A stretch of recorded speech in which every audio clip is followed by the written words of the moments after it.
not super quiet. Dudley Yang. Cool match.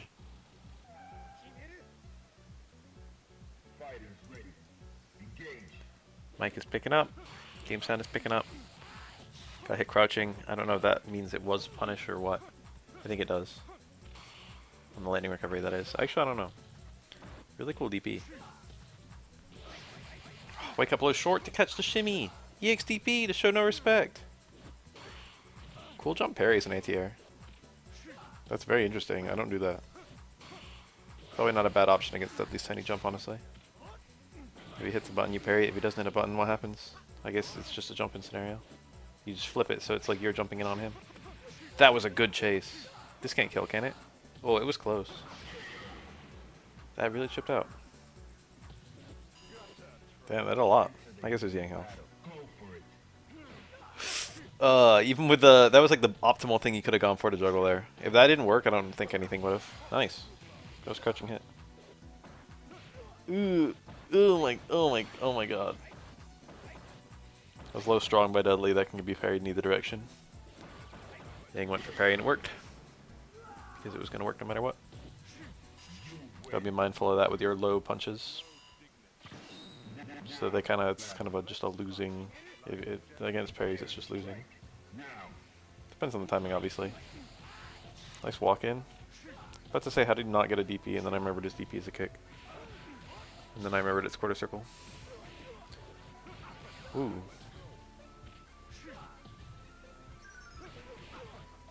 Sad. Was that meter worth spending? Maybe, maybe. One more EX kills. Or so I thought. It was a little short. Damn, that was a clutch jump. Hi.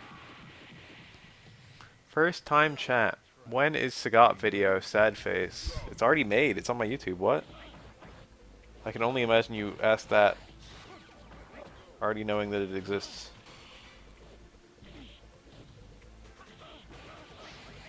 It went up like a day ago now. It's been out for a whole day.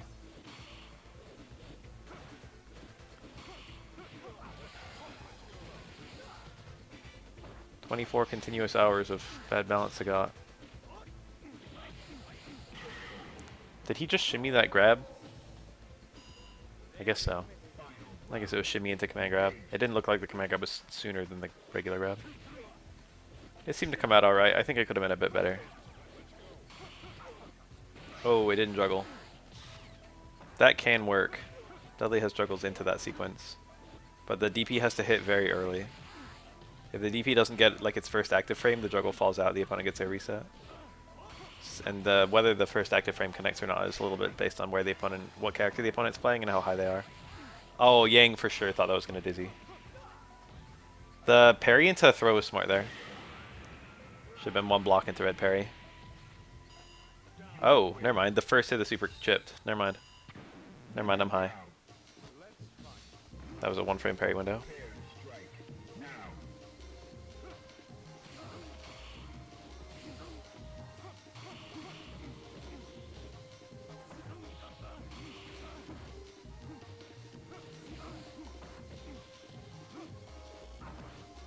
Nice.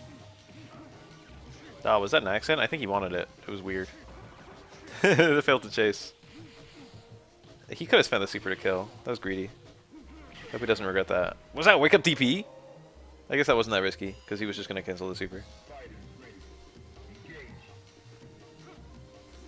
And super was going to chip. There was like nothing Dudley could do at that point. Nice.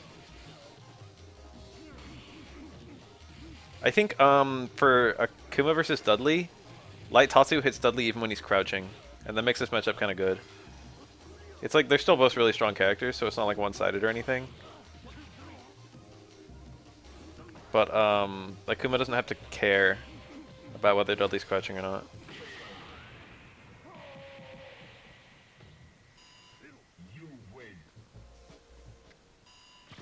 I think Tatsu is also pretty obnoxious on block. But it's also vulnerable to red parries. So you gotta be mindful of that. Woo! You don't usually see Akuma players DP that much. I think Close Fierce works from a little bit further out than Close Strong there, which is why he went for that, I think. Close Strong does more damage. But he was neutral jump, so he wasn't going to be point blank. The ARTC didn't even get 2 hits. It just didn't even hit. Is it just me or is this Akuma going for a lot of wake-up DPs?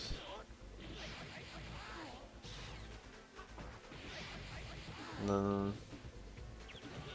Nice Close Strong.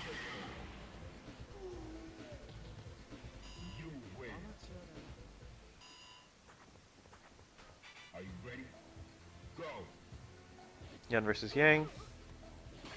Matchup's pretty even, I think. I think it's a little bit in Yun's favor, as you'd probably expect. Maybe like a 5.5, maybe even a 6.4. Wake up EX Rekka. Then he didn't have meter when he got that one random crouch jab. Unfortunately for Yang, one of his big weaknesses compared to Yun is that he can't come out of light so that EX. Whereas Yun can. In Street Fighter 4, Yang can combo light to meterless Rekka, but not in this game. Oof, you hate to see it. I usually play this game online. And not super recently, but like within the past. I played a Yun offline, and he did a lot of light shoulder activate, and I parried every light shoulder. And it kind of made me like, I always thought that was just like a way that Yun could activate, but when I was playing offline, I was just getting the parry every time. And it was just like, you know, this is actually a huge liability. Close medium kick, super jump pressure, good, or is it fake? I mean, you've had time to do stuff. I don't know if I'd call it fake per se, but it's not really looping. It's not like you can endlessly do like close medium kick, dive kick, and close medium kick, dive kick.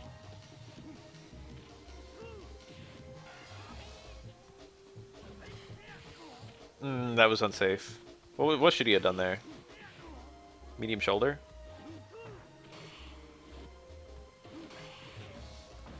Difficult moment for Yun. Because you don't get the knockdown on the dash punches in Gene.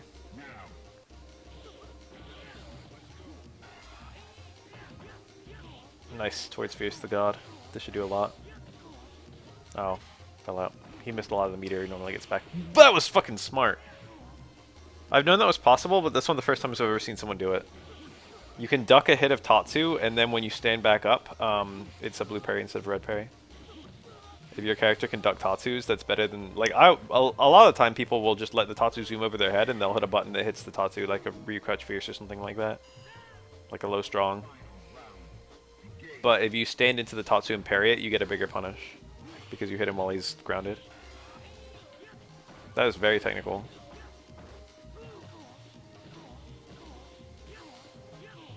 Look at all that meter he got back. He got over half a Gene bar back just because of his ender.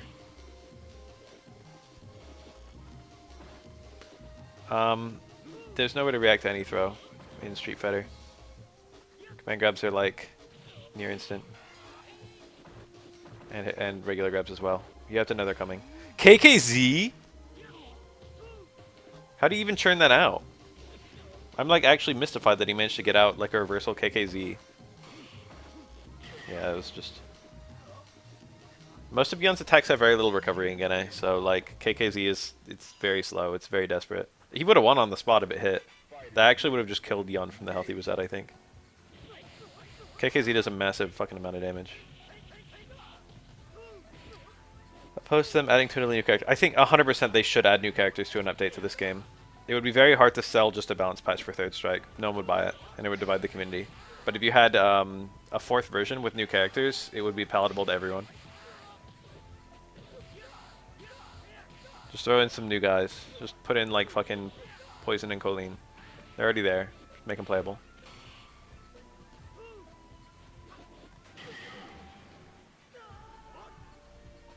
Yeah, the thing is you can't just hold down back and then you can't release down back and stay blocking in this game. So the Akuma getting KKZ there was kind of crazy. Like I have no idea. That input takes quite a while to do, and he was blocking almost immediately before that.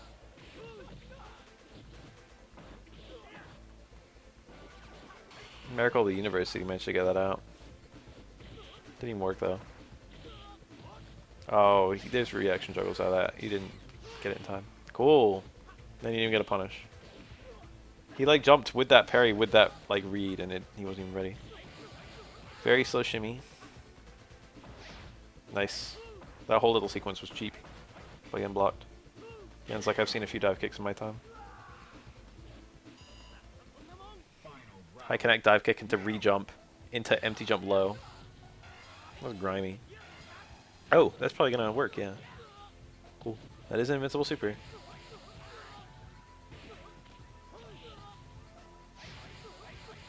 Raw EX Rekka. It's probably a red parry attempt, I would guess. Yen's returns on a parry are actually not that good, but if he can get a knockdown, knockdown into Gane is often very strong. And then situationally, he can get quite good damage off of a parry if he gets like parry into close medium kick, super jump activate, or some nonsense like that. But generally speaking, all of Yen's really high damage stuff is so slow that you can't really do it after a parry, like heavy shoulder. Hi. Yen's damage is not super high in general, apart from particular Gane loops. But he doesn't need high damage to win. If his damage was high, he would just be top, like universal top 1, and not top 1-ish. Normally you want your last, I think normally you want your last hit of your Gane to be an up kick, while the Gane timer's still on. And then the KO ender, I think, is light shoulder towards Fierce into Kara light dash punch. And the Kara is off of stand light kick. So you do core circle forward, light kick, Kara light punch. But there's other enders too. Like there's one with a little side swap where it's like towards Fierce into stand Fierce, I think. But the towards Fierce goes the wrong way. I don't know, I don't play on. And there's one where you do a walk in into a low strong into up kick. Big damage. He just catches that with a medium DP. That was optimal actually. Because he got 3 hits of EXO Tatsu. So he couldn't get double DP. So medium DP was max damage.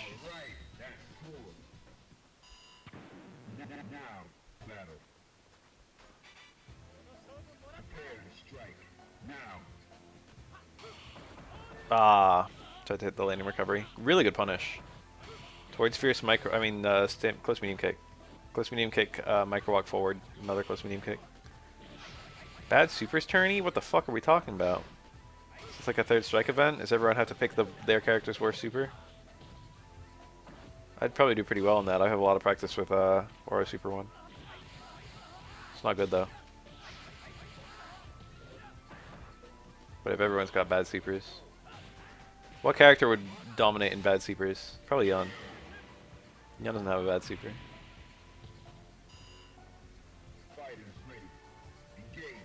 Chun-Li would be a lot worse. Chun-Li would be like a mid-tier in a bad supers tournament.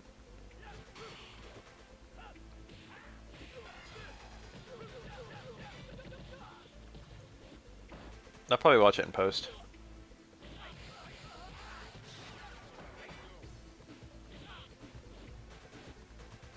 The worst super for each character. That's a hard call for some characters. Like, who is it for Urian? Is it Super 2? Yeah, what is it for Ryu? It's probably Super 2 for Ryu, I guess. Give me a list. What is it for Alex? Alex's worst super is probably SA1. No, it's probably SA3. It is SA3. But SA3 has a lot more gimmick value. Okay, they do think SA3 is the worst. Akuma would be alright. SA3 for Akuma is not horrible. Akuma doesn't even use the super that much.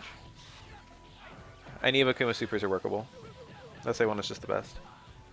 Dudley Rolling Thunder, not too bad. Definitely worse than his other two. Elena Spinning Beat. See, Elena would be fine. They're actual Spinning Beat Elenas. Ibuki SA2. Can Shoyu Reppa. I actually think Shoyu Reppa might be better than Shinryuken, to be honest. I didn't used to think that, but the target combo goes into Shoyu Reppa more easily. You got a little situational stuff to make it easy to land. Makoto, Tanden, that's gonna be ugly. Slam Dance, Necro, or OSA1, Q Total Destruction. This actually sounds fun. Sean, I think Sean SA3 is probably better than Sean SA2 these days.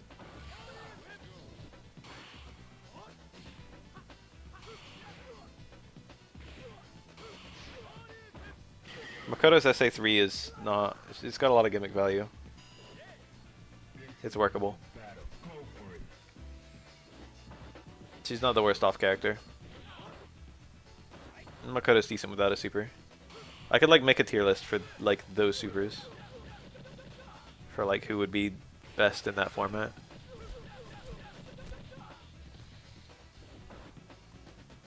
It would be on. It would be on.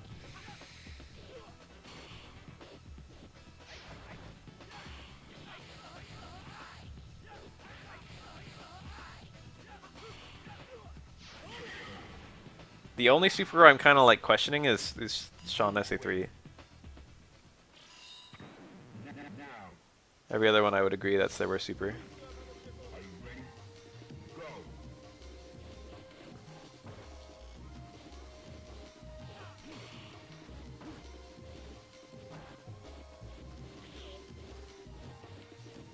That's a fun format.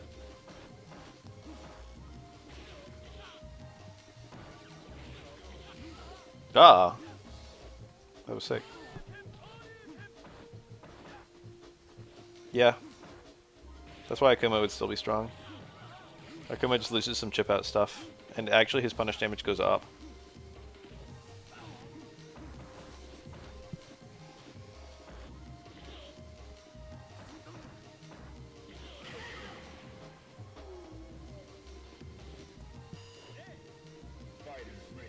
And Akuma still keeps KKZ and Raging Demon if you want to use those.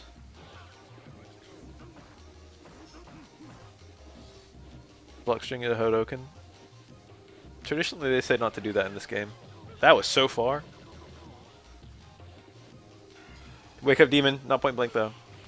That's not a bad wake up for Akuma. It is very risky though, as we're seeing. He spent all his meter and then got punished. Didn't even get to do any chip. System direction, all super tourney. That sounds Kino.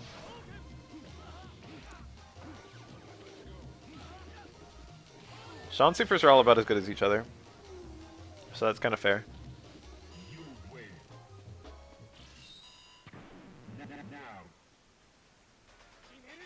I do think SA2 is the worst just because it has the fewest setups.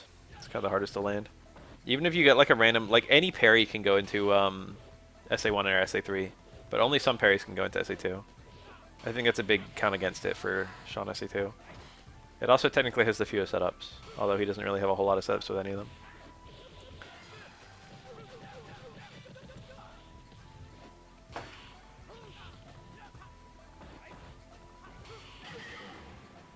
It does hold lots of EX, so depending on how strong you think Sean's EX is, that might be a lot more important than SA3's damage. Wow, nice whiff punish. You gotta be brave to whiff punish light dive kick. It's hard to react to that, but versus a medium dive kick, which is like, you know, an overhead. That's not a punish, is it? No way. There's no way second Rekka is punishable by Shoto low forward. Maybe it is. Second Rekka is pretty bad, but I think it was that bad.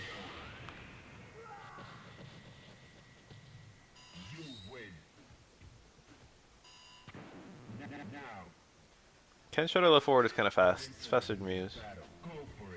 I think it's also faster than Sean's and Nakuma's.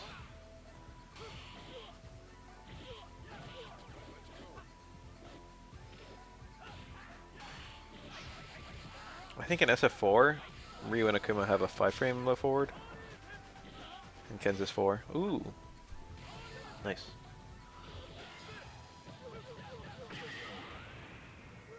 Akuma's might actually be 6. I don't remember the speed of Akuma's low forward.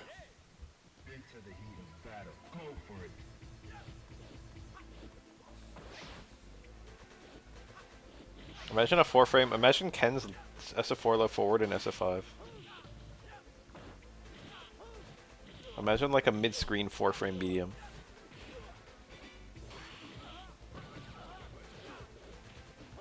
Break the whole game.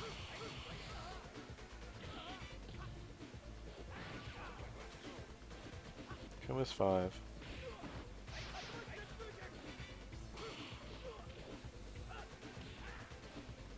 Maybe Sakura is a 6.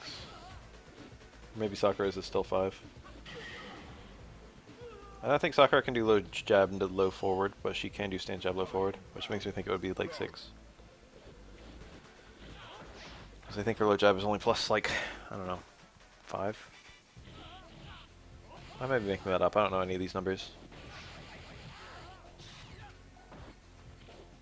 But I just know that Sakura players do low short, low jab, stand jab, low forward. Or alternatively, they do low short, low jab, low fierce. It's actually the typical Sakura combo. Nice. What if he does third Rekka there and you're turning super? Is that a true block string? I feel like it is.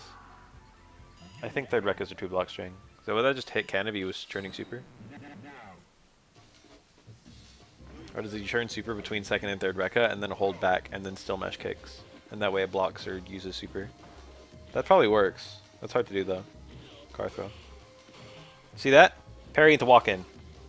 That's like secret like master meta in SF3. That's how you can spot someone who's great at the game.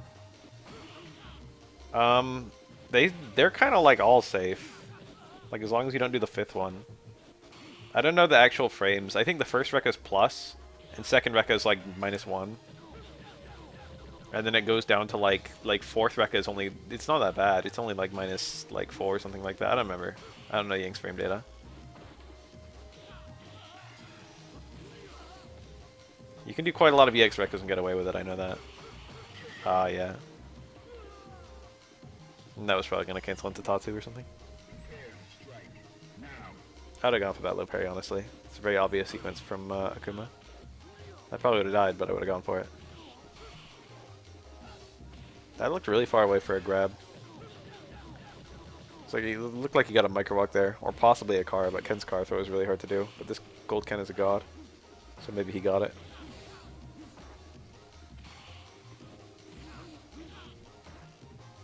Ugh, the step kick. That's not normally a button you ever see someone do on purpose. That low short was super. Another one. Yeah, okay, that works. Oh, he didn't have another one. He only had the one super. Low forward would have worked there. Throw was very wise too. There were a lot of ways that Akuma could have made Ken's life a living hell in that moment. If you're dead to a chip from Akuma's super, you're pretty fucked. It's the closest thing to a checkmate scenario in this whole game.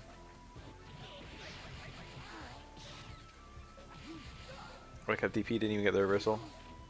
Who needs it? Nice jump.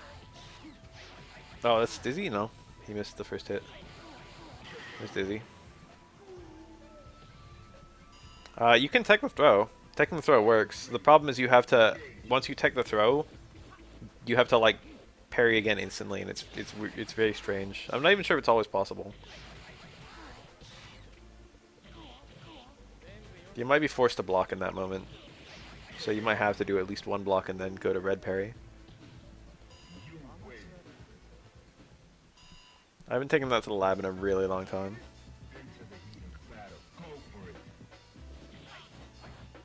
It is possible to take the throw though.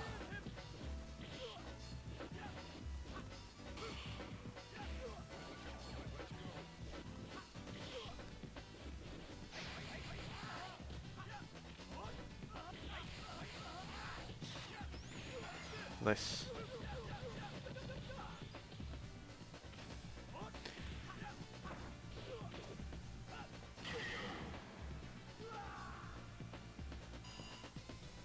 Are you ready? Go.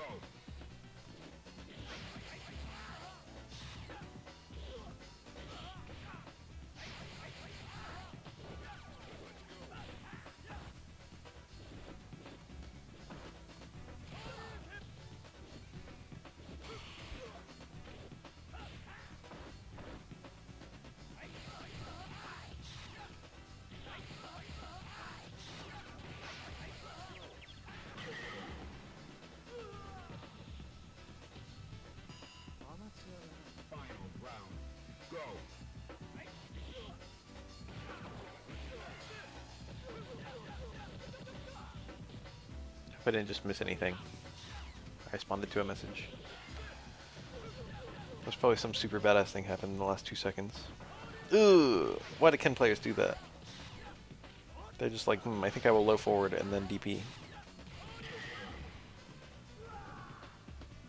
He was probably just hovering his finger over the medium punch, waiting for any parry.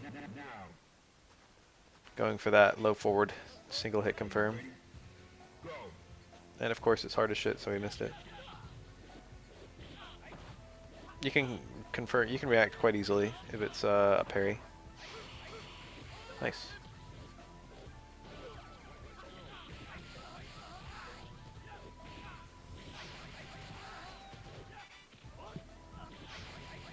Damn. If you're unlucky versus Yang, you can just die. If Yang just gets 3 sequences in a row, you're dizzy. Stressful character to fight against.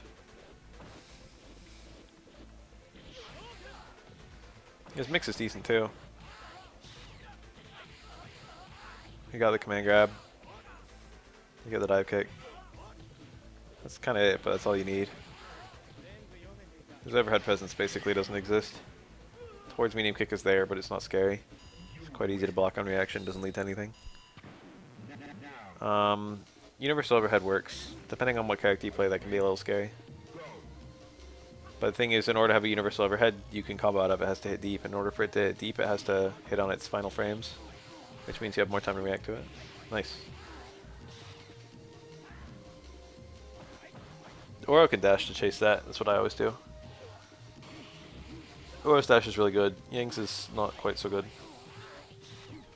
Yang can probably just chase it with a super. Well, anyone can chase it with a super if they're super moves. If you don't know, Kuma's teleport cancels instantly if a super happens. So the super will just punish him wherever he is. It just puts it in the recovery state. Like when the teleport naturally ends, you know how it kind of recovers. It just does that instantly, wherever it's at. If you super.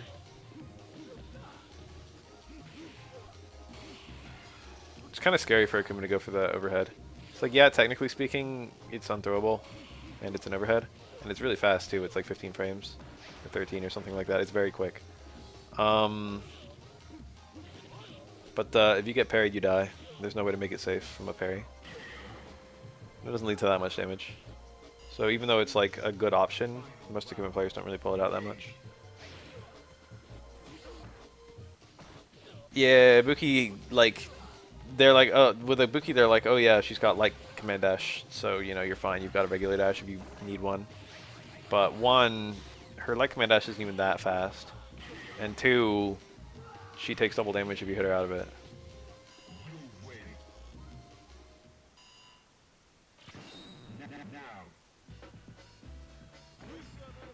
Being able to cancel into a dash is kind of cool though.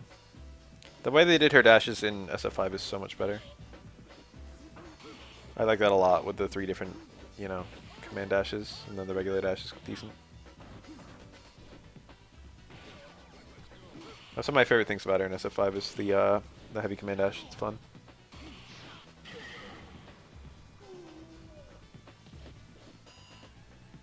Are you ready? Go.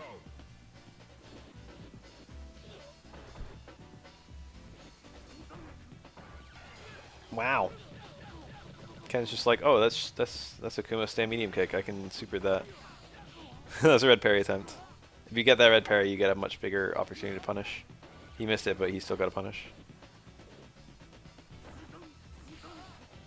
It's like one of the early hits of that super. It might be the first hit, I don't know, that causes the knockdown.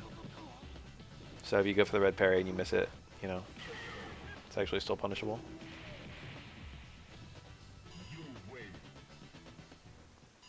Nice little instructive moment. This Ken's showing off like a lot of high level tech. He's an insanely good Ken player. There's like a lot of stuff I theoretically knew about, but like would never attempt. And this Ken player's attempting all of it. Ooh. Nice punish. Yep. Leads to a schmix. Ken got schmixed. Nice punish. That was so much on Yang's health. Oh no. You ate 2 target combos, now you're dead. Alright, this is winnable if Yang gets the X-Rekka. Never mind. Hitboxes, hurtboxes. surprised they didn't combo. Yang's records don't do that much damage. It's mostly relying on the fact that he's going to get a lot, and the Dizzy's going to rack up. But this is Ken's health after eating two medium into Rekka sequences, and he still only lost like 40%.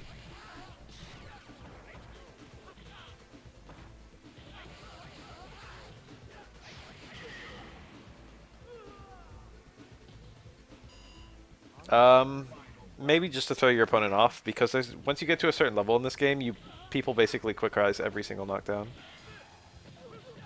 But generally speaking, people do that because you should quick rise every single knockdown.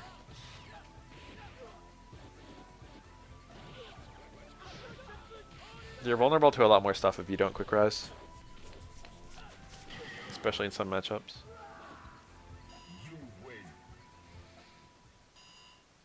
Quick rising is vulnerable to a dash through, whereas a regular regular rise you cannot dash through, unless your name is Ibuki. But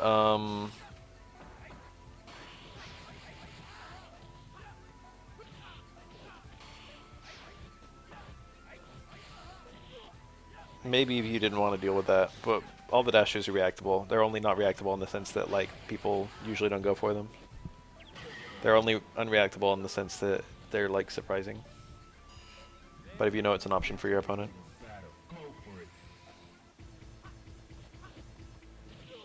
You just jump delayed hard kick. Ooh, good reaction. You saw that command grab, he's like, huh.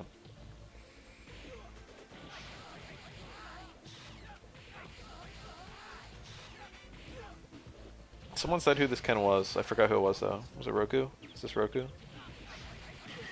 Someone like identified this Ken.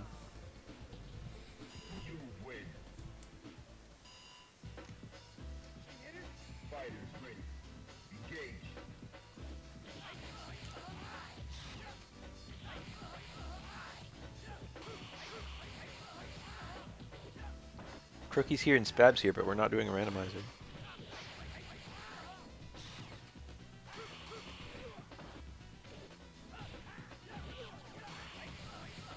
That was the X he dizzied. He didn't have bar, I think. Look at the Stunfisk. That's a Galarian Stunfisk now.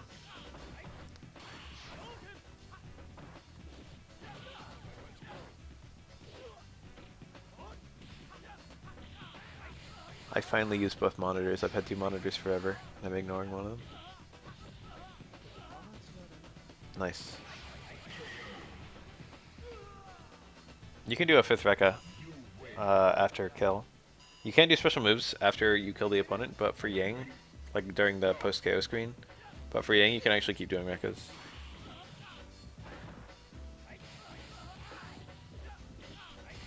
The palm? That was Dizzy, that was Dizzy.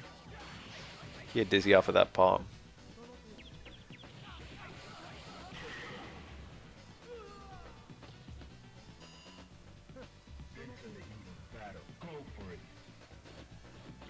$40. I read 40 degrees as being cold, or I mean hot for like 1 second, and then I realized it was cold. I read it as 40 degrees Celsius, and I was like, oh shit, you were probably melting. But then it was like, wait, the power went out. Wait, it's winter. When I was at Riverside, I was living in the dorm, and there was a few days where the power went out in winter, and it's far more inland than where I live right now, and it was like 40 degrees.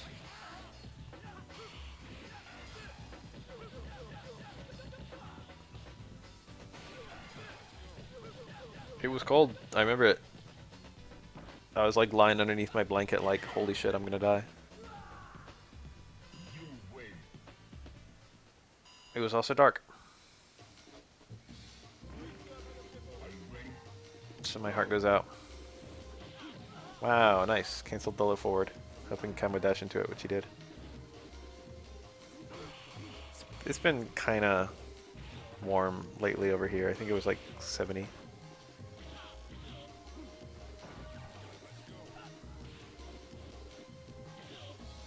Parry attempt by Akuma. But he didn't even do parry into something, he was just waiting for the parry and reacting. Might have been a double parry. Double parry is not so uncommon versus Ken. Works against the TC, works against the overhead. An extremely dank thing you can do versus Ken, nice, is double parry his TC and then block. Because literally every Ken player will do a light DP there. Fighters ready. Engage. It'll be like, oh, you just double parried my TC. Here's my light uppercut.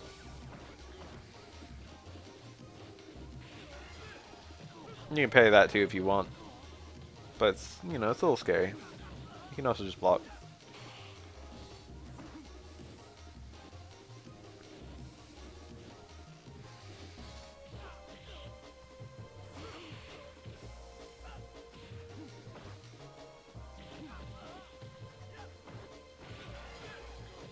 I've had a Ken player. One time I did, this is actually a funny story. You win. Now. I don't know, I think I'm conflating two, there's two different stories and I'm combining them in my head. I've done a double parry on target combo from Ken. And then the Ken did light DP, which I blocked. And then he canceled it to fucking Shippu, which like wouldn't have even been a combo anyway. Clearly he was just like going like mega like don't parry me. But canceling a Shippu was like such a bad option that I remember it. Like if light DP hit, Shippu would have just got like one hit. If light DP was blocked, I would have blocked the Shippu. And if light DP was parried, he would have done the Shippu, there would have been a super freeze and I would have just blocked the Shippu or something.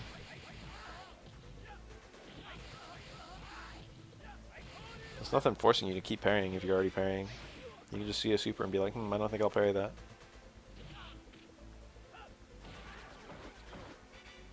But clearly this guy was just like tilted that he was getting parried. He was like, oh no, I'm being parried, and he just mashed every button. He's like, what do I do, what do I do? Light DP super.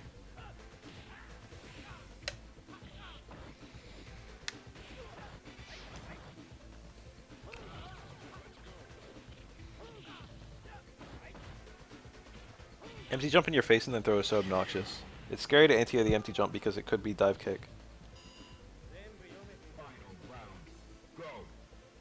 And then you're probably thinking about, oh, nice punish. You're probably thinking about empty jump low or something like that if he actually lands. No way. Wow! That looked so badly timed and it was a combo. It was 10 hits. Ken's super is 9.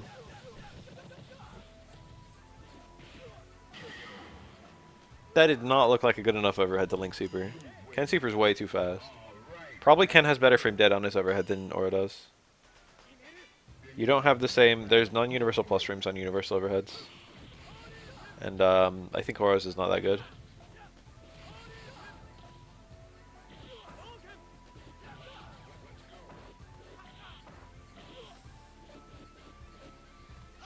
Nice, his kills. Ooh, he crossed under for a few frames probably, and that fucked up his input. Love that punish. This is it. I thought that was death.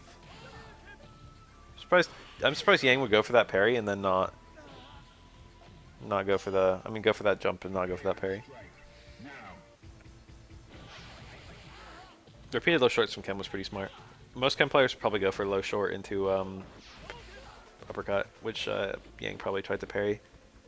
And he probably did it forward instead of down. You can parry Ken's uppercut down, but he probably did it forward so he would be safer against like a possible cancel to EX Fireball instead. Since that's something that a player might do to catch parry attempts. Excuse me. Oh, what the fuck? I mean, I think that's unsafe either way. Wow, he actually got away with it. Ken tried to do something where he'd get a jump and punish. It didn't work. Too cropped. It is. It is. It actually is. I can't believe someone's just not saying that.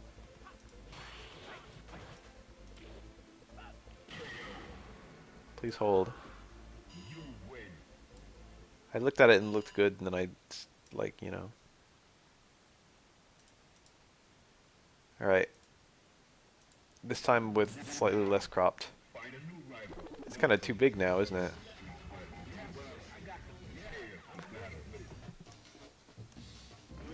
Enter the heat of battle. Go for it. Boom. Alright, now we're good. Why does no one say shit like that? Yeah, fortunately, it wasn't cutting out too much information. The edges of the health bars, which we don't need to see, and the super meters, which were still visible. Love it. What's this? Ken actually could have supered as soon as he landed.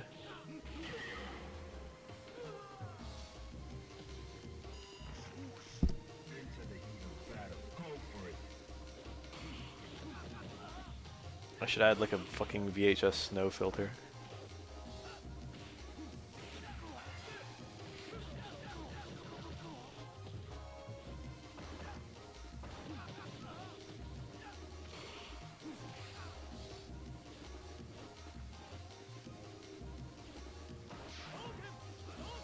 How the fuck do Akuma's sandals stay on? There's certain attacks he has where it's just like, why the fuck does the sandal not come off? Like, look at his close run-outs. He drops his heel on you. It just feels like if he hits, like the sandal should just flop off. I have a theory that they're glued to his feet. Have you ever seen Akuma not wearing the sandals?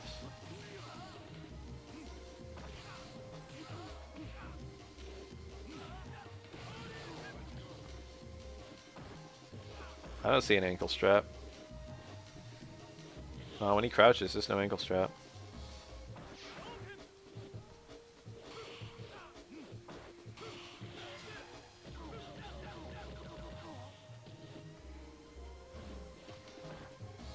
I think there's tiny little fucking wisps of Hotto holding his sandals on. What the fuck was that? What was he going for? What happened? Hold on. What?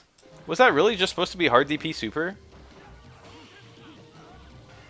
What is that, dude? God, I like the double-sided tape theory. Does Ken back medium punch have any other purpose besides target combo? I mean, it depends on what you mean by other purpose. It's a 5-frame medium, right? It's his only 5-frame medium.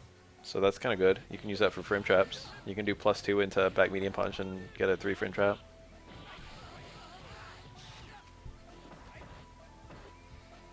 Generally speaking, I think you always go into target combo from it.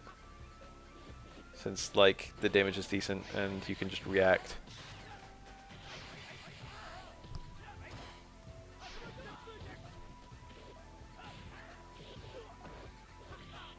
You can do delayed. You can like single hit confirm his stand medium punch into his heavy punch. I mean his back medium punch into his heavy punch.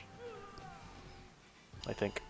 So you can just do like a button into back strong and then like if it hits, you just hit fierce. They like added that in season 2 or something, or season 3. They made it so you could single hit confirm it.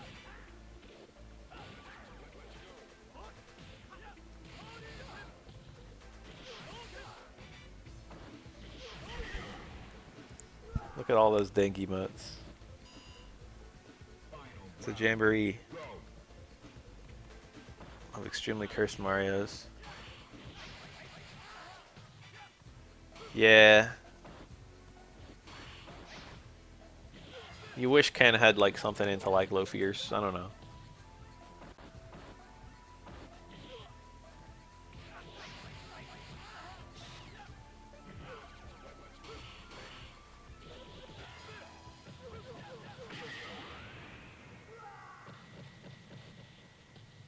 You win. Now.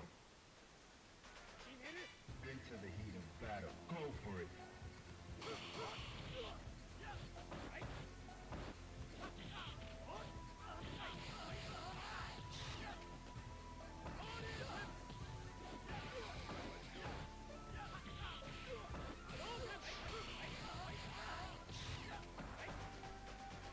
I really liked when I saw Ken's VS2 because it kind of it makes the crush counter crouch fierce make sense.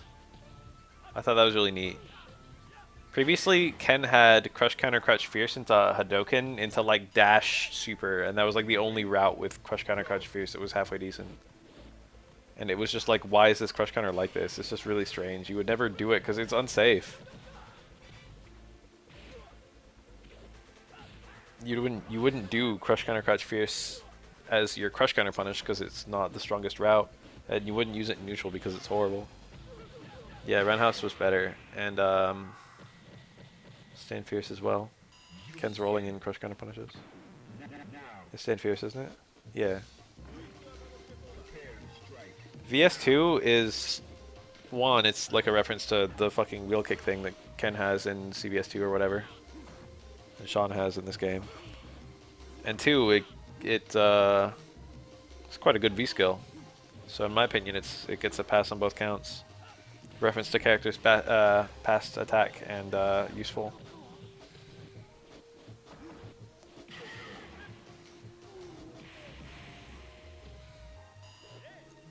Roundhouse crush counter, you can now just do dash DP. That's like a season 5 change. It used to be that he needed VS1 in order to get conversions off of Roundhouse crush counter. And that was like one of the reasons that people never picked VS2.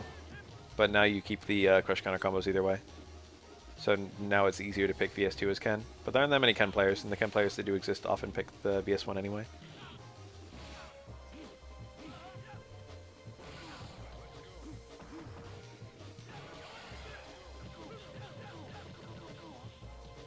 It's really good in neutral. Best Cloud. Well, really good's a bit strong. Damn. That super is very slow. If you've never fought a Ken who was doing like VS2 in neutral, you're lucky. Now, Some cool stuff you can do with that. It also gives him, yeah, it gives him corner combos mid-screen for his target combo routes, which is really nice. Yeah, like VS2 Ken is pretty scary. If he fully charges it, it's plus on block, and it's actually safe even if he doesn't charge it. And it really does like dodge. His hurt box actually goes up when he does it. It's quite tricky. Plus he can cancel into it. Yeah, it's minus without charge, but he can space it, so it's not even so simple. It's just like, you know, going for throw versus light versus whatever. What is going on? Both players were just like very timid about parries, so they just did a very silly looking sequence. prepare to strike. Now,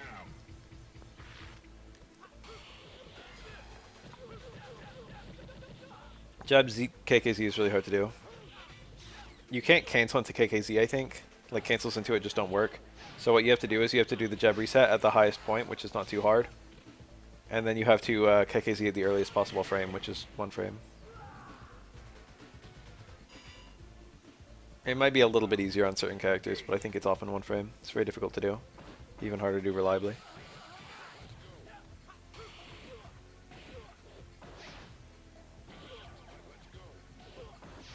It's true. Can't piano it because it needs all your buttons.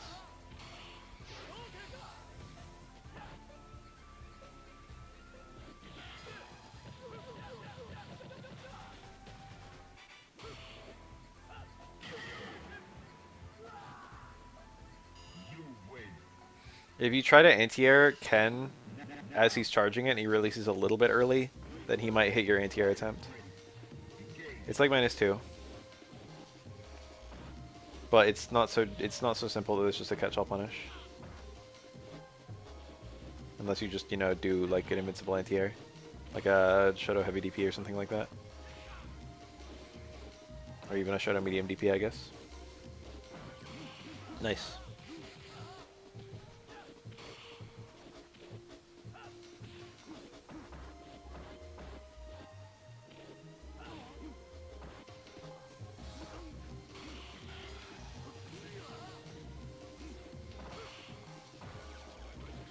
I think there's footage of like Chris T or Sarah Blast playing VS2 Ken. They're both pretty good with it.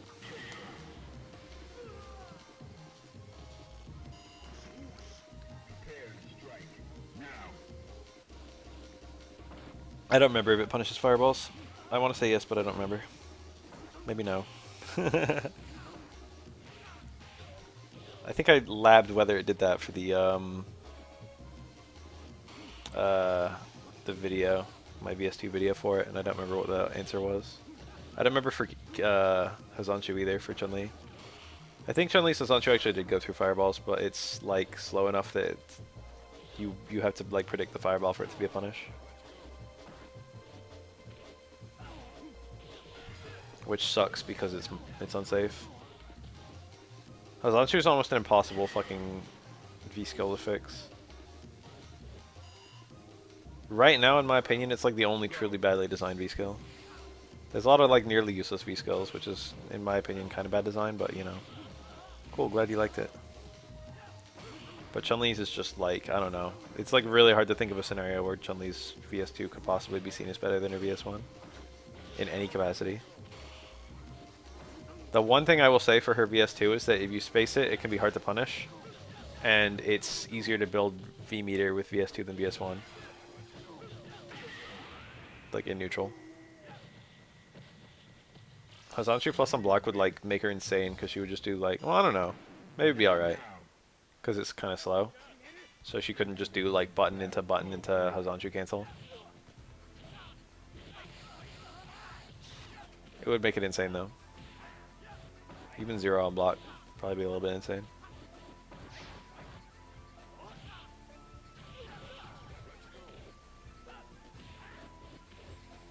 Hazanchu definitely shouldn't be -4.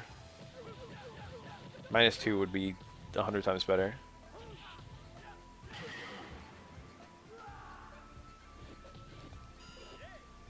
Are you ready? Go. Can't wait to see Aura's buffs in March. I don't know. Probably still playing. J.R. Rodriguez. I've played him 4 times. I lost all 4. They were years and years ago. We just bumped into each other a few times on Online Edition back in PS3 era. In her string, she can't space it now. You have to be really far out to even get the short Hazanchu to be spaced. There's only 2 different distances, and it's like 3/4 screen versus half screen. It's more like 2/3 screen versus 3/4 screen. The distance, it's almost hard to tell the 2 different versions because they go pretty similar distances. I think Akira can go either reskill.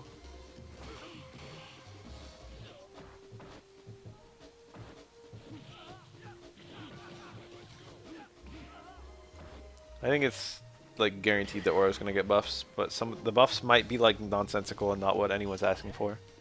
It can be like something weird.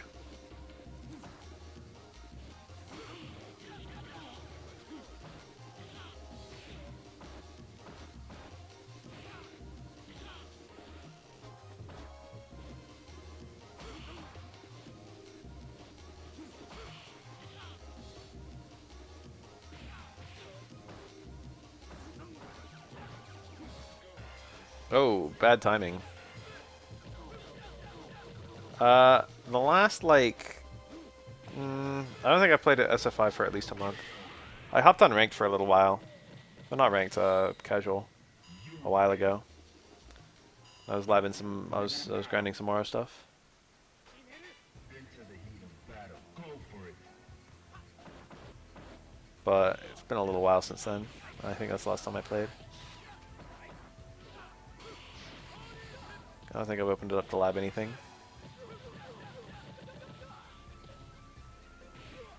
That would just be Ken. I stopped at Super Diamond. I was still moving up, but it was getting slower. Prepare to strike.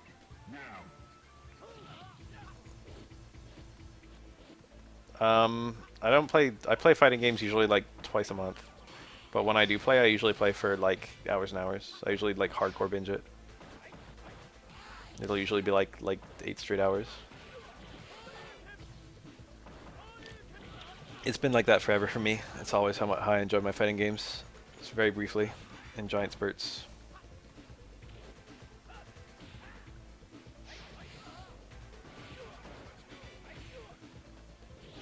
Ah. Close fierce. Final round. Now. Gold. Are there a lot of Kens in gold? I feel like there would be.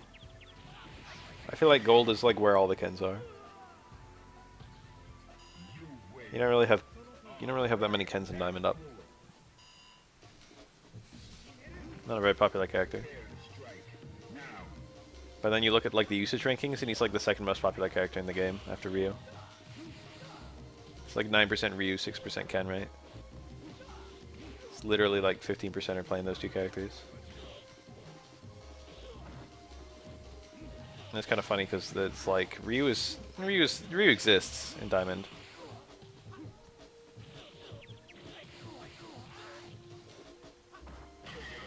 Nice. Prepare to strike. Now. Hi.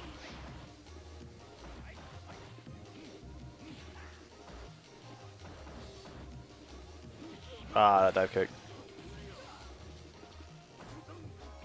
Akuma can get juggles after super in the corner, but I think he needs the opponent to be airborne when the super hits. I haven't seen an Akuma player get that in a long time.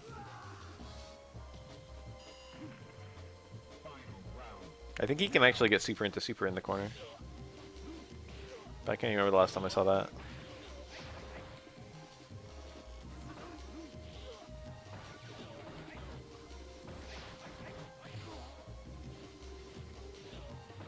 I just want to rank up so I can play against players who actually know what they're doing. You have to know what you're doing in order to do that. I could probably fly through gold. I've like thought about making a Smurf account for my Oro. But I don't want to like fuck up people. Who like, you know, I don't want a Smurf. But I want to know how far I could take Oro and I don't want to start at Super Diamond. I'll buy KO 15. I don't know if I'll make content for it. I might try. Are you ready? Go.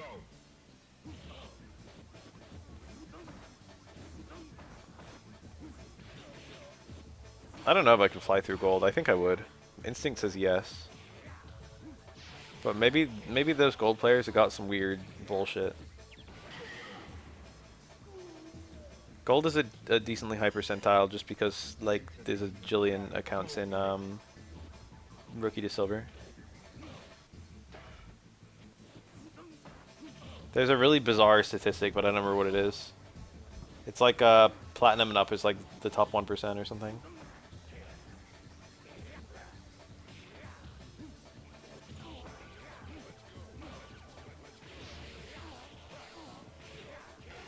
Which sounds pretty weird.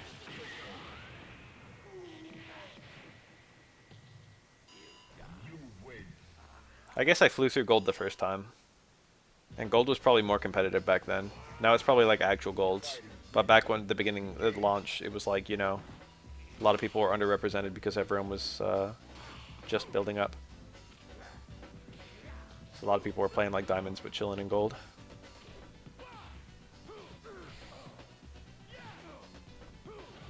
There's a way you can play in pretty much every Street Fighter, and maybe all fighting games in general, where you're not very vulnerable to random stuff.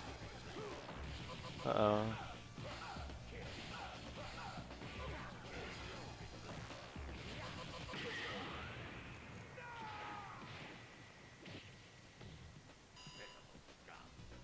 Are you ready?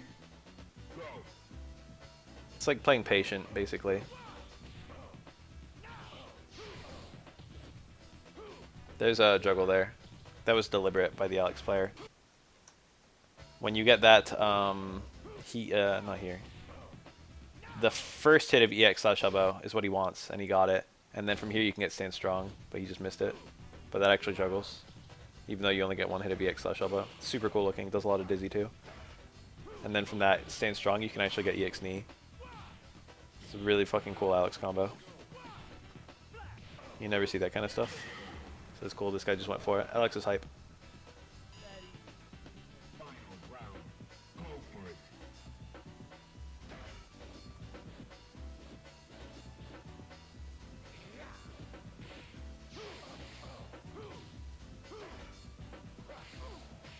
More random yourself, I agree with. Reactive, I don't know. When I'm playing patient, I'm playing reactive.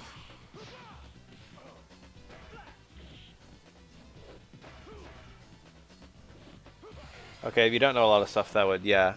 See, when I'm playing patient, my strategy is to wait for something unsafe and punish it. And if you don't know what's unsafe, like, you know. Because there's a lot of stuff that's like -4. Nice! Smart! High IQ. Super right there. You win. I mean, there's good kinds of random and bad kinds of random. Now, If your idea of random is get into Ken VT1 and then do random raw hard Tatsu and neutral into EXDP. Yes, I am an Oro on Fightcade. If that's your idea of random, then that could work against anyone if you're lucky enough. But if your idea of random is just like doing medium Tatsu and neutral as Ken, then you're probably gonna die. That's bad random. fighters ready.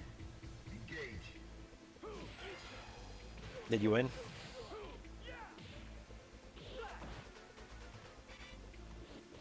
I usually only even play people on Fightcade if they're like B ranking up.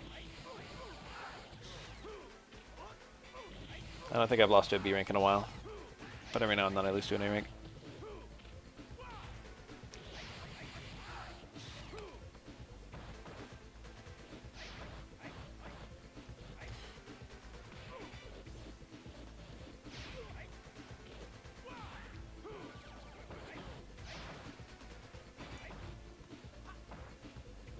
Ugh.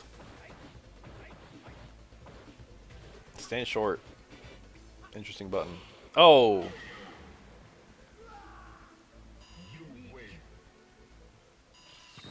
Now, 20-0 easy. Okay. into the heat of battle. Go for it.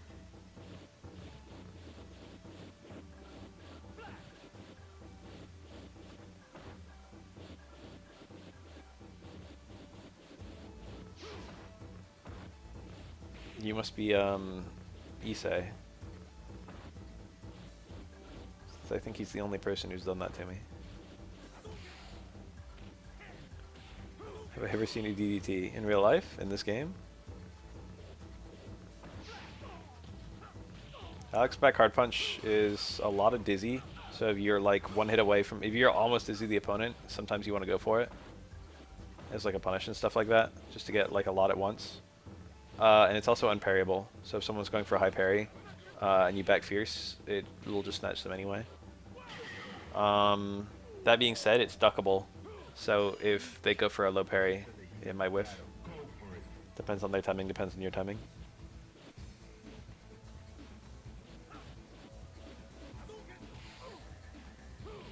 It's not a great tool, but it's not horrible. It's just for hard reads. Can Hugo or Q duck it? I don't know. I don't play those characters. The DTT is usually pretty bad. People generally never use it. It can catch people who go for like throw tech. Or like high parry, I guess.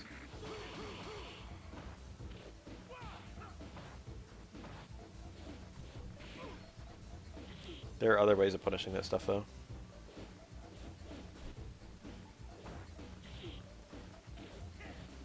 That looked like dash into parry. I like dash into parry a lot, but it's not very good. Oh, looking a little dire. Ah, that was wake up, probably parry, stay medium kick. Yeah, Alex back hard punch is the one where he grabs your head and headbutts you. Now, And then if you're back turned and he does it, it turns into a sleeper hold. The sleeper hold is a mash grab though, so even though it does a fuck ton of damage and dizzy, it doesn't really do that much damage, but it does a lot of dizzy. Even though it does a lot of dizzy, the opponent will probably mash out of it, so it'll probably do less dizzy than the regular back fierce. That looked like pre-jump frames, but Ryu was still on the ground when he got hit. Ooh, that was a deliberate whiff. Don't know what that was about.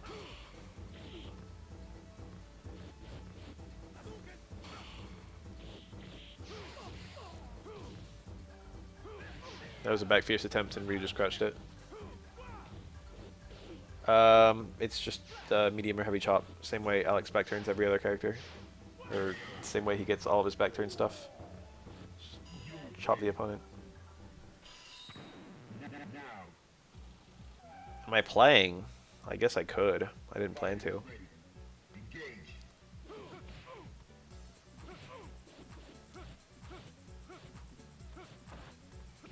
Didn't know Alex chops back turn the opponent. That's like the whole point of them.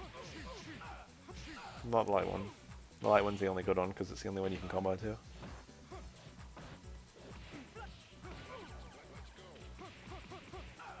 We can do some quick games, and I don't think anyone will give a shit in the YouTube archive if I just had like random fucking 5K matches in the middle. Just be like more third strike to them.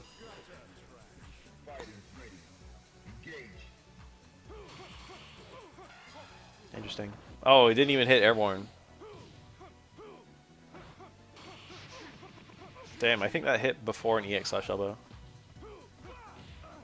Oh, wake up stomp. Big brain. Our block string isn't even a fucking combo. Oh, one hit only. I don't think he had anything there. Maybe he did. There was juggle potential, but hard to pick up a combo. Nice. Alex is quite rewarded if you make some reads.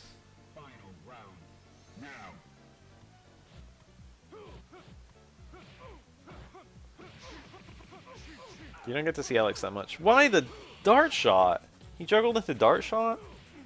That was weird. Okay, this Alex is killing it this round. Holy shit. That was such a good punish, too.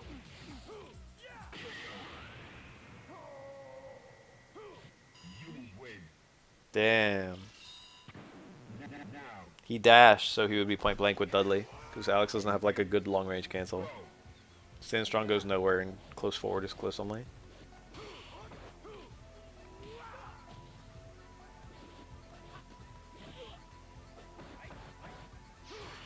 Ah. I've been there. I've been that Yang. When you parry the first hit and then you block the second, it's just like, damn. If I just punished immediately, or if I just parried the second hit. Oh, it's Say Embu, by the way. This is King of the Hill Casuals. Wow, that walkthrough. Oh my god, come on, Yang.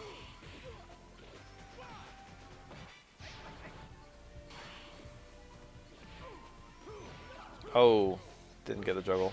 It was theoretically possible there. The angle might have been bad. Are you ready? Go.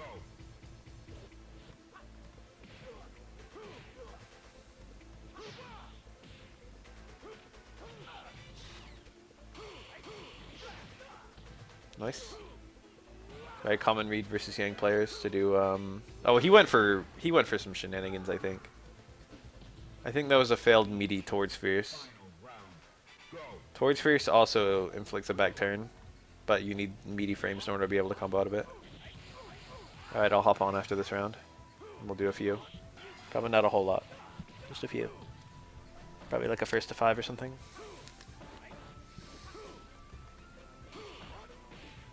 Watch this guy be, who would be the most hilarious person for him to be?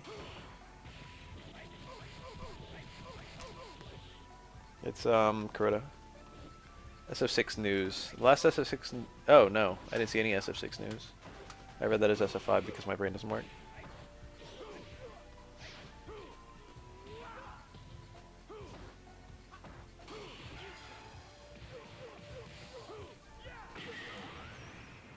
This Alex is killing it.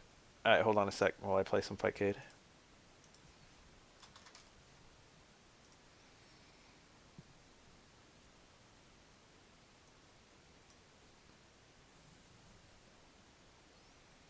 SF6 delayed to 2030. Alright, what's your name on here? And your Mac. Are you Kokujin's brother? Is that you? Alright, let's do this. Rank C. I think I remember this. I think this guy played above rank C. I think he played kind of nice. I won though.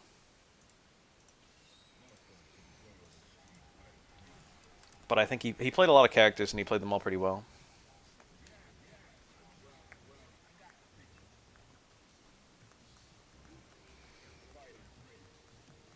Peep this.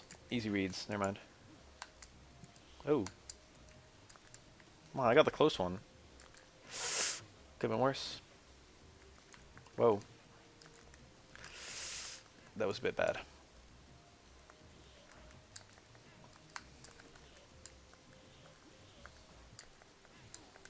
Easy reads. I didn't dash. Oh. Cool.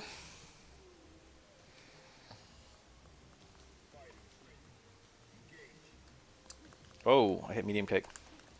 Why didn't I hit? That was good. Who's gonna parry that? No one. Whoa. I got hit fierce. I pretended that hit in my head. Alright, cool. Roundhouse worked. He hit a button. My guy hit a button.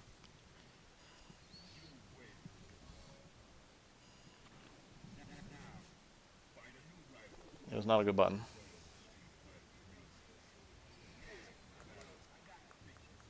That wasn't a horrible Akuma play. Bit overly active, perhaps. Whew! Got the punish.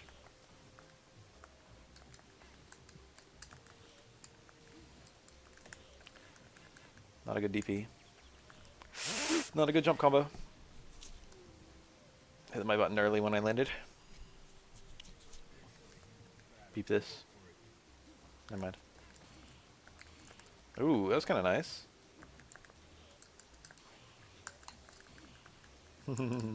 I tried to DP. Oh, I got the DP. It just didn't work. It just sucked.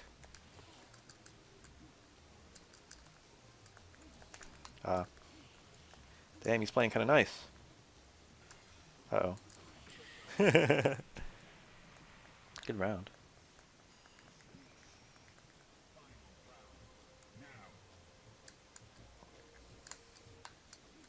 Ah, shit. I parried too early. What the fuck is this? I hit my... I got taller.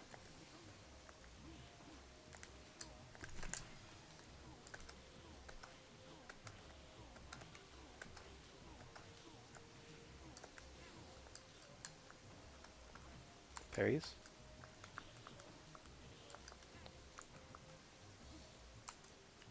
Oh.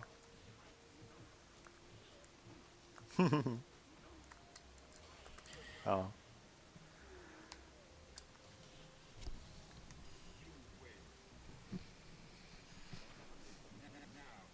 This guy's not bad. Give me someone else. Urian. Wait, there was no talk on what the actual fucking SF6 news was. Was I memed? Did he troll me? Pretend SF6 news? Damn. Tried to double jump parry it. This guy. Oh, what the fuck? Alright, cool. We're alive. We're not alive anymore.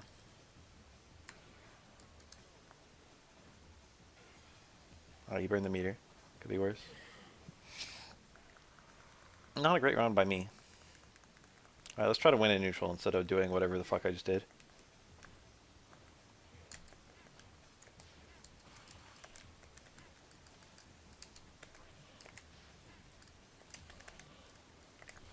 Wow.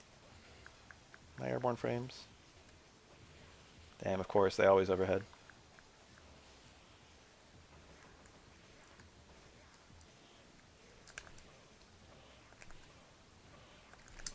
What the fuck? Oh, okay. That's unfortunate for me. I parried. He just threw me. Damn, I got worked. That's one of my strong matchups, too. But I just got dominated into neutral.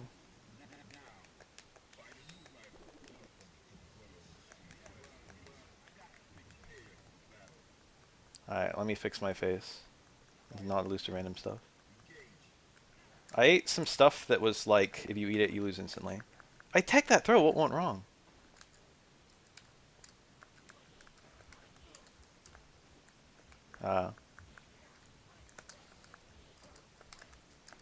What the fuck just happened? Let's not get cornered.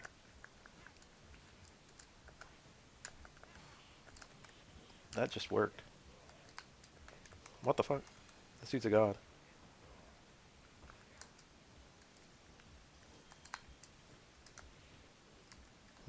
that's not good. Whoa.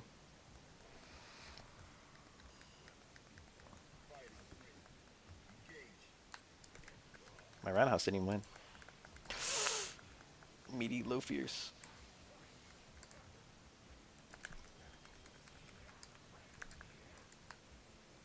Damn.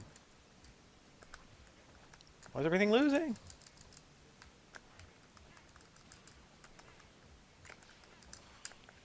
What is this? You guys just see that nonsense?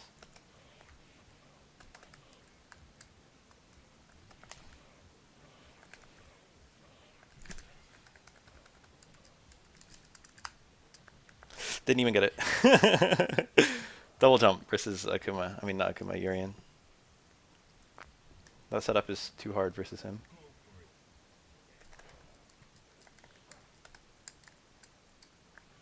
What the fuck? I'm getting lit up by random crutch fears. I'll take it.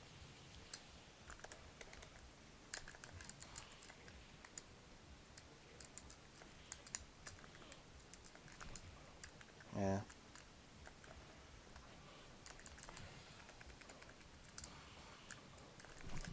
That's not good.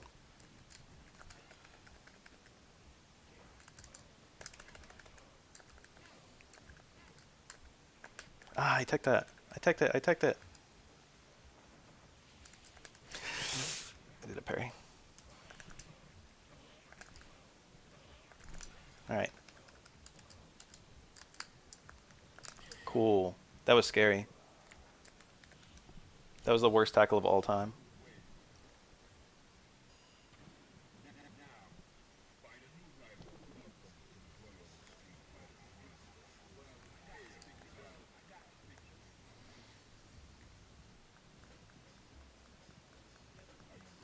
This isn't ranked. This dude plays nice. Whoa. I don't like that. Don't like his pressing there. Good fireball. What? I guess I just missed him. Alright. Good old neutral jump. Back jump, leg kick.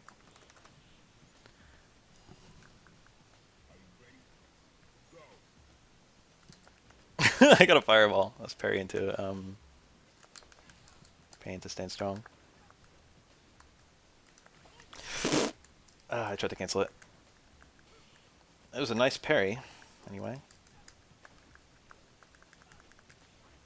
Now corpse struggling builds no meter. It's without purpose. Not a punish. Ugh. No comment.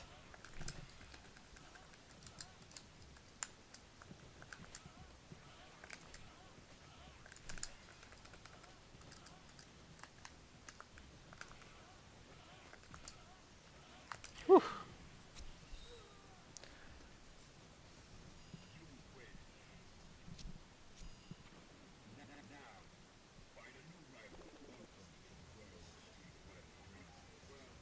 This dude's got a lot of characters.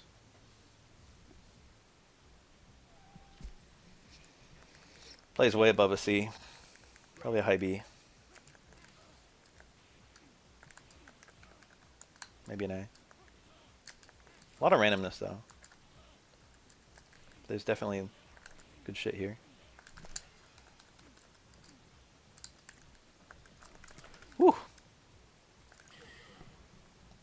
No, I only play WoW. I play with Lina sometimes for fun, but I'm not good with her.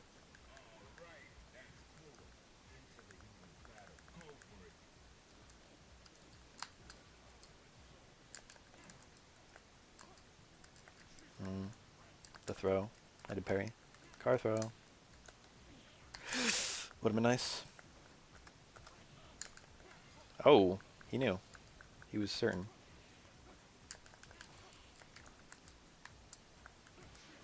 Bad. I was in parry lock. I parried when I saw it, but I'd already parried on wake up. I just got 2 forward taps. My parry did not work.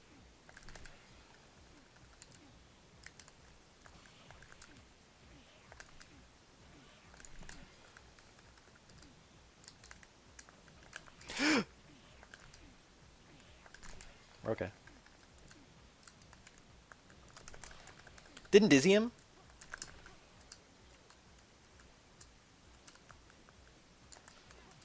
Ah, see, that doesn't even work.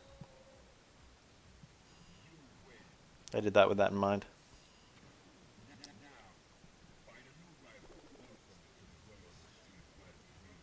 Bring the big boy out. Oh no. I think we played this matchup last time and it was... I think he got some rounds. It's more than most people can say.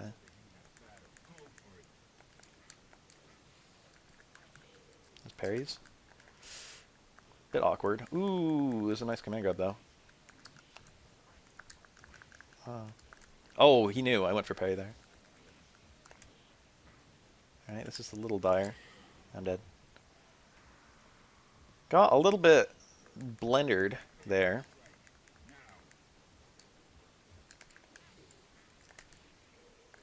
A little bit blendered.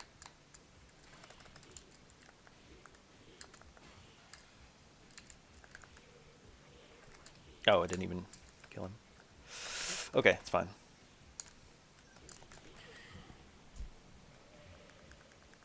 Fix my face a little bit.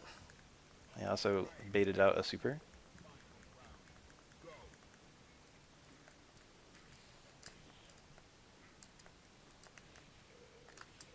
That part went well. Oh. I parried that! Motherfucker. That one's not guaranteed.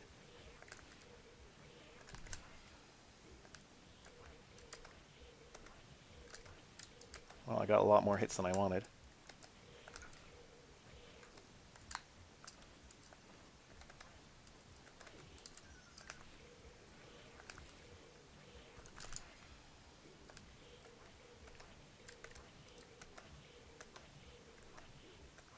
Ah, shit.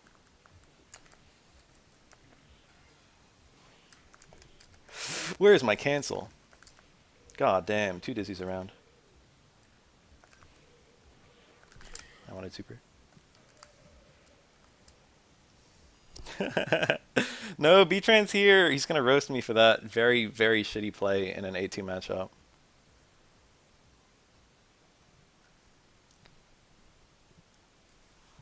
I dropped my touch of dizzy twice. I work night shifts.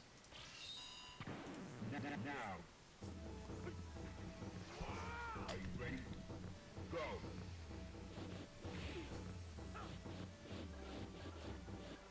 It's here.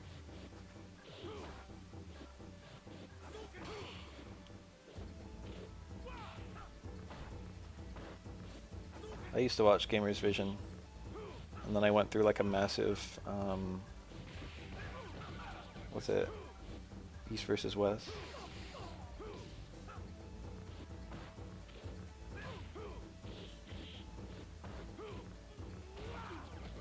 Flashbacks to fucking the Shen videos 10 years ago.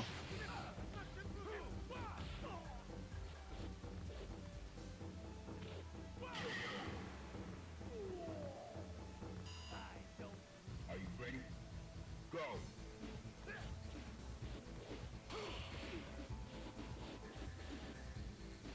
Remember Co-op Cup? When's that? And they canceled it, right? I want another one. What the fuck is this? I'm getting sub fucking overloaded.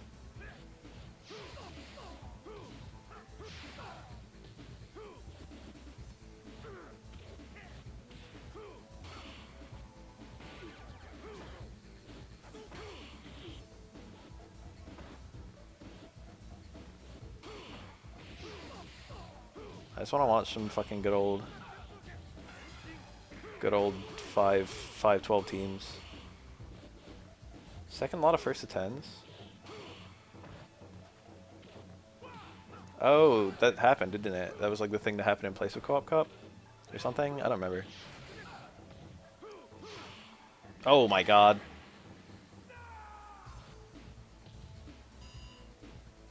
Final round.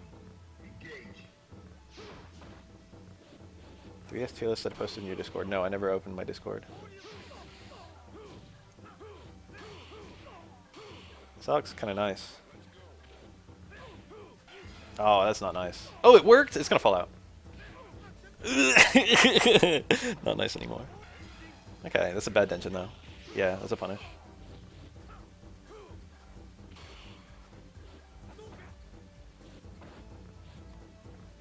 That dension, Alex could just always go for the punish.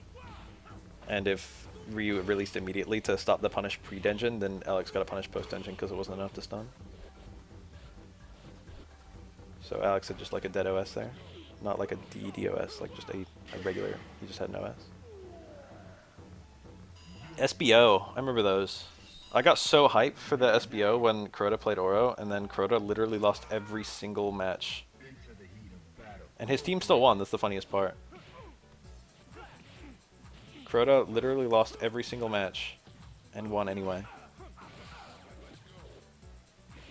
Yeah, I had a pad malfunction. You might say. It wasn't really a malfunction, it's just that there was a fucking, they brought in a, what's it called, a super gun or whatever. They brought in like an arcade emulator. Fighters ready. Engage. And my fucking pad didn't work on it. And I think it was Arliath who brought it in, it was like mystified. I was the one who was done dirty. Except I wasn't because, like, you know, they ruled in my favor.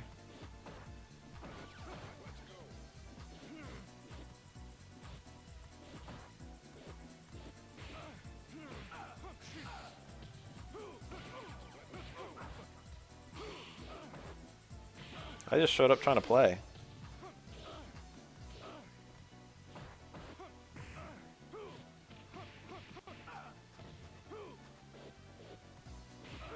What the fuck? DDT canceled. Did he expect to be parried? That's such a weird thing to do, but it's hard to do on accident. Ugh. A little ugly. Final round. Go for it.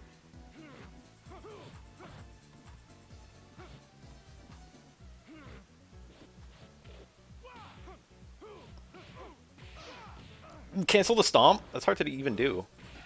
Well, it's not hard, but like, it's definitely not something you can really do on accident. Ugh, that hit midair. Alex is midair for parts of his crutch fierce.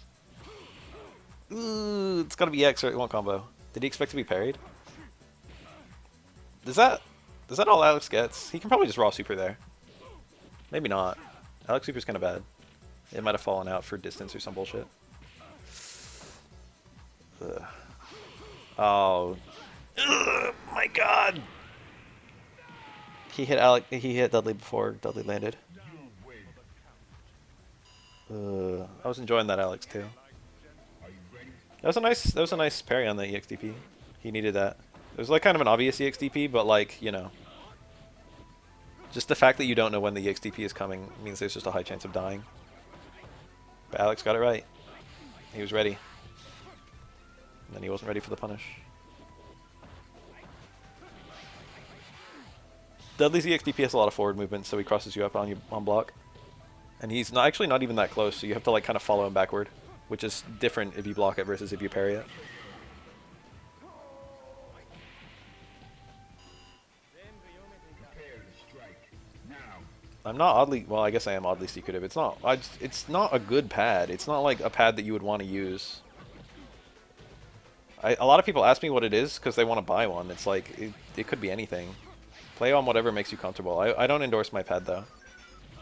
I don't want other people using it. First, because I don't want people playing on pad, if I'm being honest. Or like if they are playing on pad, I want them to be I want people to play on something they can execute everything on. Prepare to strike. Now. The reason I play on pad is because I can't execute everything on stick.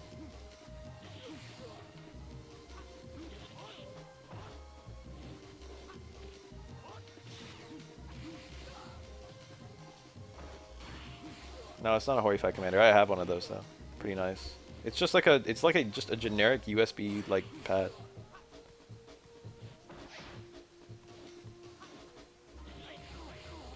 What is it? I might watch it. Maniacs. Sure, fuck it. I gotta reload my... Whoa. That was Fightcade. I hope no one said the... any bad words in that Fightcade chat. Does this work? Kind of looks like it works. Appears to be the corners of the screen. Yeah, we're good. Timestamps in the description. Oh, we got commentary. Look at this shitty resolution we got right here. And this washed out colors. This is 2018. Why does it look so weird?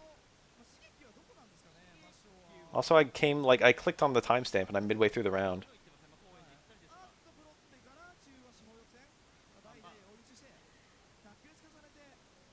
Does look a little funny.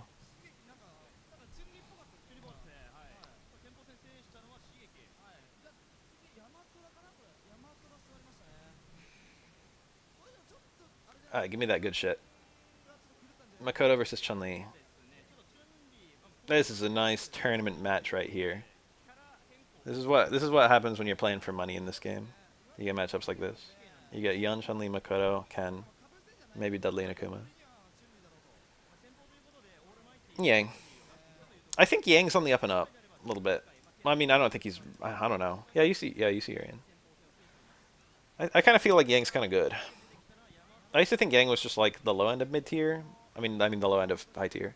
But now I kind of feel like he's at the high end of high tier. Top 8, sure. Comfy top 8. But I would have used to put Yang below like Akuma and Ryu and maybe Arian. But now I think I put Yang above those three. Now I feel like Yang's just below Dudley.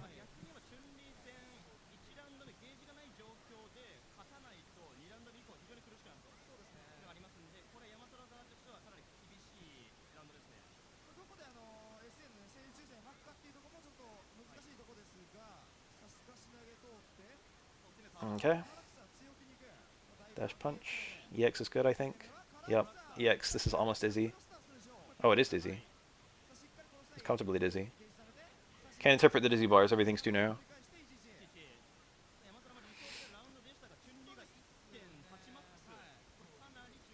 Yang is stable. I would say Yang is one of the most stable characters in the game after like Chun-Li or Yun.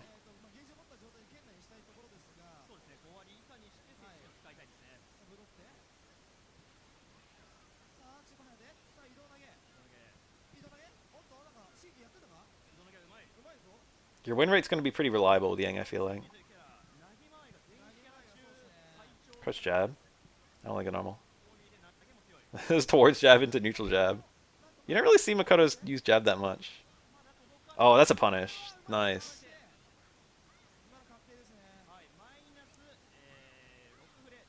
Whoa, we lost some frames. We'll never know what happened. Makoto could win with a command grab right now. It's kind of scary still. That was it. That was dash into command grab. He went for it. And then chipped out. It's a little YOLO for Chun-Li's to go for. It's not bad. I mean, your chances of getting a successful chip out with super are pretty high. It's very rare that you actually see the parry. But I wouldn't want to be in a highlight video.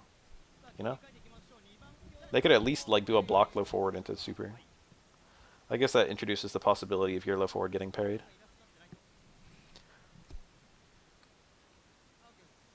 Oh, cutting to this one. We got midway through a EX dash punch. EX dash out. That's something you rarely see. That's a decent chip out option though. It's not that fast. It's fast enough. You don't really see Yun's EX moves that much.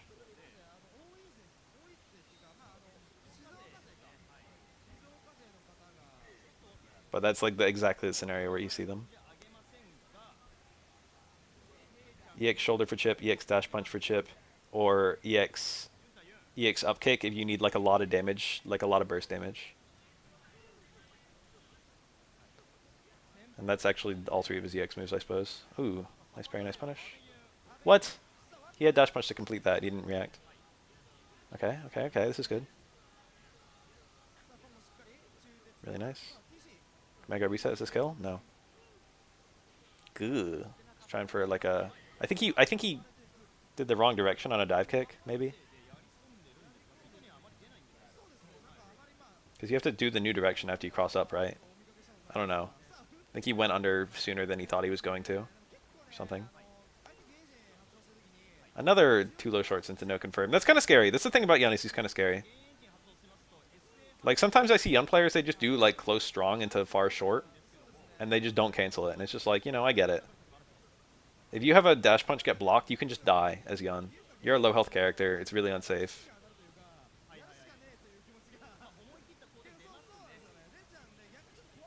It's like very understandable to not want to actually chance it with the completion on the combo. This is gonna do a lot. It's bad screen position though. Yeah, he went for the reset. It's very sensible. He's gonna get a lot of meter back, but it's not enough. Oh my god, there it is. There it is. Completed. Look, close strong, short dash punch. Completed Yun combo. They both just do it. Were those were two different versions of shoulder too? That's the funny thing. They both or what happened?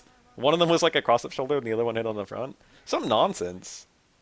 I think it's no, I don't know. I think it's two different versions of shoulder.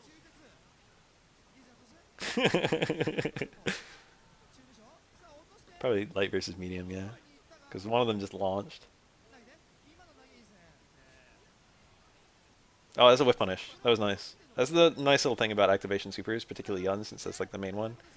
Is you can if they committed to something that you can punish, you can just react. Nice. It would have been better to go for like a regular punish, but he didn't know. But like if he could have wasted more time on the Gene timer, that would have been swell. That's a big like vulnerability when you like a lot of Yun players like to do button into or like special move, either target combo into super or like special move into super, like light shoulder into super, stuff like that. And that's good. It locks the opponent down, and then your pressure is really, really pure. But it introduces the possibility of your third hit of your target combo or like your light shoulder getting parried. And if that happens, it's horrible because the opponent gets a guaranteed punish, and that like wastes the whole Gene timer. Oh, nice. Good neutral jump. A lot of Yun players, especially these days, I mean always, but especially these days, they do just complete the combo, get the knockdown, and then activate after the knockdown. The chances of the opponent getting some kind of parry, if you're already activated and going for meaty pressure, are just like very low. If you do the right stuff. No real danger. Scary. That mirror could have been placed a little bit better, maybe. That's a more ideal mirror, but used up faster because of it.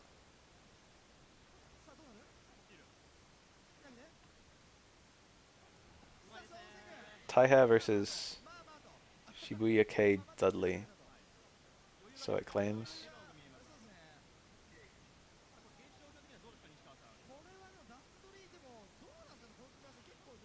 Ooh, I don't like that Crutch Fierce.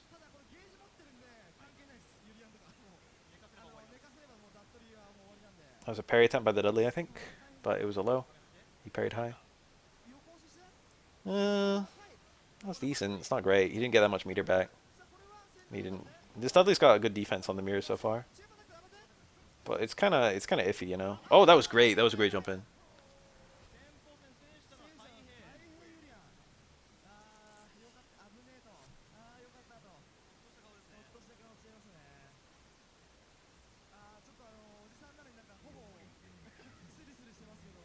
Mr. Nuki about to hop on.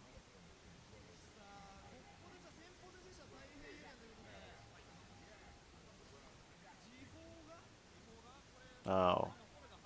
Once Taihe loses. I don't know the teams of this bullshit at all. Crouch Fierce from Necro you don't see too often. The forward is very common. This matchup, I've seen a lot of this matchup. It's pretty even from what I can tell. Necro gets some fun things in this matchup. Obviously the back Fierce stuff, down back Fierce stuff. But also he kind of plays neutral well.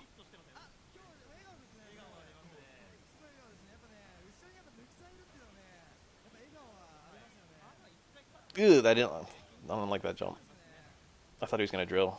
Probably Urian thought he was going to drill too.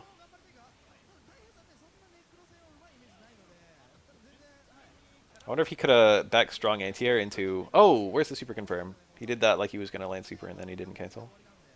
I bet you could do anti-air back strong into reaction electricity if they parry. It's an interesting option. Backstrong's not a good anti-air button, but if you hide it behind a anti-air parry, it's probably great. Okay, good block. Far short. Could he have supered that? Probably. Hard to react. A cancel into the overhead. That's a little scary to do at high level play. The overheads are kind of fast, but they're all one parry. And he can't super cancel any of them or anything like that. And they are reactable. But like they kind of work because people aren't really looking for them. Because they're not common. Nice. This next hit could be a super, like a grab here would be really strong. Or that could happen. This is like worst case scenario for Necro. It's tricky when Urians mix in the universal overhead. Because it's kind of faster than the Toward Spheres. It's annoying when you're looking for one and they do the other. Oh, see, he red parried it. Holy shit. Whoa.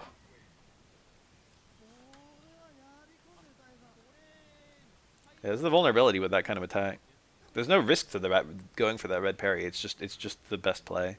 Anytime you see it, you don't take that much damage unless the second hit of the overhead kills you. You might as well go for it. Hmm. It was very good reaction though. Oh, it's an Oro. Chorio Bako. The medium Oro. No one plays this. This is the only medium Oro player in the whole world. Medium punch. Jump fierce, but he got only one hit. Jump fierce is common in this matchup by Oro players because it hits twice. What? That was jump strong or something? This Oro's hitting buttons that you don't hit. This dude's a nut. What the fuck? That was kind of nice. I don't know what to think yet. This is really strange play. Okay. Could be worse. I like the super jump out of the corner a lot. I do that myself. And super neutral is actually really good here. That's an unblockable. That's a real unblockable. He shouldn't have jumped. That was a bad jump.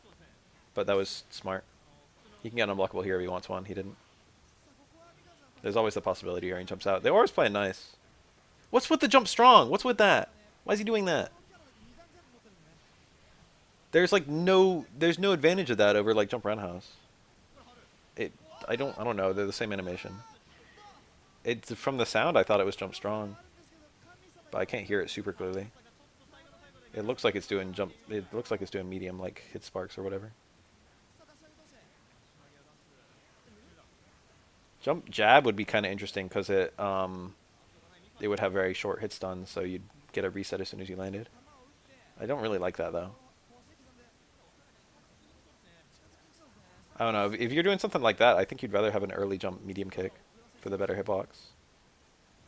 Okay. Because you still end up with just barely like being plus or barely minus when you land. Parry by the Oro. He didn't even attempt to punish that. That's Roundhouse. Roundhouse punishes. Maybe he attempted and he just was too early. This matchup's pretty even. I played it a lot. It's probably slightly in Oro's favor. But only very slightly.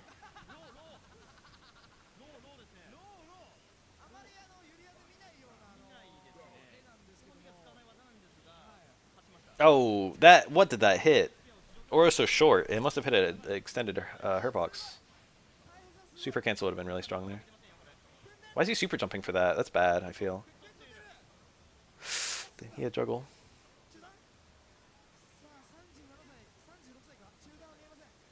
What's with the super jump, super neutral jumps? Okay, that was a really bad jump by the Necro. I mean by the Urian. This is a good super. That was the one thing he had to wait for. That kind of thing can just happen. That's a nice escape on the mirror. I like the cancel flow strong. You don't see that almost ever. He's gonna get hit. Ugly. Ugly round. It was played pretty close at least. But there's a lot of just weird neutral stuff. Alright, let's jump around a little bit. Whoa. Okay.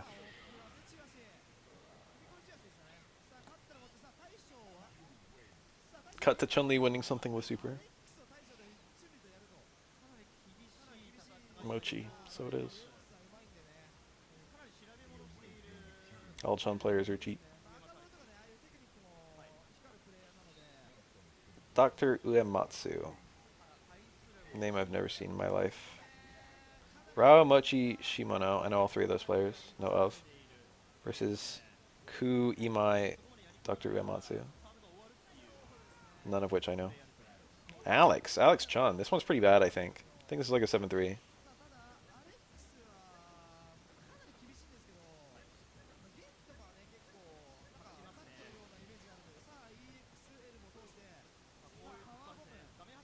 The early jump medium punch, land command grab. What was that? He hit that button too early. Was it because it was stomp? Yeah, it's because it was stomp. She bounced. He was expecting like to parry like a jump fierce or something. Jump roundhouse. Ooh, that was nice charging though. Didn't do anything, but it was nice. Once Chun-Li has super, I think things get ugly. Oh, he got the parry and he still ate it. I know that feel. That's happened to me loads of times. It's a bad feeling. Nice storage. The legs.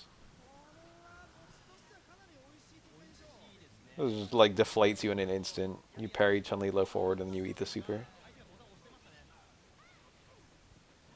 Dash? Multiple parry attempt? That was weird. Parrying lightning legs isn't even that good. Holy shit, what the fuck is this? That's good storage. That shit looked wild. I know you can store legs for a long time, but like he just did like 4 in a row with like long periods between. That looked super unnatural. I think the lightning leg storage is like twice as long, or like maybe 3 times as long as charge storage. It's done basically like the same way as you doing um, charge partition. Looked really strange. Oh.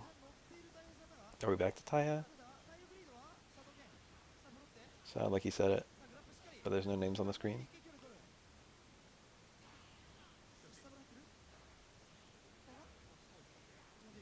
It's not on the same timer. I think it's got its own little timer. Ooh.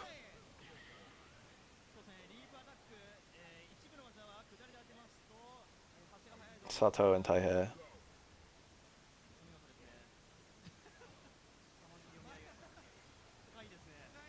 Okay. Just using the mirror to get the corner. Ugh, that got so many hits. He actually ran out of juggle potential. That's a funny moment. So, in this game, the higher your juggle count gets, it got to 5 here because it adds 1 for every EX Tatsu hit. He got 5 hits of EX Tatsu, and then because it was 5, it got to like the higher the number is, the fewer frames.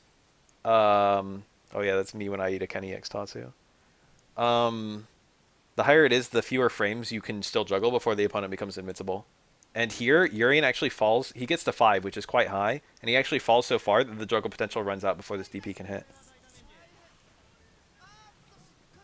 The timer ticks down. That's like a really funny little moment. People often just say like, it goes up to 6 or whatever, but actually it depends on how long they're falling and how much each individual hit adds in one go. Because you can get combos after like 7, and you can also fail to get combos after 5. Interesting little moment. It's rare that you see 5 hits of EX Tatsu. It's because they both super jumped. I mean, it was a EX Tatsu pretty early on the way up.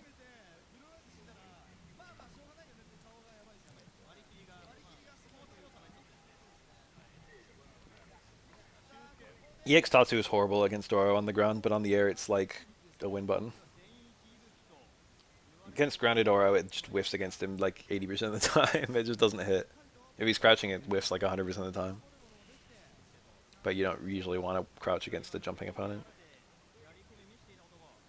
Higa's real good.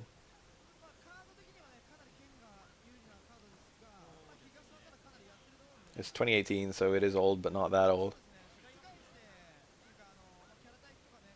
Close jab whiffed.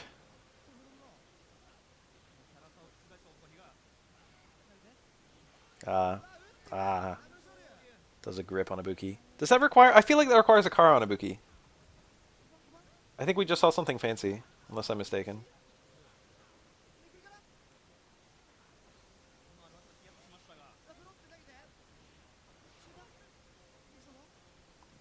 Ugh.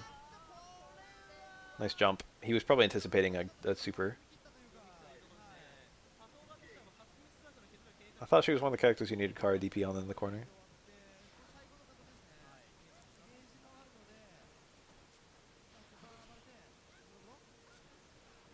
Oh, okay. I think it wasn't out of TC there. I think it was out of low forward. Meaty low forward, double DP. Is that +7 on block stand jab or whatever it is? Ooh. That looks really horrible when it's blocked. You gotta super cancel it like instantly. The super cancel window is like extremely tiny. Buki probably did that expecting to get hit out of it and try to get a reset. Ish. People are definitely a lot better these days at third strike than they used to be. And by used to be, I mean like 2000 to 2010. People go for like, there are harder parries that people go for. Or like, harder's not really the right word. It's more like, more specific parries that people go for. The tiers are not quite set in stone, but they're pretty much, you know, the order hasn't significantly changed in a long time.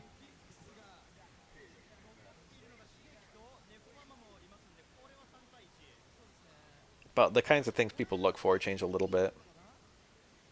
There have been tiny shifts in the kinds of tech people do.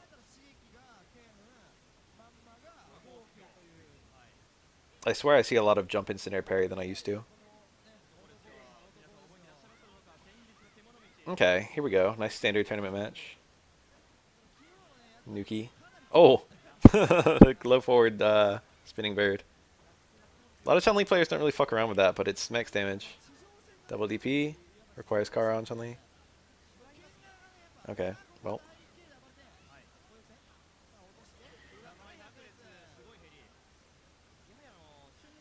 Tricky. I would have died. It's an unseeable cross-up. Nice parry, nice punish. If you're going to fight Chun-Li, you got to do it before she gets the meter.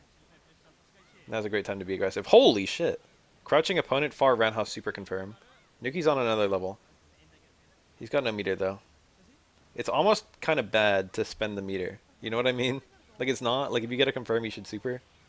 But when you, super, the opponent, you're not representing a threat anymore. As long as you've got a super, the opponent has to play a really shitty turtle game. And then you can kind of use that to get even more meter. I think that's crouching only, isn't it? Far roundhouse into super? I think so. You don't see that almost ever. It's a really cool little tech. Okay. He's killing him with these roundhouses. Another unseeable cross-up.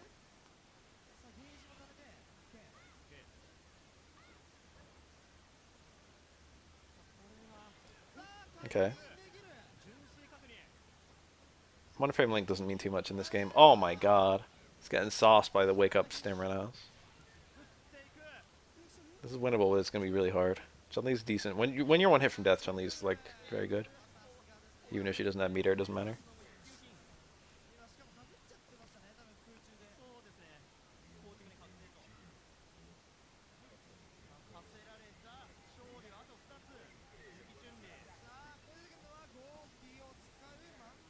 Akuma.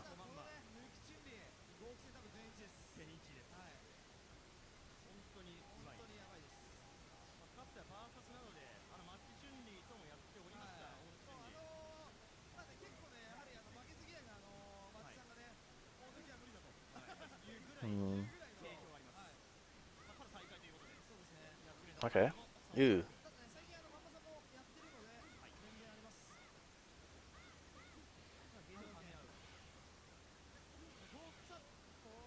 Oh my god, where did it all go?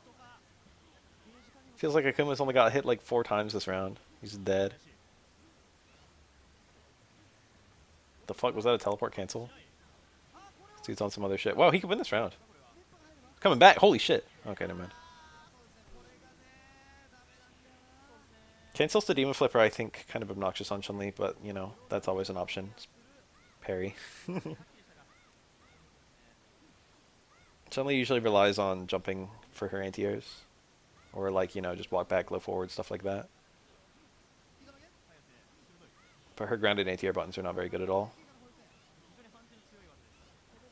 But cancel to demon flip is a little bit weird. Ooh. Wow, the Hazanchu on the parried low forward. That was cool.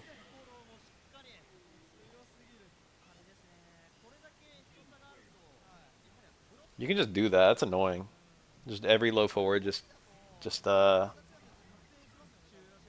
churn out a cancel into Hazanchu, and then if you see the parry, you just hit kick. Chun-Li's a grimy character. It's not that good though. But that's like the thing is, a lot of characters after parrying Chun-Li's low forward don't have a good thing to do there. Like they'll just go for sweep or something like that. And if Chun-Li cancels the low forward into Hazanchu, that'll punish the sweep. Ugh, he wanted DP. That's sad. I didn't get it. Oh, he was trying to save the meter. And he dropped the combo.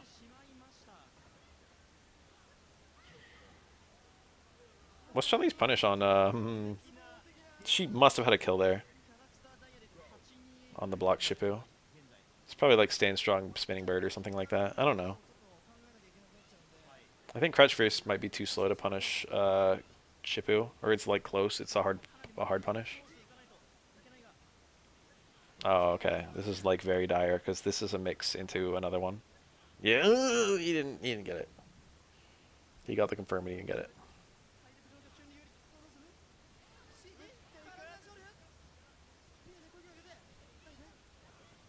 Yeah, that's what I figured. Oh, back hard punch. Okay, that's not what I figured. I know she can do stand medium punch into heavy spinning bird kick, or someone told me that, but I've never actually labbed it.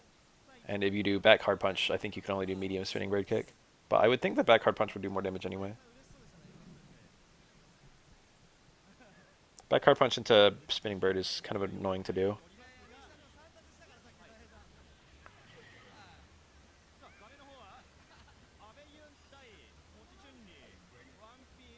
I showed that when I was doing the Shippu punish combos with everyone.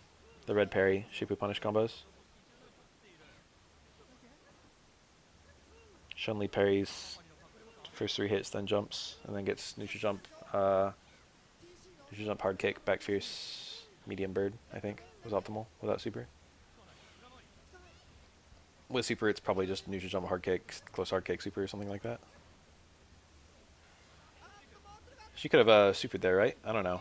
You might have to churn pre-freeze. She had meter though. You might need to already be churning. Do you know about that, B-Tran? You probably know, right? Oh, okay, yeah, see.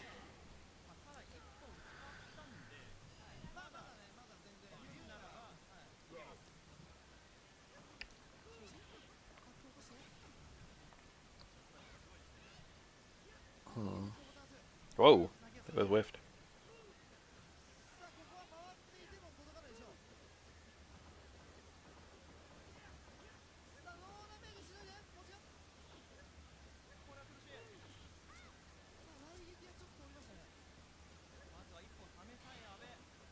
Oh, that could have been super punished. Hard to see in the moment.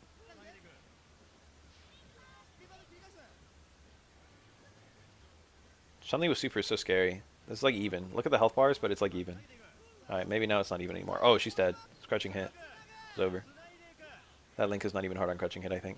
Okay, maybe it is hard.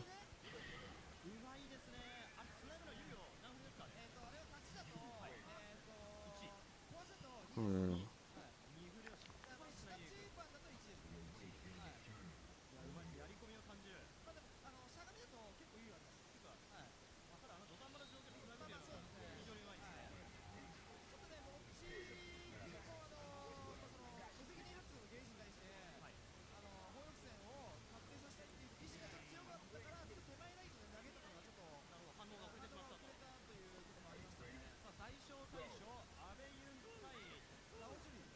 Okay. Okay. This is the dream for Yun right now. Whoa. V-Sync. Oh, this is the dream. Come on, keep getting stuff. You gotta win while she's got no meter. Oh, this is actually... Okay. Chun-Li probably could have represented a button to stop Yun from walking in, but it's so scary.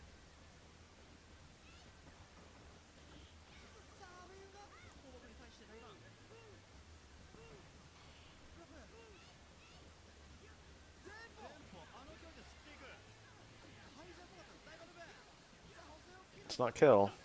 It's not kill. It's close. The fake palm to try and catch a parry attempt. You don't see young players go for fake palm that much. Ooh, that's close to kill. Scary, scary. The overhead, it was a bad overhead too. It was like a really bad overhead. He should have died for that. And the taunt too. That was a reactable overhead that could have been parried. Okay, okay. Huge damage on this. It's a very nice starter. Oh my god, half her health. That's like a dream starter. I think there was a link there. Didn't get it though. Love that juggle.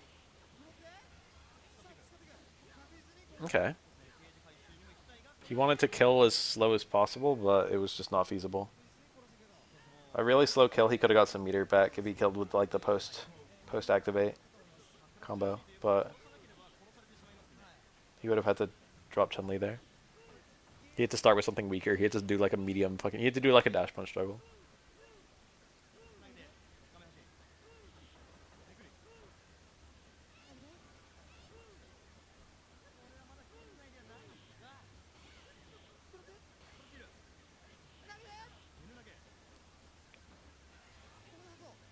Ah. Oh my god. Ooh, the parry. This is almost. Okay, yeah, this is like 99 times out of 100 I like in here. And then he got the command grab, and then it was 100 times out of 100.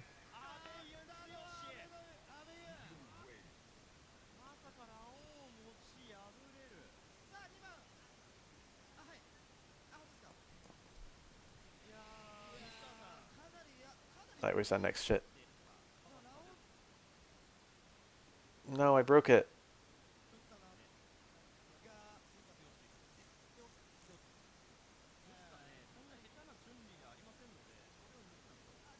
Okay, I see some footage in the not too distant future.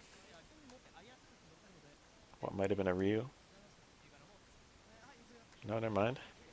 No Ryu's here. Makoto stage, that should have been the tip off.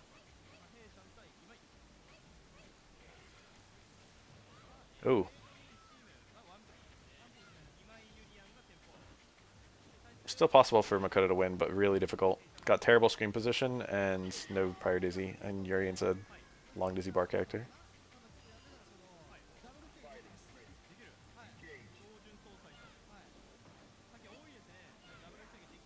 There's like a war for the screen position in this matchup.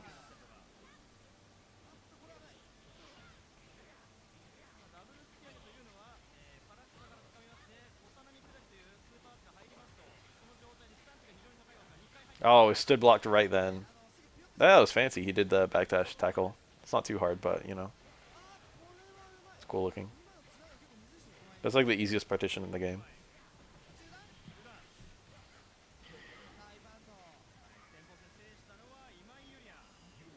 For the forward dash partition, you're doing hold back into tap forward twice into hold back. The backdash partition, you're just back into release back into hit back again.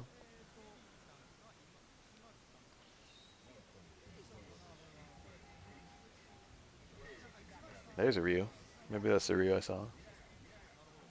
Super 1. Super 1 Ryu is pretty uncommon these days. It's almost all Denjin now.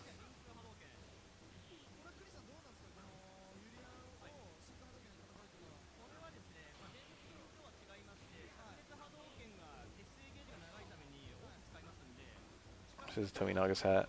Stole it from Tominaga.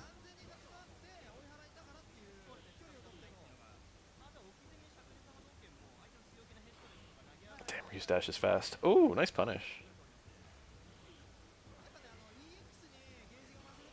Oh, very nice.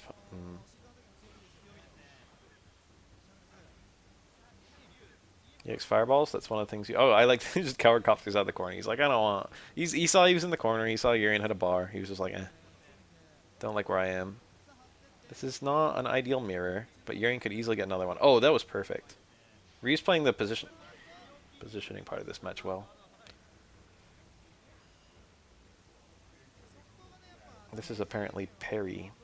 Perry, as the katakana says.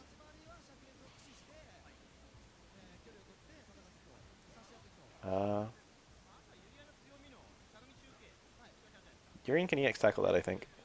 I don't know, actually. Maybe you wouldn't. Maybe it's worth it to keep the bar. EX tackle kind of has a really awkward state afterward, where Yurian's like +1 or something. I don't know the number he is. Oh, missed the tackle. That's hard, because he had to walk under. Oh my god, okay. There's no one... There's no one to blame anymore. Except himself. He missed 2 crouch faces into tackles. Those are both critical. That would have been huge. Because that would have been a bit high damage struggle into mirror setup.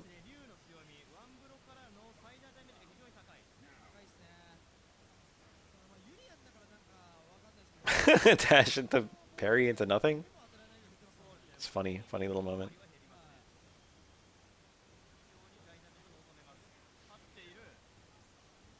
Nice EX fireballs by this replayer. Oh!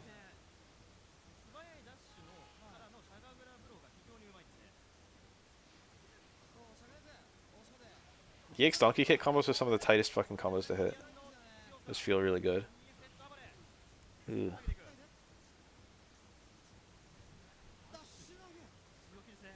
Oh, nice charging.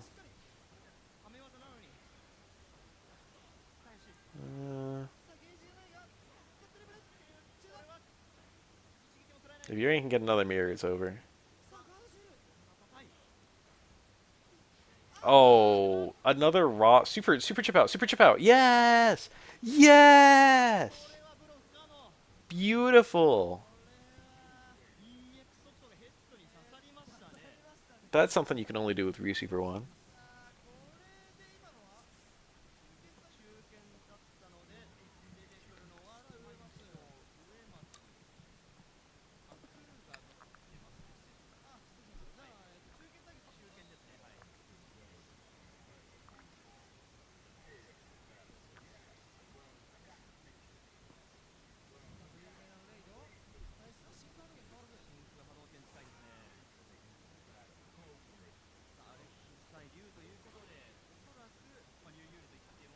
I'm just reading the screen.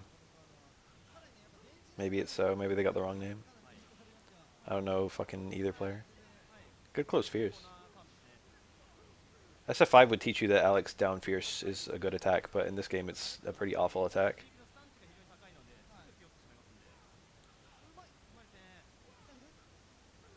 Whew. It's a good Tatsu, I guess. Jump back! Jump back roundhouse trying to catch. It's an instant overhead. Trying to catch a throw attack or something.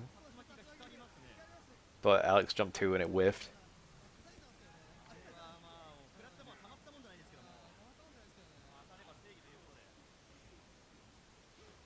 Nice red. Oh, it got far fierce. He wanted close fierce. Maybe go for low fierce after that. Might be better. More reliable. The fuck? What the fuck? This replayer needs to fucking calm down.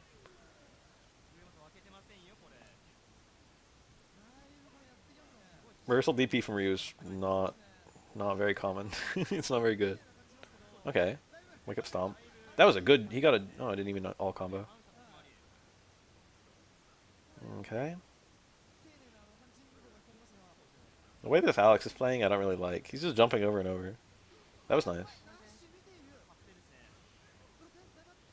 He's like jumped on Ryu's wake up like over and over. Awkward Tatsu. I think he wanted the cross-up Tatsu, and I think it was well timed to be a cross-up Tatsu, but the distance was wrong. Nice.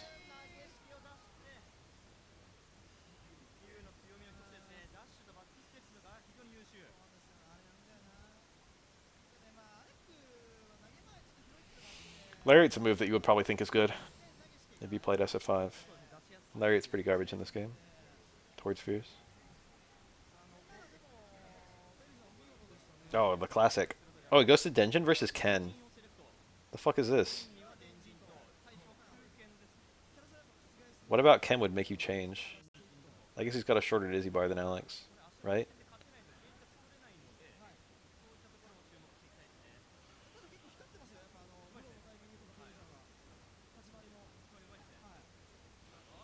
Nice. Ooh, that would have been a poorly timed Tenjin anyway. I think it was better not to spend it. He shouldn't have even thrown the Hadoken though. That was a good one.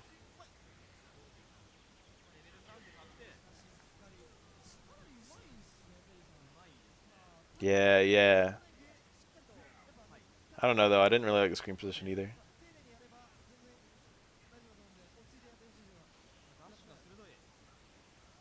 When you're not like point blank like that. Oh, I like the idea. Crouch first probably would have worked. DP's normally good there. Maybe he was late. What the fuck was that? Don't like it. If you can find the right knockdown, like a back throw or something, he went for it. Ah, there it is. This could. Huh? I would have just taken the Denshin. I would have just taken it. Was he really trying to get a little bit more dizzy first? Yeah, you can cross up Tatsu's Ryu. It's harder than it is in SF4. Well, it doesn't even exist in SF5. It's harder than it is in SF4 or for the characters who can do it in SF5.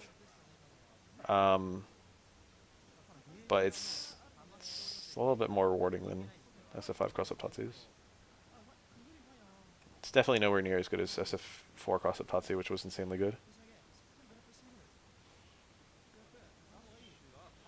Okay. Oh, that was back throw. He wants back throw. Back throw is like a very good. That would have been nice there. There we go. It was good. All right, good enough. He might have had a juggle there. He dizzied with fucking low short. Akuma can do it in 5, I think, and Ken. I think Sakura can't. No, Sakura can't.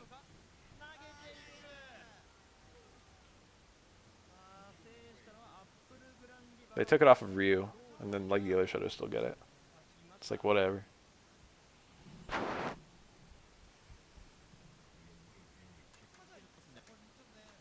Wait, I saw Nakuma. There we go. This is horrible. I like Makoto 100 times out of 100 here. Never mind, never mind. Let's hope.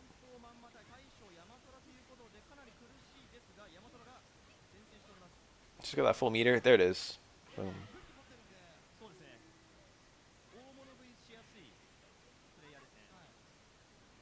I think Ground Tatsu's lost cross-up hitboxes between Alpha 2 and Alpha 3. And then they got them back in like SF4.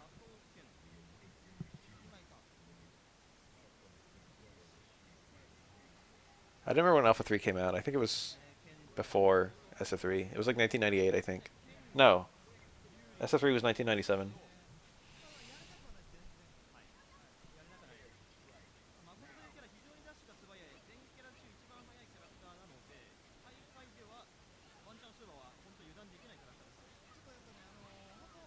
I'm gonna be honest, I never really liked Makoto towards Fierce.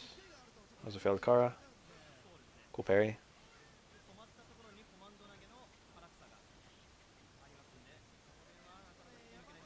That's... Oh, what, the Hadoken? Was that supposed to be low forward Hadoken super? Just for the extra meter or something? That's not a combo anyone ever goes for. They always go for just low forward super. Maybe it's a failed low forward EX Hadoken. Okay. Oh, that was it. There we go. That makes sense. He was going for low forward DP. And he got low forward Hadoken. Now it all makes sense.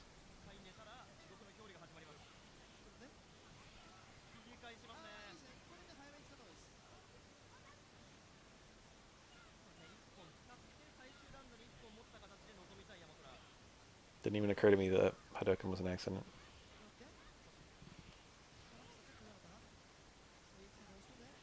Standing opponent. No super link. Ooh. He got pushed out too much. He should have just gone for the 2-hit confirm. But he wanted the 3-hit confirm and it was too far away.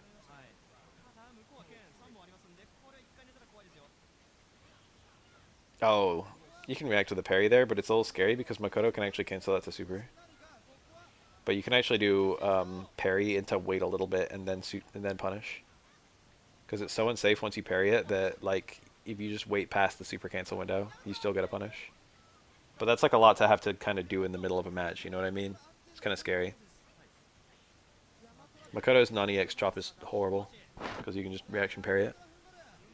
But if you're not ready for it, you're gonna let it slip probably.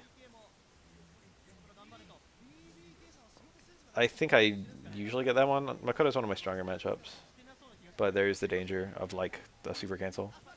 I've been hit by that before. I've been hit by parry Makoto's chop into cancel to super 2, and then I do like close strong, and then she zooms the other end of the screen and then kills me. It's just like, okay.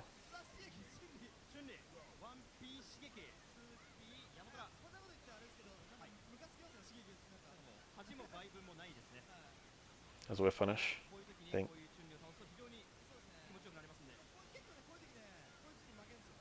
Wake up chop, what? It worked too. That was, okay, got reversal something. Makoto has no good reversal. Makoto's good reversal is super 1.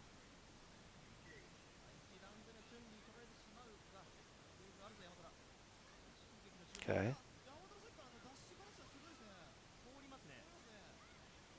Oh, no confirm. That was like OS confirmed too. Built the meter on the low forward. Oh, spinning bird got grabbed. I'm not even convinced the X spinning bird wouldn't have got grabbed.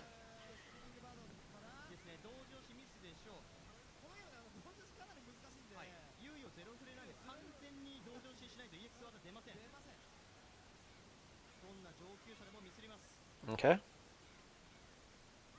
I thought those hard kicks were to store legs, but he didn't even go for meaty legs.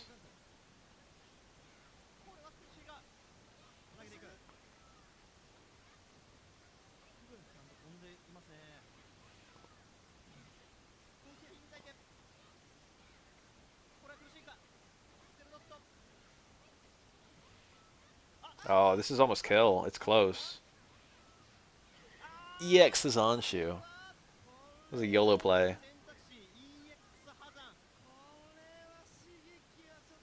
That's a really bad move most of the time. It gets way the fuck out of the way, but it's a single parry, I think. And it's very reactable. And I don't think she can super cancel it or any nonsense like that. I think Chun-Li's only super cancel is her fireball.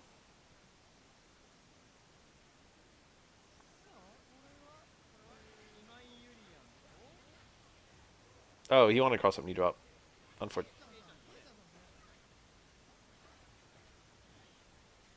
Winnable? Not easy. Oh, hitboxes. Makoto's low 4 beats everything. It's got the god hitbox.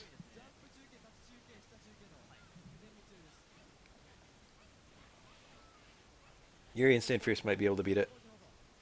Probably depends on range and timing.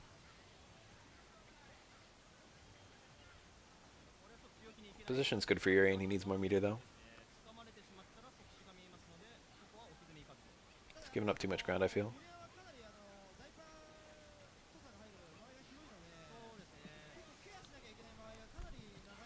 Nice parry.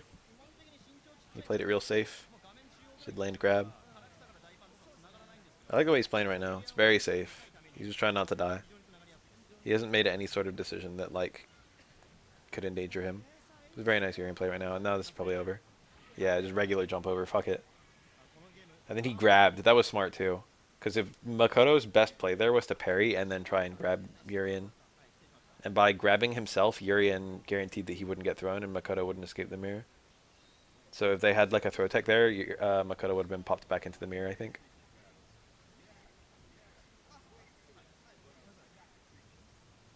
That was like a very smart, safe play.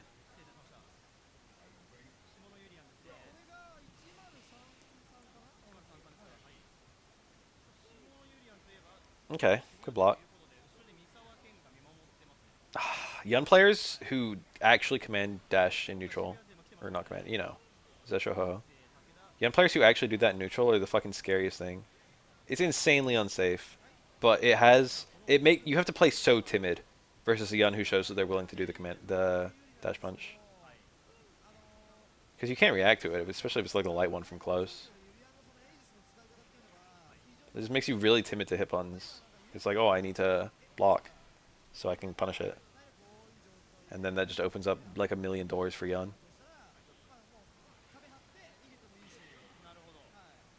It's still probably bad overall to ever kind of do it neutral because Yun's so vulnerable. His health is so low, and if it gets blocked, he can just die. But Yuns who show that willingness are very stressful to fight against.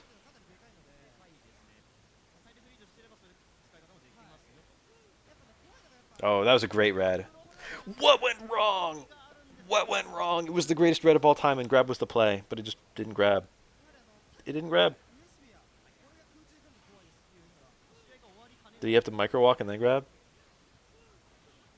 Can you not grab Yun during the one frame of super activation or some bullshit? He's good at those. Grab is like smart there because it just gets the knockdown and whatnot. Sad. Something I shouldn't have to worry about. As Oro, I just do stay medium kick. I've been in that scenario before. Or launch. Launch works too. Stay medium punch. If there's no question on whether him being close enough, stay medium punch works.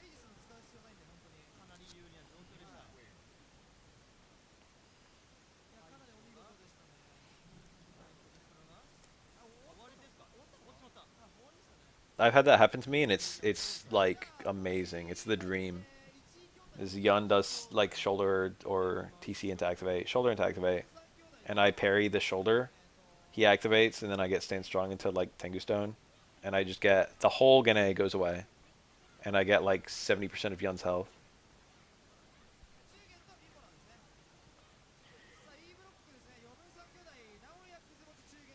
Towards jab.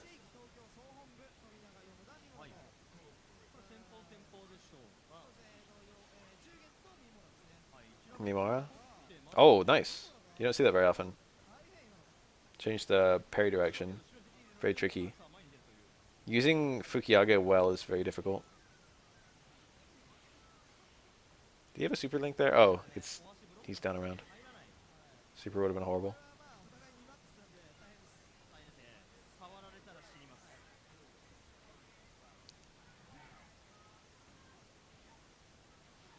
Oh, that's the downside of that. If it doesn't work, you're sitting duck. It's got a really garbage hitbox. All of them do. Looked like Dudley went for low parry into high parry there, but EX dash punch took so long to hit that he shifted from high parry to block. He was trying to parry light dash punch. EX dash punch was so fucking slow. Anti-air sweep from Makoto. You don't see that too often. Oh, this could turn around. Never mind. It almost turned around. There was command guard there.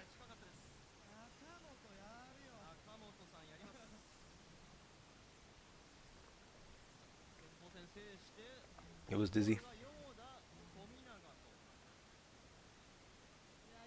Yomoda, Mimura, Tominaga. That's a stack team. But Mimura went down.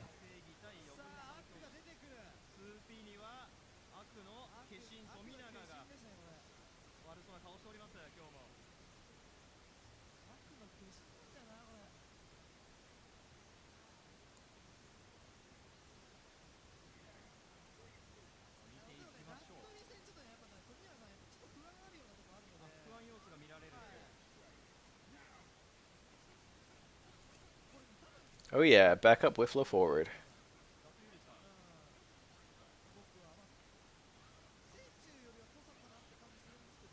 Touch fuzzy, get dizzy.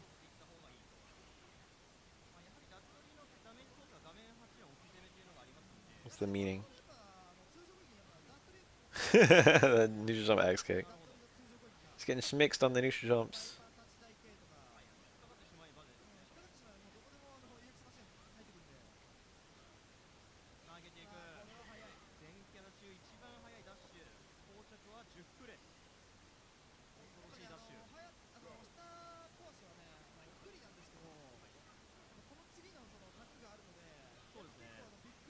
Tominaga looks like the bad guy from an ultra violent manga turned film.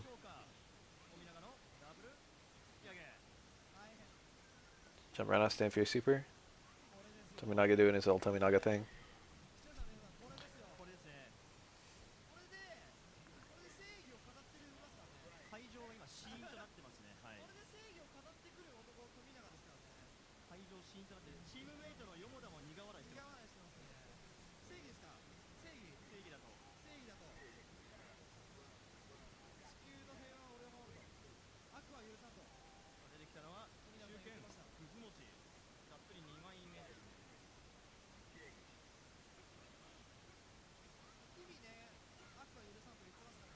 Just anti-air DP, huh? Alternate universe Matrix character? He just looks like a regular Matrix character. He looks like one of the fucking Matrix side characters from like one of the games. Oh, Dudley's tiny jump is really strong in this matchup. He can neutral jump Karakusas and get full punishes on them.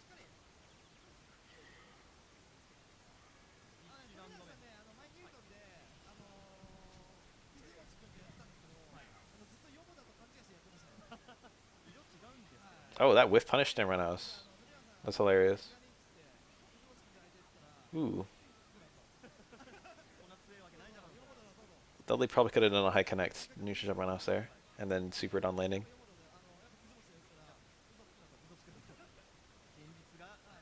On reaction to the neutral jump, the command grab neutral jumped.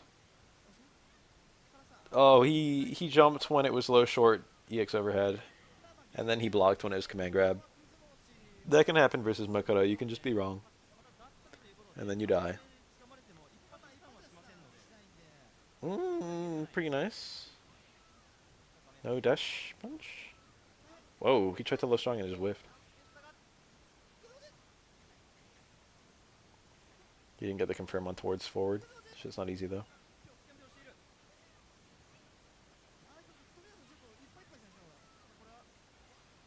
Wake up, super.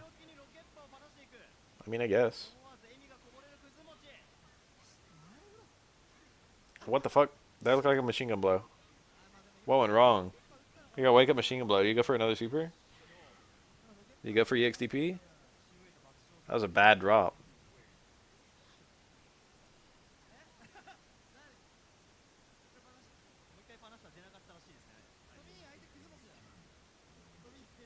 Something horrible happened. Anchor Urian.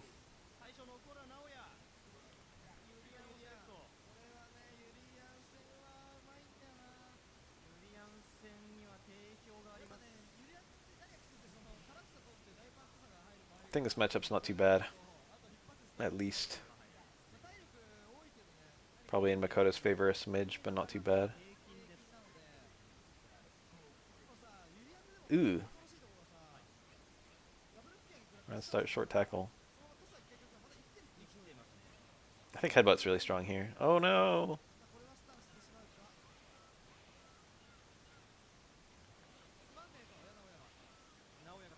Headbutt's got a command grab and low short, right?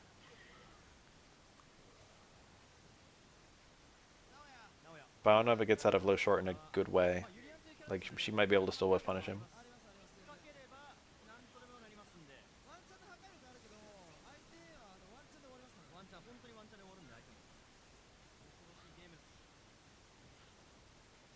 Ooh, okay. He's got good meter. Yeah, this is safe and smart. Didn't pan out. Still got good positioning. 2 backdashes was maybe a bit overzealous. This can't dizzy, right? Not on Urian. Wait, maybe it can. Did he have prior stun, or does that just dizzy Urian? He had no prior stun. That just dizzies Urian. Doesn't he have a long stun bar? Maybe it's a different... Maybe she does different Fukiages on him, so it does a little bit extra dizzy. Oh, it's a normal stun bar on Urian. Oh, never mind. He just has above average health. I think there's one character who has a long dizzy bar who Makoto can dizzy anyway. But I forget who it is.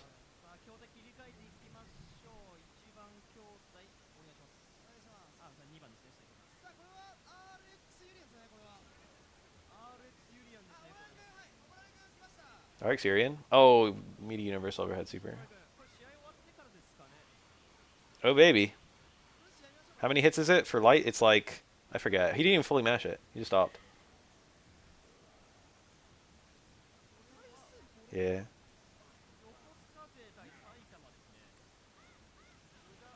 I forget. It's like 40 for light and then like 18 for heavy or something. I don't remember. I like looked it up one time. You basically just parry until you get bored.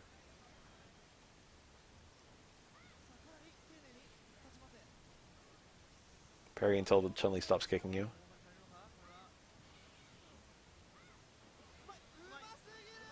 Nice. That's a cool link. Love that one. It's optimal there.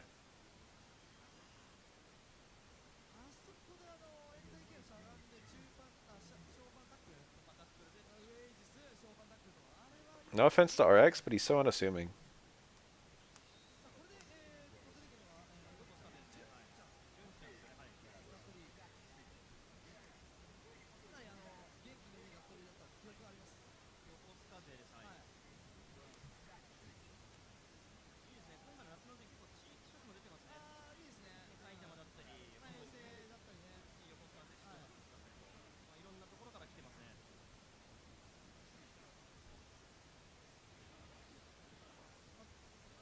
Neutral jab. Cool anti-air. You can, if it gets parried, you can attack him again on the way down with that kind of anti-air.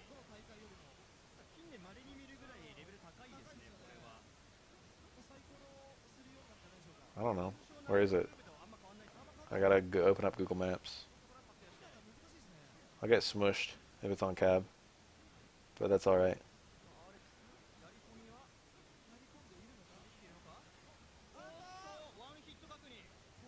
I can't do stand strong super cancel on cab. That's kind of important. I can do most other stuff, but I can't do that. Oh, that's what it looks like when you tech a throw and then instantly get put into a thing that makes you block. That might, yeah, I was going to say that might still hit. I've done that myself versus Dudley. He's only invincible for like a frame. I've done like, if you're not point blank, you can hit him with lows. And even if he does reversal super, it doesn't work. EX mirror? No. He just thought it would hit. That'd be really rewarding. EX mirror wouldn't be really rewarding if it hit. That's the game you play sometimes with third strike. Sometimes you have to choose between the thing that's likely to work and the thing that's rewarding if it works. Smart. Parry into weight, and then he threw the command dash.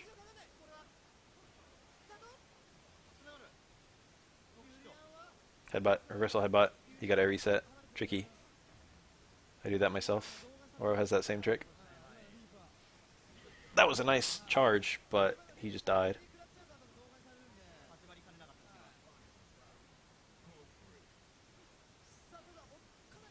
Forward dash? Is he trying to parry like a Crutch Fierce or something?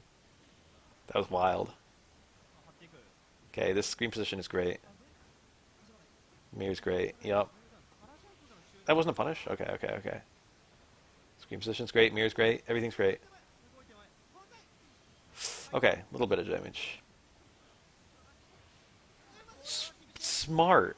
Smart as hell. Anyone's gonna parry twice there. It's gonna be parry, parry. But that's parry like pause two parries. Bullshit. Urian's cheap. Crouch Fierce, EX headbutt cancels and anti-air.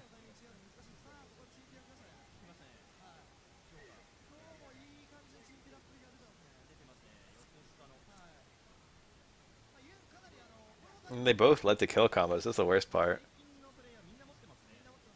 Crouch Fierce killed. Oh, he's doing Joker lips. Look. Really is the Joker. He's like, you know how I got these scars?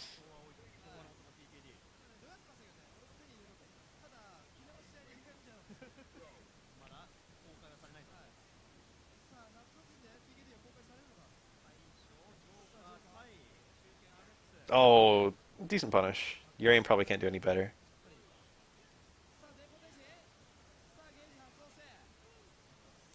Was that on purpose? He like whiffed the crutch roundhouse. What was that? There's no human way he wanted to jump away. I feel like the Joker would play... Let me think. Sean?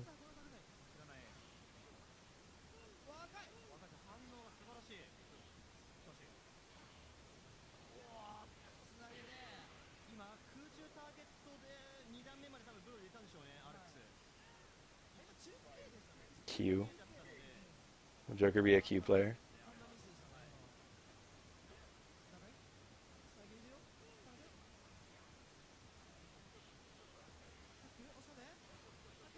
What Street Fighter character lives in a society? This is scary for Yun. He's got terrible position. Okay. Fight your way out of the corner. Yeah, fuck it. This is still good. Still ideal for Yun.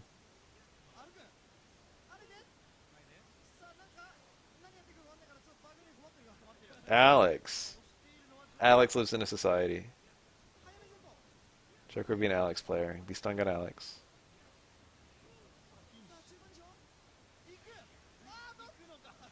All right, here's okay. You play you play Joker, and he picks a stun gun Alex, and he hits you with a stun gun headbutt. He hits you with fucking slash elbow stun gun headbutt, and then you lose, and he laughs at you, and then you go home and you lab it, and you anti-air him the second time, okay, and then you beat him, and he goes over to you. He's like, "Yeah, good game, man." He puts out his hand, and you shake it, and he stabs you. That's Joker. That's how the Joker plays Third Strike.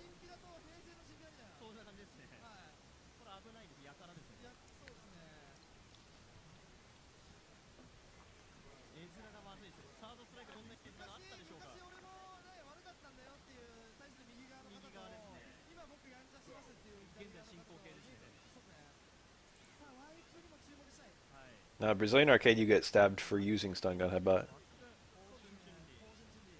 Joker stabs you for labbing it. Meaty shoulder? It was like, it didn't look like light shoulder. Maybe it was. Seemed to have a lot of startup. Oh, it went for the parry, maybe? Getting hit by only a third hit usually means parry. But he got hit crouching, which was kind of weird. Just a little slow on the down back to neutral or something, I don't know. Something weird happened.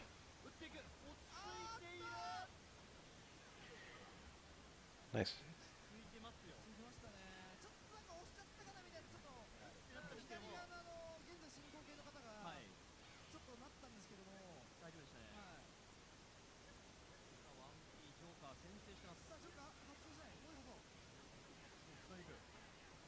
Oh, that was probably plus, right? That weird looking dash punch. Usually dash punch is really unsafe in Gane, but if it hits right, you keep frame advantage. That one looked plus.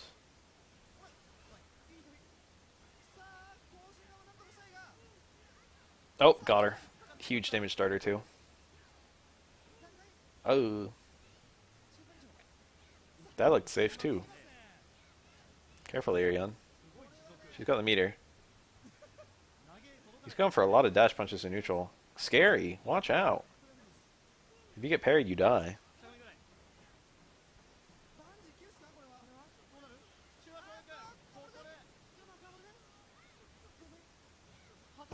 Sancho was like unseeable.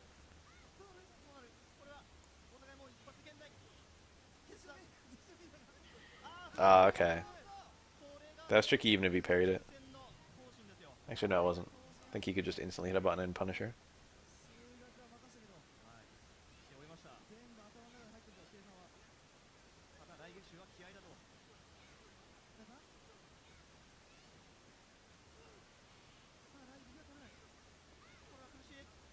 I wonder how I would think of Third Strike if I played Chun-Li.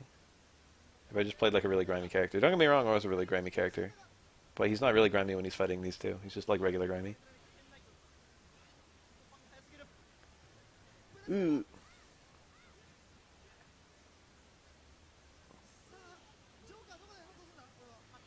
Nice. That was a kill. Oh, that was a kill. Chun-Li's confirms are not free. Ceremon House has a little bit of finesse to it. It's not a super cancel. It's a super jump, super cancel. Back Fierce is not too hard. He dropped that one. Oh, okay. Chip out?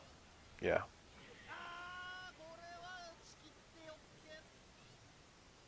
Or is grimy against like 2/3 of the cast? Maybe even 3/4. But yeah, it had to be wake up parry. And the parry direction was a guess.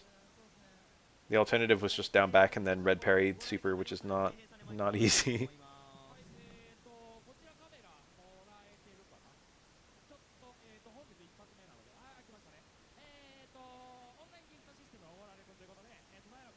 If you're playing Yun or you're playing Chun-Li well, I don't even get a chance to be grimy. I have to make my own chances to be grimy with parries, which is like, you know, the same as everyone else. It's the standard Third Strike grime. Land parry, land super.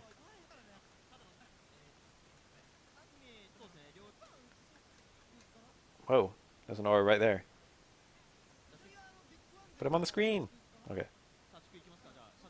It's like right at the start of the round. Love this matchup. I do that super all the time. Yeah, cross up. He was in the wrong position. It was hard because he couldn't easily just walk forward and do it either. This is actually the color no one picks for Oro. This is medium cake. The actual color no one picks is fucking light cake, which is the blue one. Shit's ugly. People only use 2 of Oro's colors because every other one is ugly as shit. Shun Oro is like probably 7-3. It might be 8-2. In Boss's tier list, I think he put it at 6-4 in Chun-Li's favor, which is like heresy. Or maybe it was 7-3. And then in Kuroda's, it was like 7-3 or 8-2 or something. Kuroda put it as worse, and Kuroda was like overrating Oro in every other matchup. And I don't actually mean overrating, I mean like honestly. He's probably right. I'm a proponent of top tier Oro. But Kuroda said the matchup was even worse than, I forget, than Boss. And Kuroda actually plays Oro, so you know.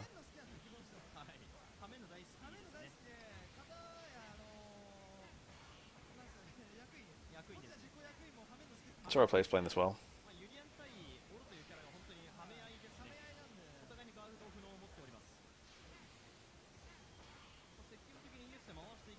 I love the late connect jump heavies into land overhead. He's done that a couple times. That was back throw, nice and safe.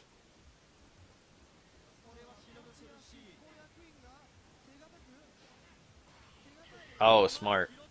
No one's going to parry that third hit. You'd almost for sure assume that Aura's going to cross under you. So that jump back roundhouse was very intelligent. This Aura player is pretty nice.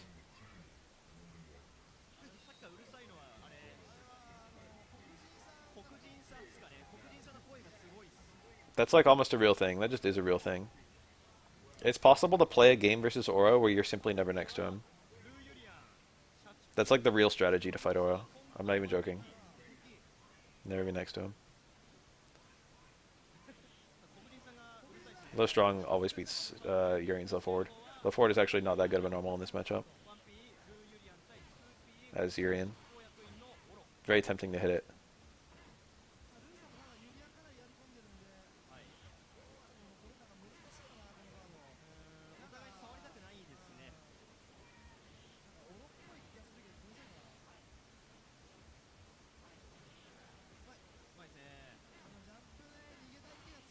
You can still parry. You don't have to be next to someone to parry. You can play neutral. How successful you'll be playing neutral against Aura depends on what character you play. You might have a really horrible time if you're playing like Alex or something.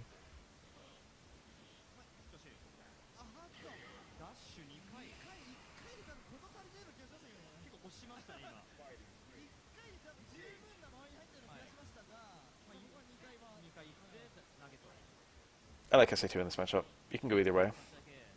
They both work. The thing is, headbutt is like a pretty nice escape for unblockables.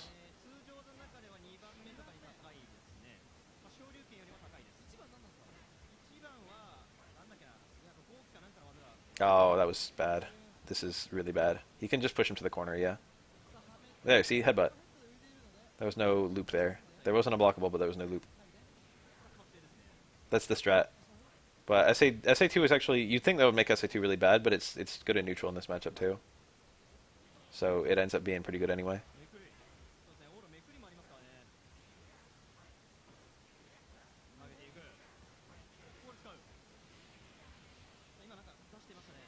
Ah, that was good EX Fireball. EX Fireball is almost never a bad idea. It literally, like, almost always does something good.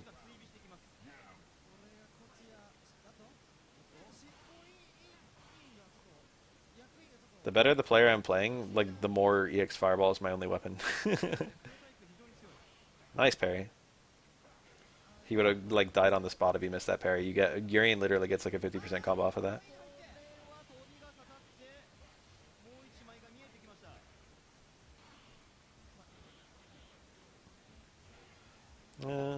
Okay. Don't think that was a punish. It might have been. Roundhouse. Did I tell you guys about that? That was funny. I saw Roundhouse hit twice one time, and I was like, what the fuck is that? And I was like completely baffled. Because I didn't know Urian's Roundhouse was 2 hits. I had no idea.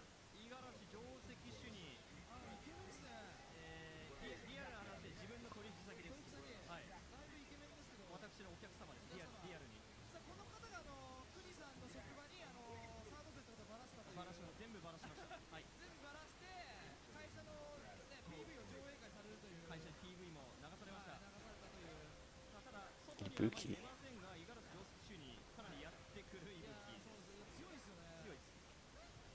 No Aura player ever has done that sequence. I've actually been fucking around with that recently. I never did that for years and years. And I got the idea again from, what's his name? Dagger G. He does wake up low short into uppercut, flash kick. And I was just like, huh, I could do that. And then I tried it once with low forward EX uppercut and it fucking whiffed and I was like, oh, okay. That kick works anyway.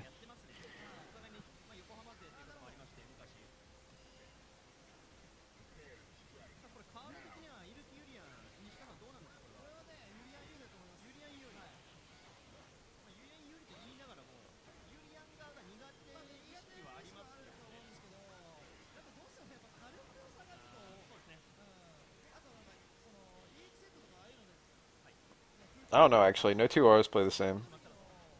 It's like the most freeform character in the whole game. Is that a punish? Probably, right? Pretty sure.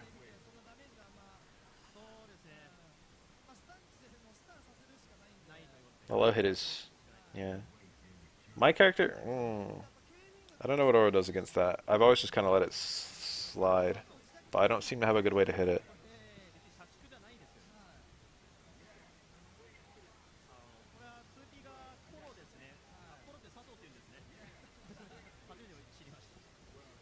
Hi.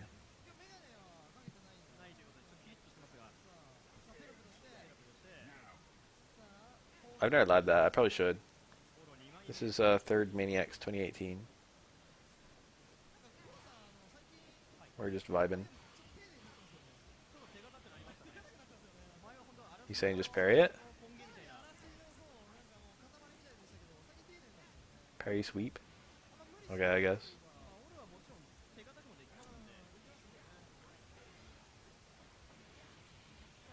I might be able to do parry walk-in something or other. That'd be the dream. Parry walk-in, stand strong. Depends on how unsafe it is. Nice. It's optimal. Very optimal. Ooh, it fell out. Sad. That was smart to go for the uppercut cancel the super.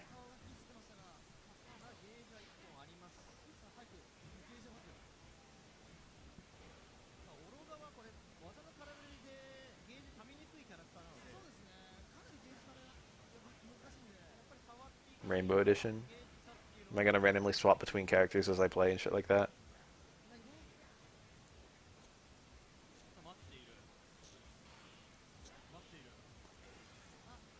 Does that work? Is that shit like -3 on parry? This matchup's pretty even. Classically, it's always been regarded as 5-5. I have a sneaking suspicion Aura wins it by a smidge, but it's not a really notable win. Both characters, it's actually a really interesting matchup because both characters have really similar tools, but the execution is wildly different. Super? Nope. I would have supered there.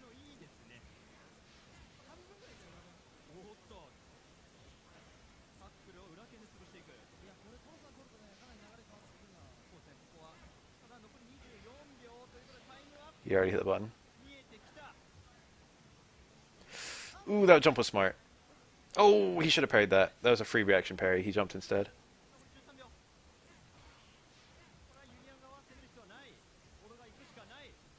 Tier-wise, in third... she's like top 1 or top 2, depending on who you ask. Wow! The Aura player, Misa's top 1. The classic idea is top 2, but I think nowadays people say top 1. She's been sharing that spot with Yun for like a long time.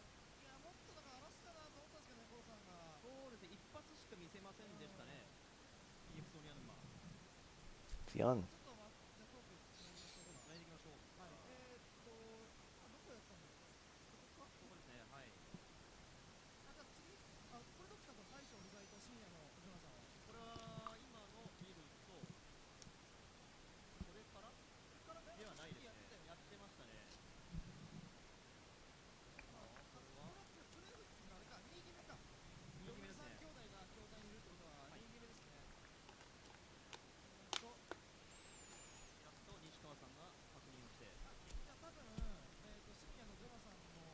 then third is traditionally Ken, and fourth is traditionally Makoto. But people like to have a little fight on which one of those characters is better too. Most people say Ken, but they're pretty close. And then probably Dudley below them, and then like Akuma and Yang. And then kind of vibing down there in high tier are Yuri and Oro. Um,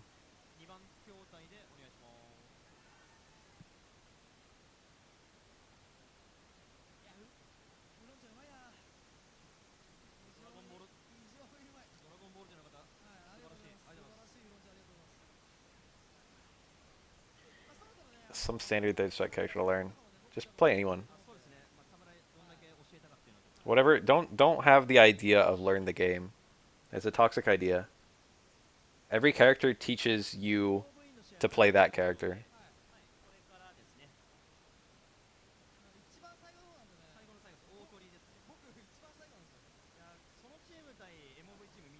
If you like Necro, play Necro.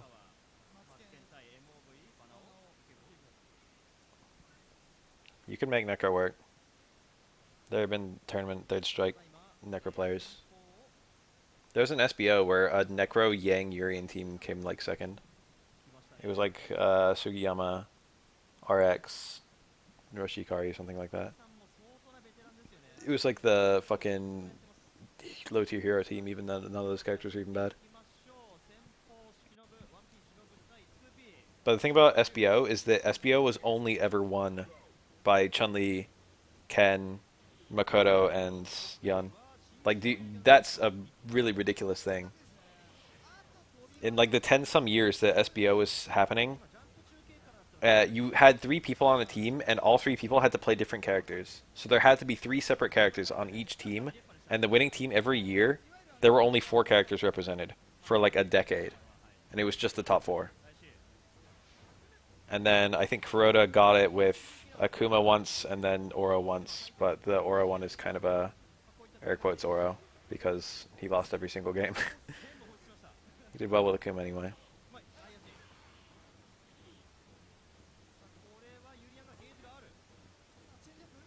But because of that turnout, because SBO was pretty high level play, some of the best.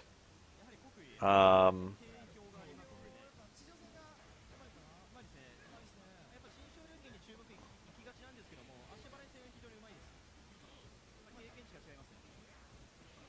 and yet you only see those four characters. I feel like that's kind of like set in stone to those four characters.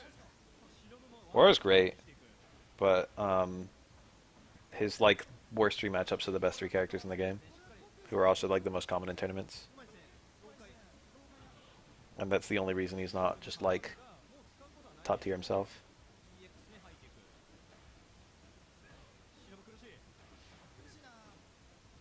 But Oro's kind of notable because he gets more reward off of a parry than any other character in the game, possible exception Makoto. So if you're just good at the game itself, Oro is one of the most dangerous characters, if not the most dangerous.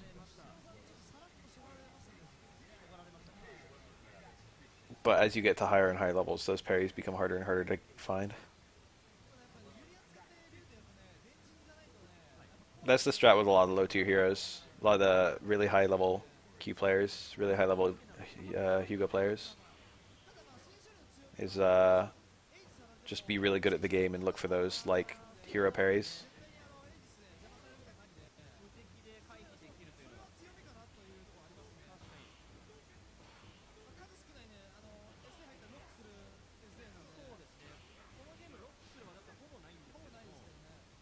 But again, having the best parry follow up in the game is a huge deal.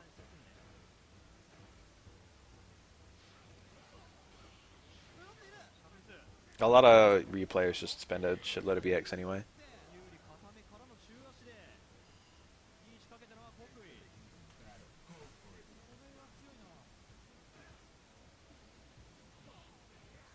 That's kind of true. I understand what you're saying. You can win a bad matchup just by being the better player very easily in Third Strike compared to other fighting games. Player skill is the huge determining factor in like most matchups, Player matchups, I mean. Rarely does it come down to which characters are being played. But if it's a really extreme bad matchup, if it's like something versus like Chun-Li versus Hugo, you can see if you like watch footage of like the best Hugos in the world versus like no-name Chun-Lis, the Chun-Lis will still win sometimes. And it's just because, you know. Ooh.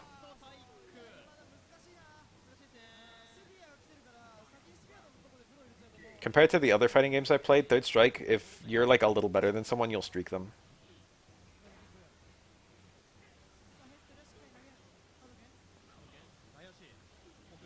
You won't even lose rounds.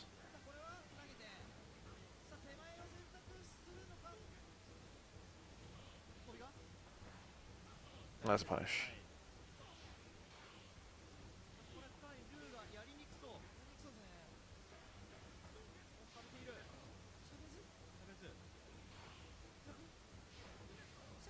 I guess that was a good EX Fireball. You probably won't get super for the rest of the match.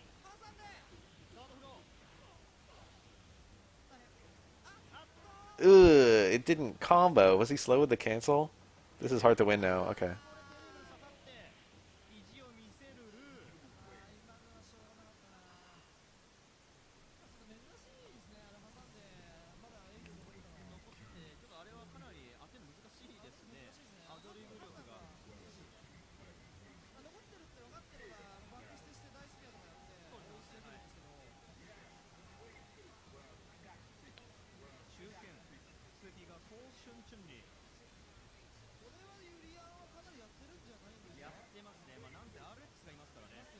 I miss Ryu.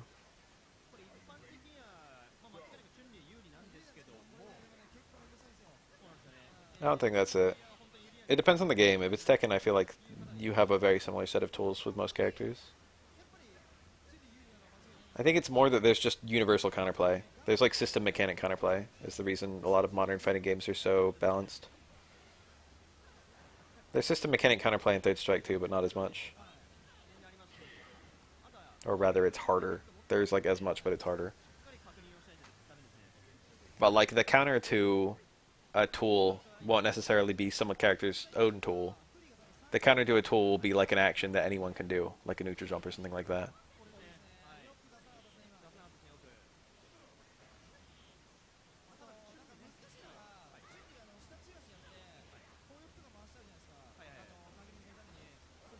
You can see that a lot in anime games as well.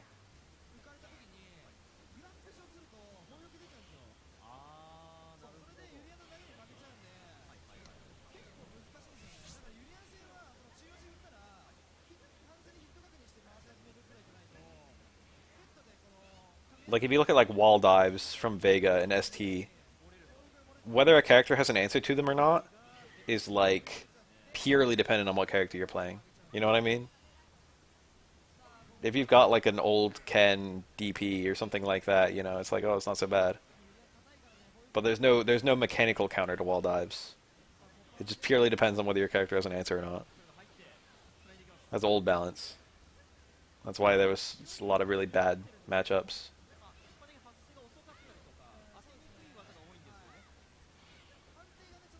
I want an update for Third Strike, but not like a balance patch. I want like a fourth version. There's no point in balancing it now. I think you should just make another one. Just put like 4 more characters, and then fiddle with the balance once you do that.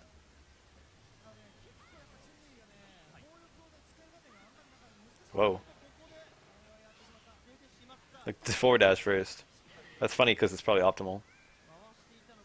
You get a little bit of extra screen position. Urian players would think about that. They're just like, I need to get to the corner.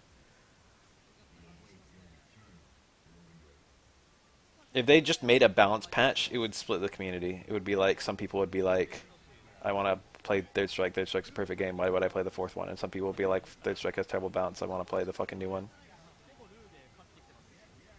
And I think that old Third Strike would win out, just because it's more enduring, because it's just got this like 20-year like development. But if they made a Street Fighter 3.4, then I think that would be more palatable to everyone. We'll just add characters, and then patch like balance after that. I don't think anyone would be upset with that.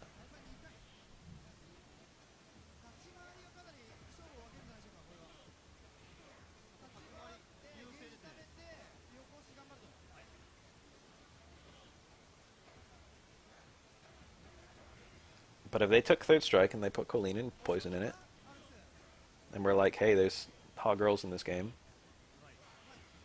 buy it, people would.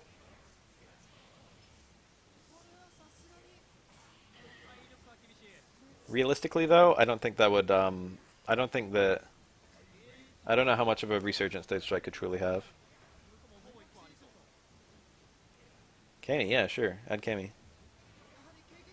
I'm okay. I'm okay with Kami and third strike if I can parry her dive kick. Colleen's already in the game too. They're both already in the game.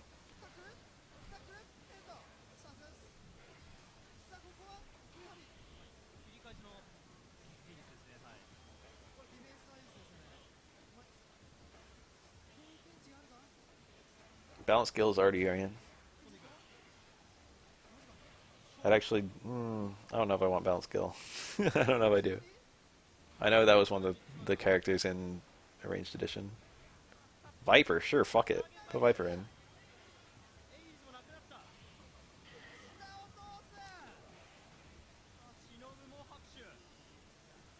I want to say Ibuki's 16. I think Ibuki's 16, I think Makoto's 16, and then Elena's 1 year off, but I don't remember which direction. She's either 15 or 17. She's like way bigger than them, which makes me want to say 17, but I feel like it might be 15. They're all fucking high schoolers.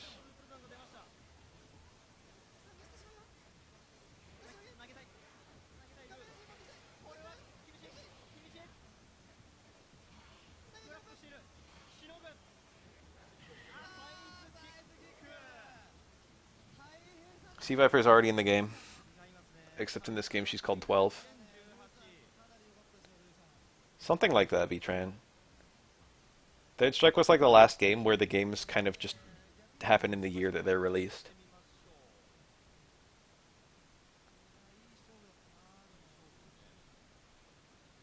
Oh, we're over to...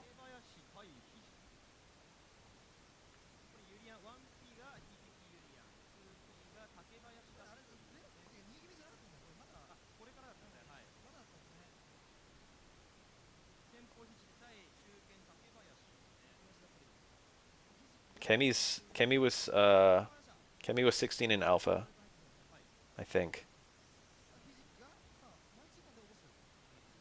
That's your cursed lore. Every time I've ever brought that up, everyone's like, what the fuck? Kemi is younger than Sakura. That's extremely cursed lore. I don't think we've had Kemi's age mentioned in any other game. But you can like math out how old she should be based on like, you know, when Alpha happened. Oro.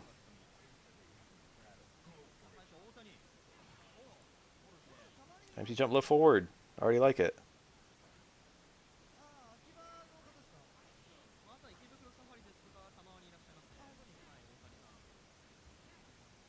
Oh, Antia Renhouse. That's good. It's weak to parries, but it's good.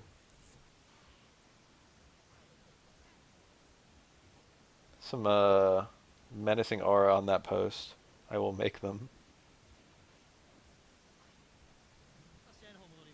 Yeah, this is how I play this matchup. Except I don't. I rush down. This is how you're supposed to play this matchup, though. Sora's playing well. Aura beats Urian in neutral. You can just stay in neutral if you want. That being said, Urian's meter is more precious than Aura's. So he's actually going stones.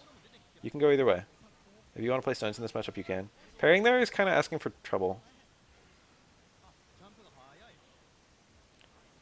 Aura's like 140 or some bullshit.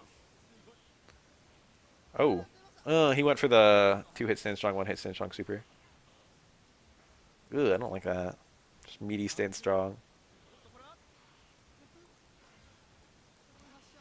Oh, this is good. 5-stone pressure is really obnoxious. Yeah, yeah, yeah.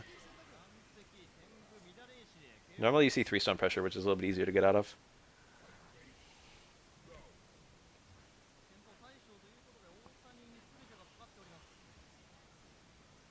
Yeah. People People invariably, when they talk about how broken Oro is, talk about the unblockables. But Tengu Stones is like as broken, and people just 100% sleep on it. I literally play Oro on stream, and people are like, "Why are you picking Tengu Stones?" Even though it's like the second most broken thing in the game after fucking SA2.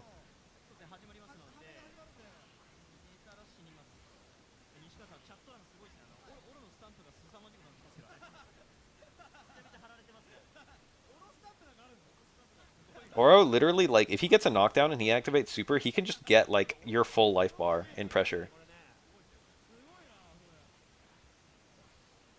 Even if you have like relatively good defense and you successfully block most things, he'll do like 50% reliably. Maybe not 50, but like 30. It's unreal how good Tengu pressure is. Oh, but that can happen. Okay. Oriented Strike's usually regarded as the ass end of high tier. But there's if any character is underrated, it's Aura. If there's some character that's actually much better than we think, it's him. I don't know what they are. He had like different objects in Second Impact, which is really funny.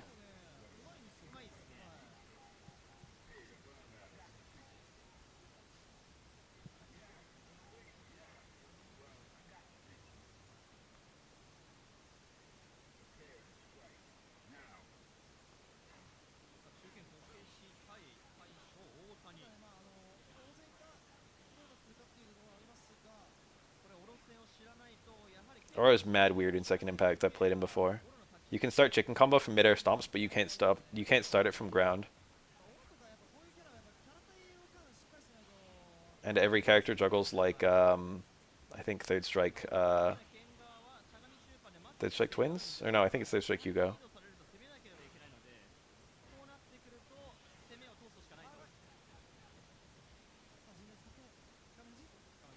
Oh, that was nice. He needs the car on Aura though, I think.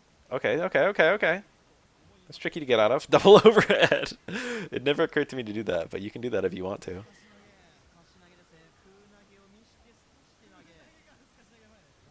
There's two overheads. They're not going to hit a button immediately. First strong is a good button. I love jump attack into backdash is so strong. I do that all the fucking time. Ugh, where's the confirms? Don't like that. Or it's got very ideal positioning right here. If he can like land a parry. It's always ideal position for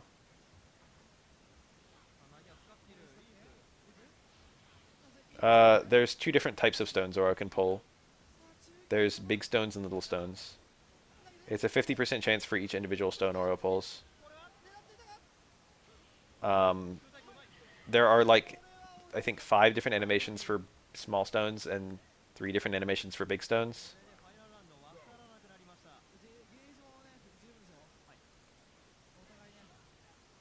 But functionally, inside the code of the game, there's just big stones and little stones. Yeah, you can parry stones. And generally, in 99% of contexts, it doesn't matter which stone Oro gets. They do like the same damage and the same dizzy, and you have the same combos with them. There's like very, very specific scenarios where you want a particular stone, but they're all like super, super unimportant. I think the block stone's the same, I don't know. The hitboxes on the big stones is slightly bigger, which might matter if you're going for like 3 stone pressure. He dropped it! That was a kill combo! No, it wasn't.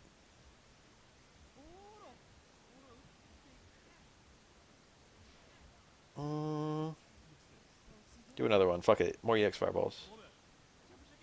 Alright, EX stomp in 3, 2, 1. I knew it! Okay, that was super smart.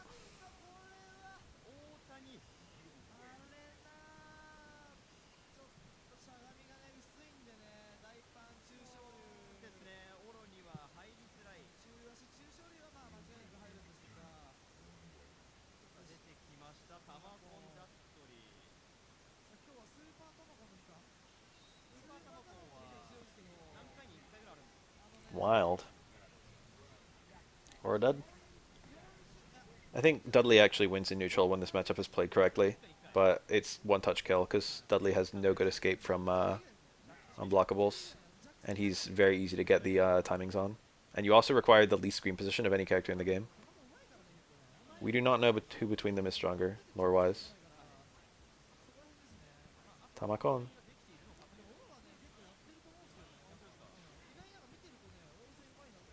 This matchup is usually regarded as 5-5, but it's a 5-5 where Aura wins if he gets the right hit, and yet it's still like 5-5, which tells you the kind of matchup it is. Aura's like better in neutral, I feel. But it's not like way better. Oh, that DP.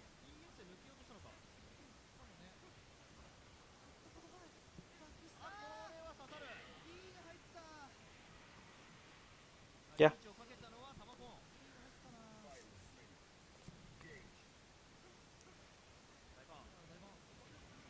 Nice ATR. He actually could have confirmed a super there, I think.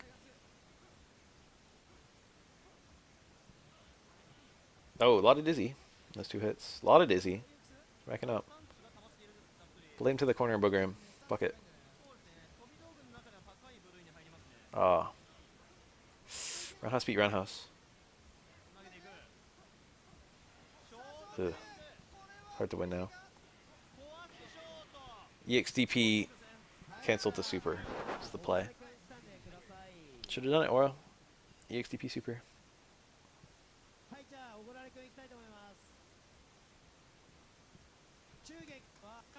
Damn, this video is 9 hours long. I'm never gonna get through all this. I'm tired now.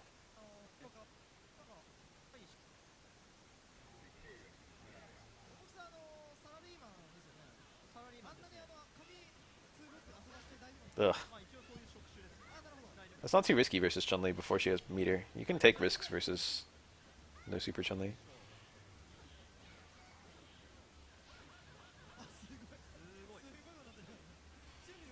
Crush jab.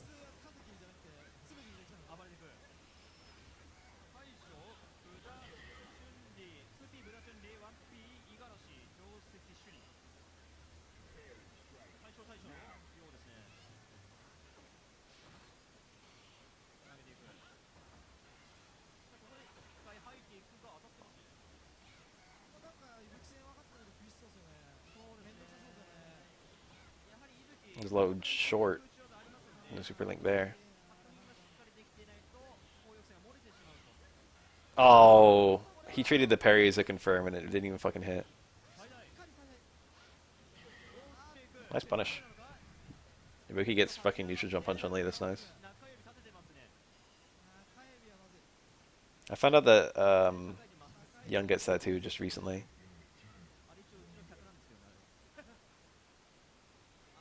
Young fucking only parries the last hit, he still gets a jump in punish. Must be nice, or jumps too high.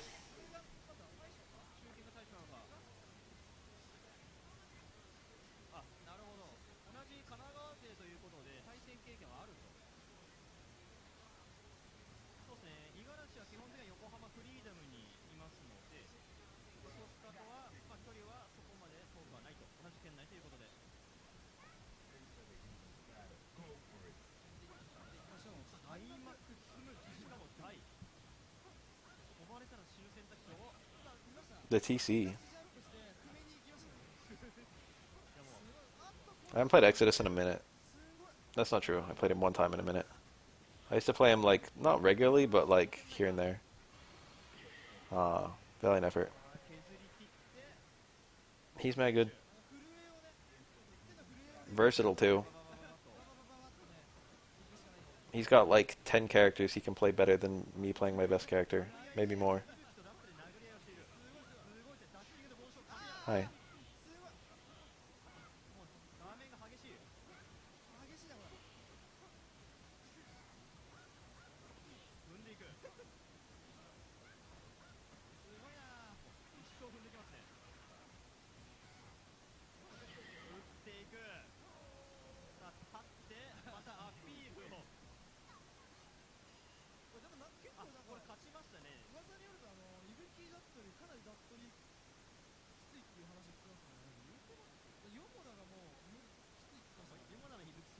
Imagine someone seeing a picture of Makoto and being like, man, she's really hot.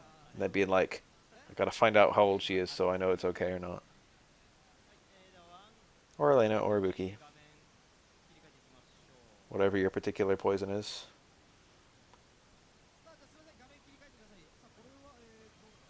And then you find out that Ibuki's 16 or whatever, and it's like, oh no, I've committed a thought crime. Hey, that worked. I only need one hit.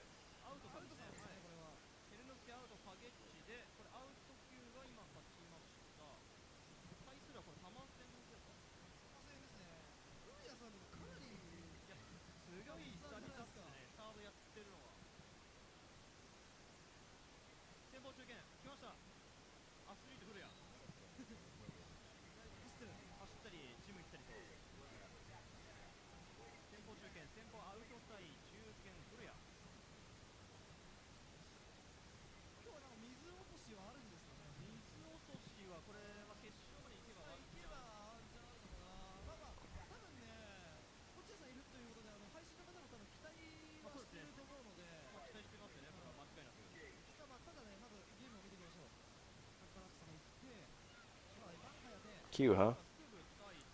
Ow! I've seen this guy before. He plays nice. This guy's actually a really good Q. I saw him do some absolute crazy stuff the one time I saw him play.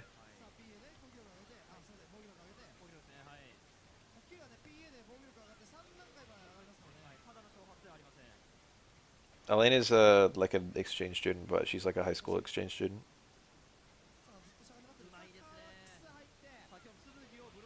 Going from Kenya to Japan.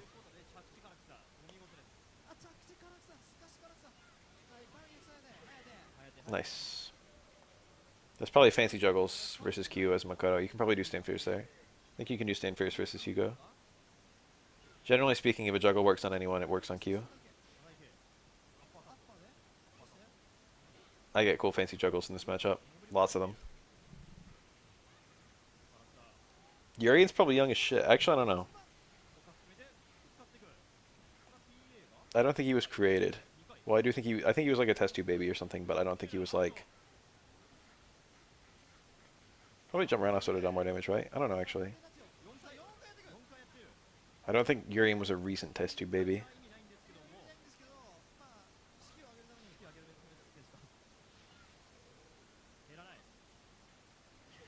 Okay. This matchup's really bad, by the way.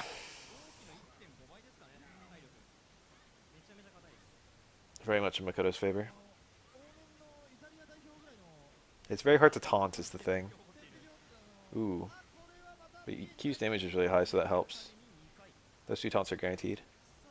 But there are very few guaranteed taunts in this matchup. Because Makoto can chase down taunts with Super 2. Kuroda said 6-4. He actually did say that.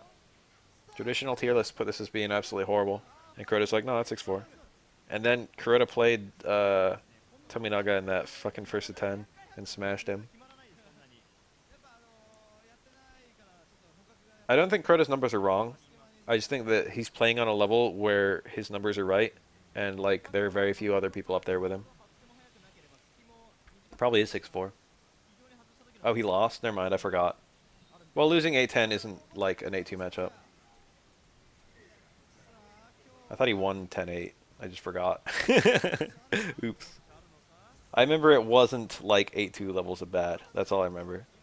I haven't watched that shit in a while. When did it happen? I watched it when it happened.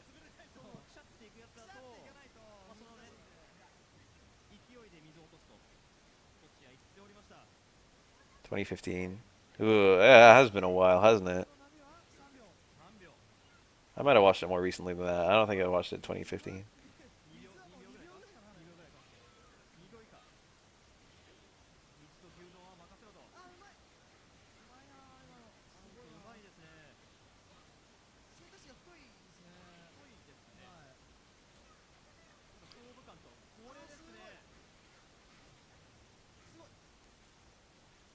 Oh.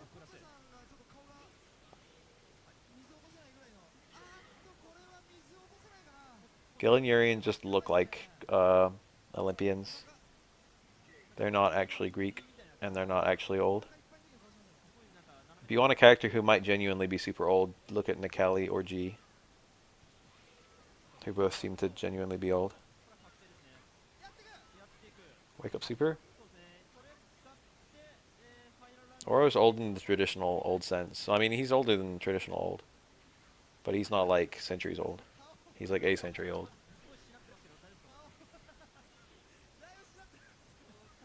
Nikali might be like Dawn of Humanity old.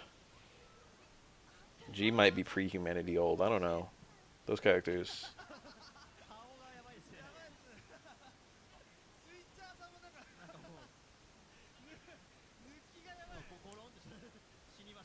That guy died. Sad.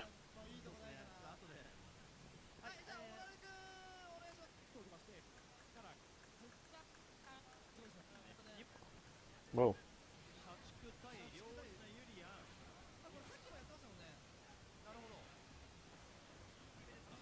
I love the sheer massive amount of fucking footage of Daigo sleeping on weird shit. What's going on with that?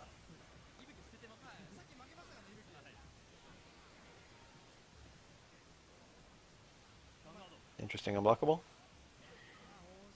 I think that one's not too bad to parry out of, but it's very easy to do.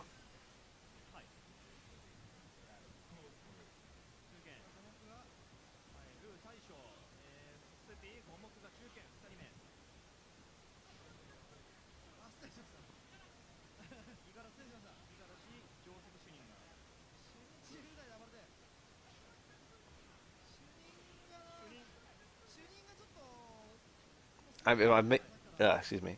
If I'm being honest, one time I went to a tournament and I just got tired of shit in the middle of the tournament. And I went out to my car and I fell asleep for like an hour in my car. And then I came back and I went back to the tournament. So I understand. It's probably 10 times worse for Daigo, who like flew on a plane to get there and was all jet lagged.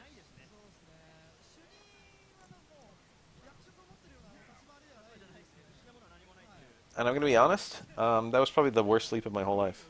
Was that mid tournament sleep? Man, it was bad.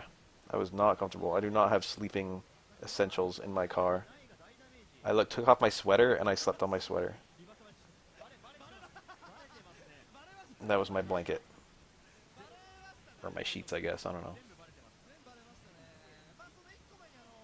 And I think I had my head on my fucking backpack as a pillow. Oh, I put the seat down in the back and I slept like long ways. I'm too tall. I can't sleep sideways in my car. And the seats don't go back enough that I could lie down in the driver's seat. And I can't sleep if I'm not lying down. One or two times in my life I've slept in my car. Stone? Yep. I'm 6'1".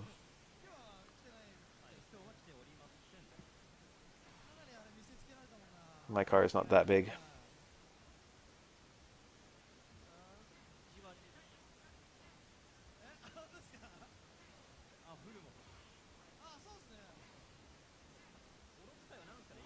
Also, it was really fucking hot. It was like pretty late evening too, which is the weird part. It was like 4 p.m. Okay, that's not late evening, but it was like past the point where it should be really hot. I slept from like maybe it was like 5. It was like 5 to 6. But the sun was already down. Or it was like going down. It was like most of the way down. And it was still hot as shit.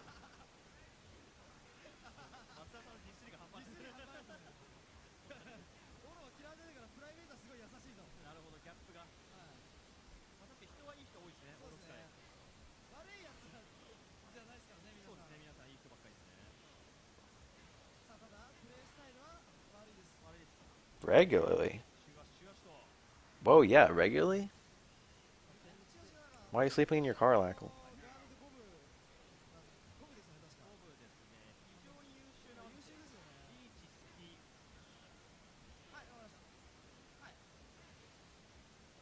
Alright, playing this matchup. I like the way they're doing it.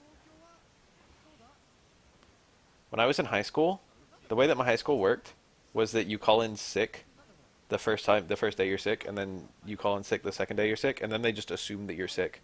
Ooh, the midair connect. And then the unblockable? There's like a fake unblockable. There's a real unblockable. Um, and then you have to just, when you show up, it's just, that's when you're not sick anymore, is you just showed up. So there was one day where I was sick 2 days in a row, and I realized that they weren't expecting me at school for like day 3. And my mom like was expecting, I just had to. I was like, I'm going to school, mom, and then I left, and then I like just didn't go to school. I played hooky. It's one of 2 days of my life I played hooky. Is hooky the name for that? I feel like I'm making a word up. Oh, that was a smart idea. The jump back around us. It didn't work though. Alright, cool. Anyway, that day I slept in my car. I had a little bit of fun. I went to the mall. And then I slept in the mall parking lot. And then come like 2 o'clock I went back home. I was probably 16. But I already looked like a grown-ass man.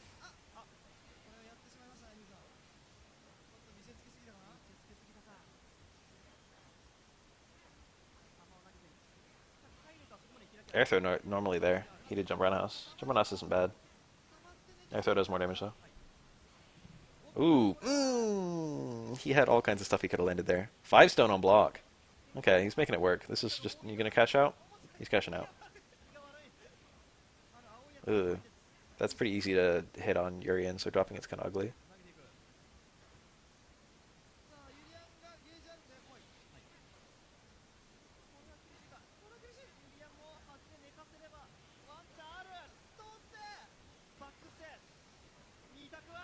Oh, the Oro.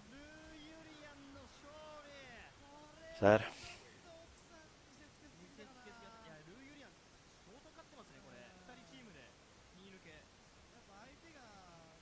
Sometimes I lie in bed and wait for like an hour to fall asleep. And then like midday, I'm petting my cat. He's like on the ground, and then I get on my knees, hands and knees to pet him. And then I get on the ground and I'm like petting him. And then I fall asleep on the ground. And it's just like, how come I can just sleep on my carpet with like 0 effort? But I fucking get in my bed and I just sit there. I've fallen asleep petting my cat at least like 3 times. Can't help it.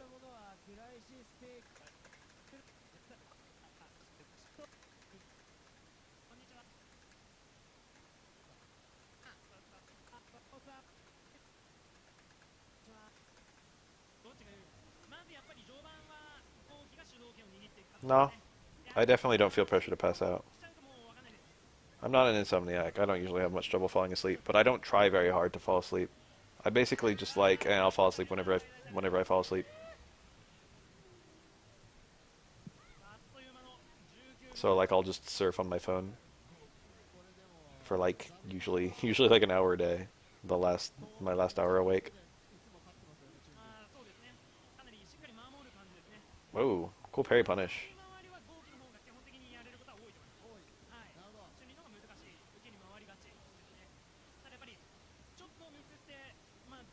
Whenever I know I need to sleep now, I can't fall asleep either, but I usually just take, what do you call it? Nighttime sleep aid. Got one on my desk, let me read it. Diphenhydramine, 25 mg.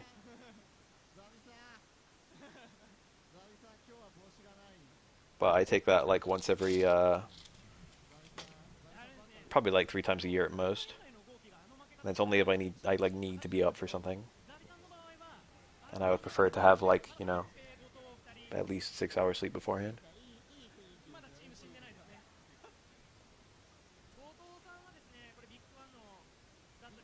I've heard if you take too many sleep drugs, you stop being able to fall asleep without the sleep drugs, and that sounds fucking horrifying.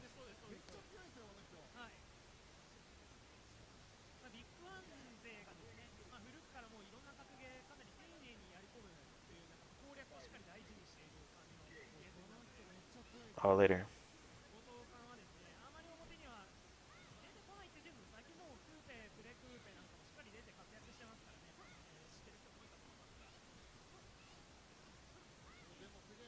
Damn, you fools see my tweets? I got a fucking horrible customer at work today.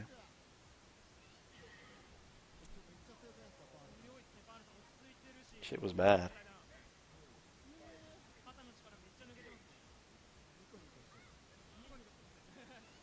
He started telling me about fucking Alex Jones at InfoWars. He was just like, show me where so-and-so product is. It was he was asking about cabinet locks, and I showed him, and he's like, "Where do you get the real truth?" And I'm like, "What do you mean the real truth?" And he's like, "You know, real news, the truth. Some water's wet, some's not. Some things are true, some things aren't." Or no, it wasn't like that. What did he say? I just was making shit up, but he actually said something kind of like that. It was like, the water's wet, the truth is what he said. Then he told me about Infowars. Then he told me about Alex Jones and how everything Alex Jones predicted was came true. And he said Alex Jones is a conspiracy theorist, but everything he said came true. And then he told me about and I just like showing him the cabinet locks, and he's telling me about how like fucking Bill Gates got everyone in Africa to take the vax, and it accidentally made a bunch of people get AIDS early, and everyone who's ever taken the vax has like latent AIDS, and the AIDS will activate like on command or something like that. And then what else did he tell me about? That was like other nonsense. It was like a bunch of people who were athletes who had taken the vax and like it turned their blood into sandpaper and like killed them. And there were like 900 athletes who died of like sandpaper blood. And then he told me about a guy who spent 23 minutes in hell and then woke up and was telling everyone about hell and how like Jesus Christ was like uh, the way. And then he talked something about Jesus Christ being. I wasn't paying attention. I was trying to tune it out, but like now I kind of wish I paid more attention just so I could like appropriately relay how weird it was. He talked about how Jesus Christ was actually crucified on a pole and not a cross, and that Jesus Christ went to hell when he said, "Father, why have you forsaken me?" when he like died or something like that, and that like forgave everyone or something. I don't know. It was just like a whole bunch of weird stuff, and I was just like, "Sir, I need to get back to work." He looked like he was in his 50s or so. He didn't look super old, but he looked old. Wasn't like elderly yet. He was like 5 feet tall. He was pretty tan. I couldn't even begin to guess his race, but it was like kind of dark. Oh, Christ was crucified on a pole.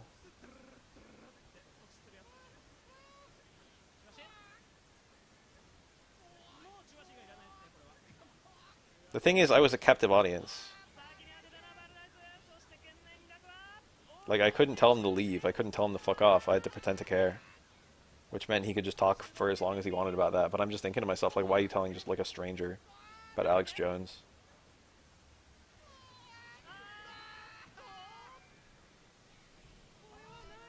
It was very unpleasant. Yeah, I mean, he probably that's what someone said in like Twitter. It's like this is a guy who like probably doesn't talk to his family anymore. I'm just like, man, I haven't had someone try to talk politics to me in a long time, but this was like last time someone tried to talk politics to me, it was just like, you like Trump, right? It was like something relatively innocent compared to this.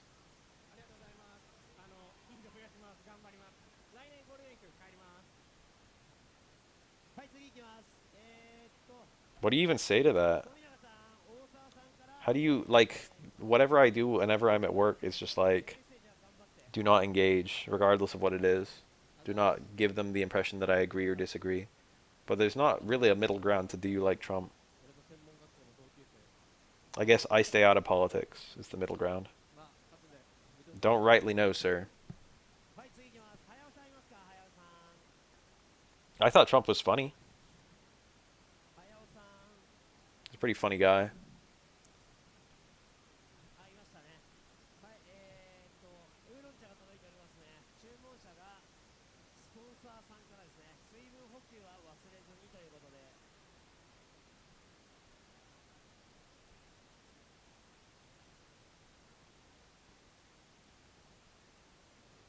Escalate, take it to the next step.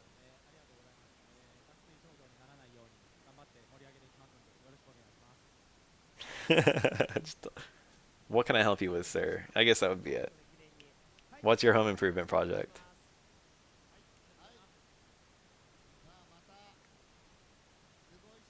My boss would be real mad at me if he caught me talking about stuff at work. Something like that. I guess that'd be nice and innocent. Can't talk about this kind of stuff at work, sir.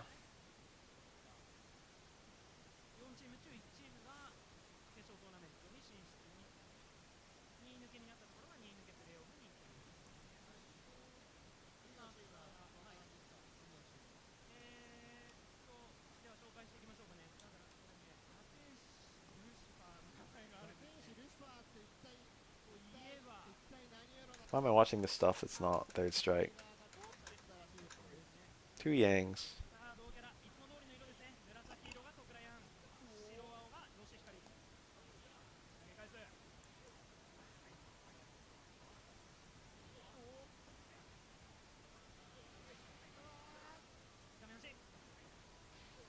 I'm disillusioned with all of government, if I'm being honest.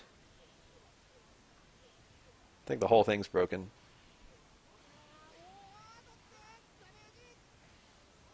I want someone to just round up everyone in Congress, everyone in the Senate, round them up, put them in a room, and just like move that room somewhere really far away. I don't want them to die. I want us to have to like get a new Congress and a new Senate. Start from the ground up. Just like start from zero.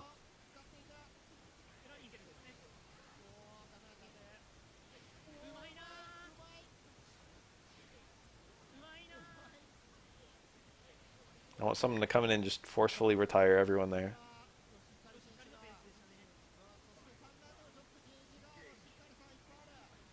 I agree the two-party system is fundamentally bad. I understand the idea behind a republic. Cool juggle.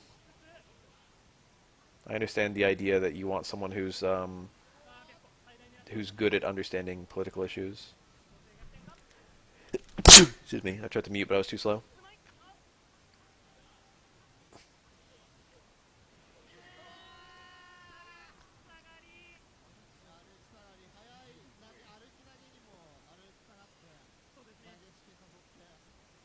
But the problem is, I think there's a serious disconnect between most of the politicians that exist in the United States and the common man.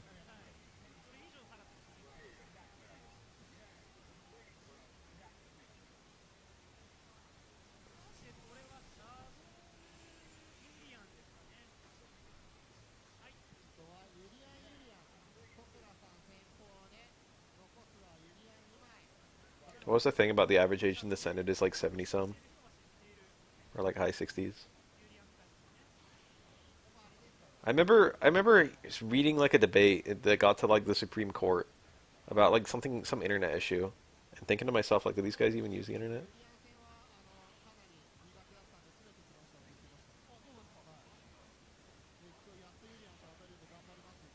I'm tired of old people. I think everyone in government should be between the ages of 25 and 45. That's probably not true. Probably don't want that. I'm okay with some old people. It's just that they're overrepresented in governance.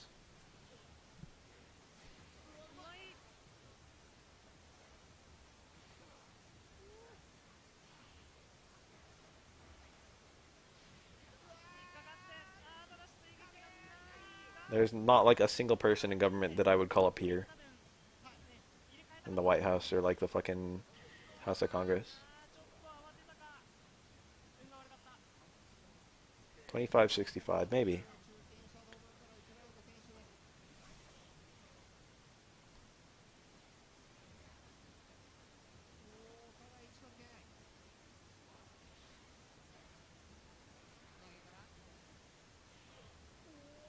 Cool teenage president to represent the youth. Probably not. It's a funny idea though.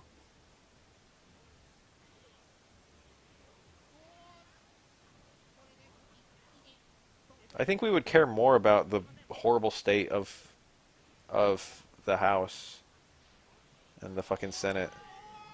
Um, if there was no just one person to point to. I think just abolish the president. Do we need it?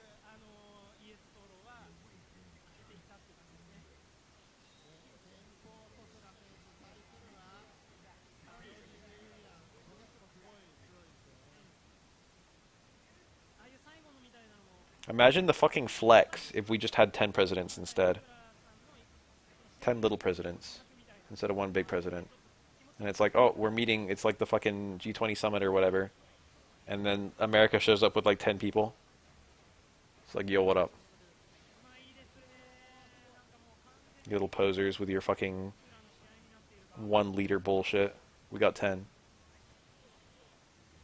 I feel like that would reflect a little bit better in a fucking republic anyway.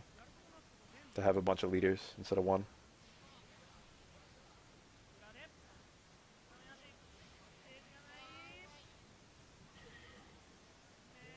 I don't even want war.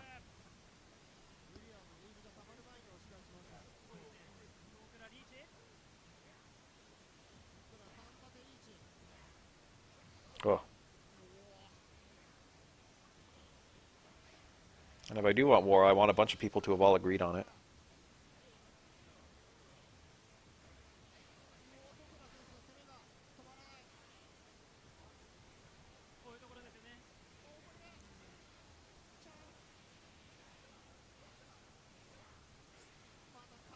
I like this 10 president idea. Let's do this.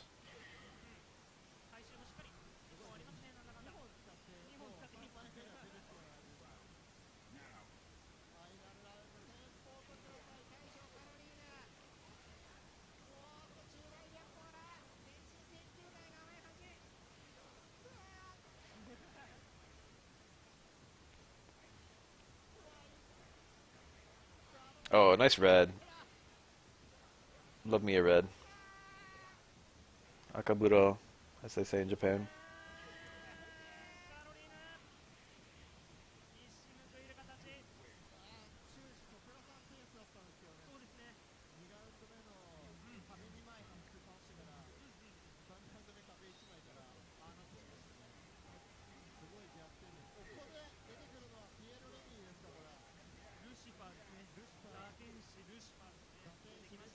Damn, let's all watch the movie War Games.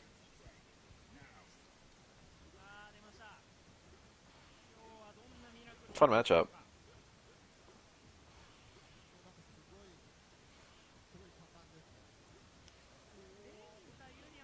Is Fallen Angel Lucifer the most Remy possible handle?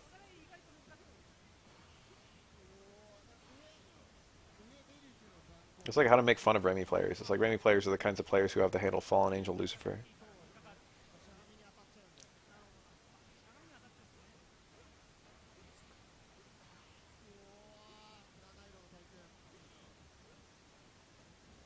Named after his DeviantArt account.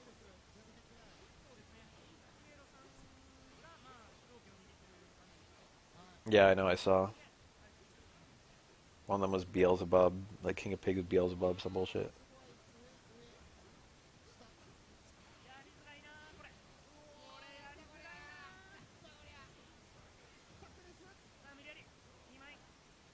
Hard to win.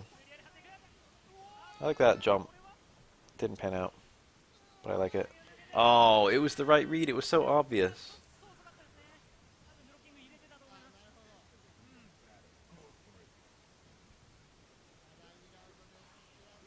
It's Caroline new. Why is it new? Why is it not just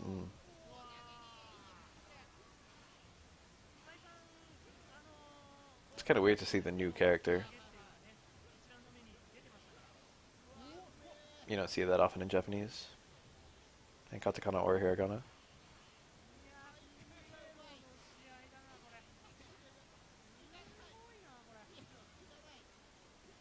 Close Rana House. Cool meaty. It's not that bad, I don't think. Like this is actually one of Remy's like best matchups.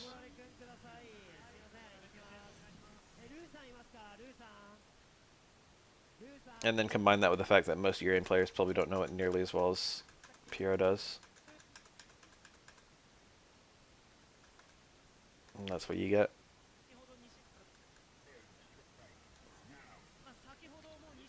I'm probably going to get bed before too long. I'm pretty tired. And it's 5 a.m.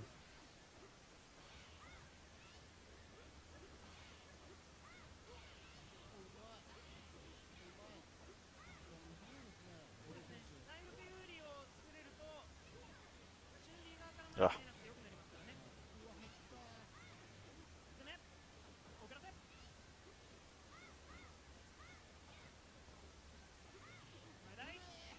God, Ori's playing this so well.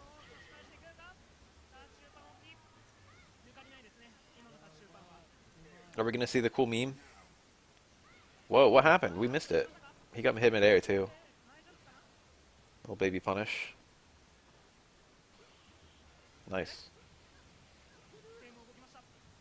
With throw is +5, as the meme goes.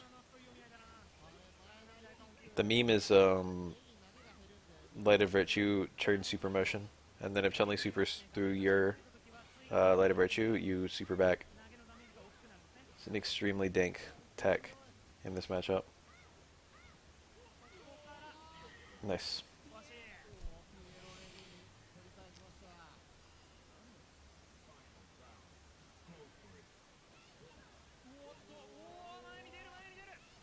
The throw whiffed.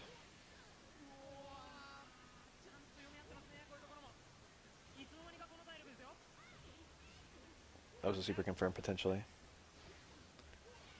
It's the problem with Remy. He probably could have low short. I think that low short was a punish. He could have. No, he didn't have super. He could not have super cancelled it. God, what an underdog matchup. Remy versus Chun-Li.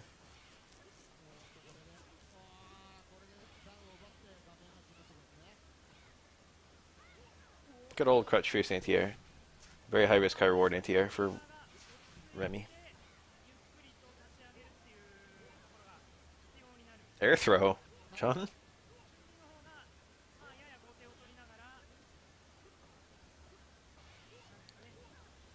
Yes, you do have to buffer. Remy players will buffer it every time if they're throwing fireballs in neutral. It is extremely dank tech. I showed off in the Bad Balance Blue Nocturne video, actually, for both Blue Nocturne and SA2. That stand short hit. It could have been close forward into super.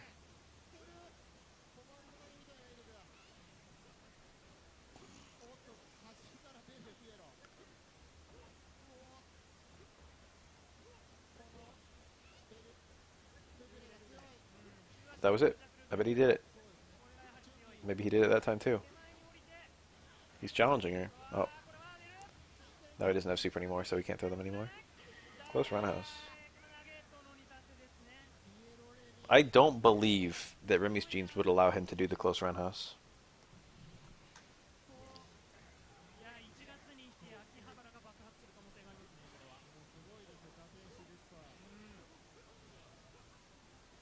I'm really excited to watch players play KOF 15. I probably will try and play it myself. At least the lab it will be fun. It seems to be a game where there's no clear, like, optimal routes, which is kind of cool. Yes, you can stack up execution stuff in Third Strike. Buffer, as they say. That works in SF2 as well, I think. Doesn't it? Does it not? I thought it did. Oh, no, it doesn't. Well, it kind of does. In SF2, you can't even do special into super. But if you have, like, you know, overlapping inputs, if you get hit out of your quarter circle super, or whatever, quarter circle move, it only takes another quarter circle. Or I think there are some OSs that use it.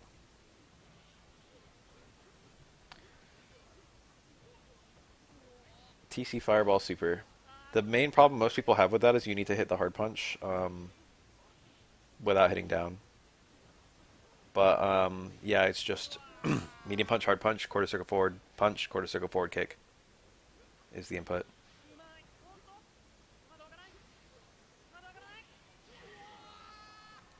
You only need 2 total quarter circles.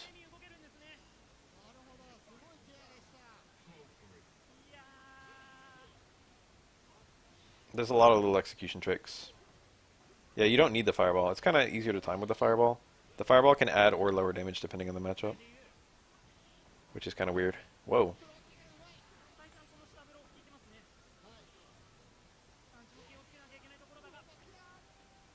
You could cancel sweep, but sweep didn't cancel to... You couldn't cancel Hadouken to super. That's what he's saying.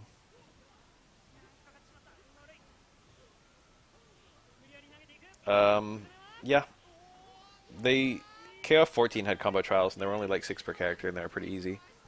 So unless there's a lot more and they're a lot harder in KOF 15, it probably won't be very interesting. But I'll do it anyway. It does sound fun. Game comes out in like 2 days.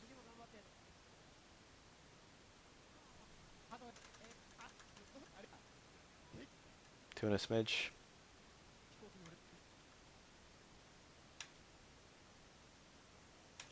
On Valentine's Day, going on a date with Shroomy. If you know what I mean. I don't even know who I'm going to play. There's no Kenso. Am I really going to play, like, Andy, Robert, Rio or something like that? That sounds gnarly. I don't want to play that team. But that's, like, the team that I'm probably going to play.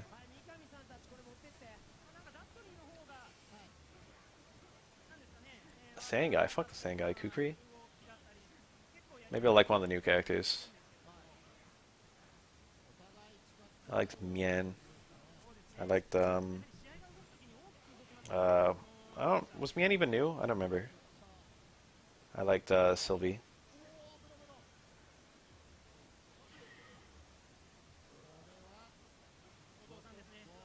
That'll probably be, I like Nelson. That'll probably be a new character I like. I know they ditched all the newcomers. I'm just saying if there's new newcomers, I'll like them.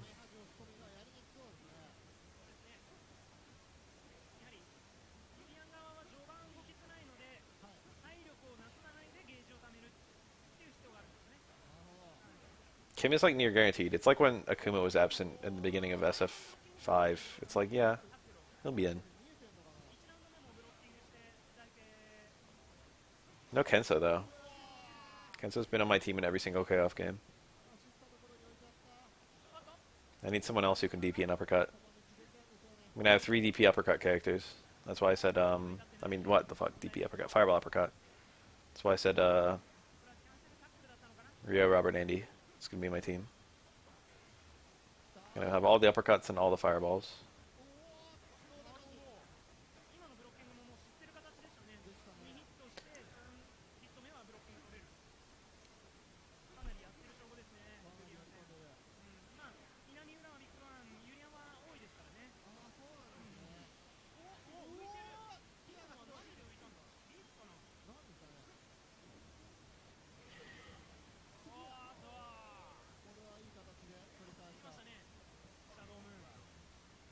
I did like Ralph in 13.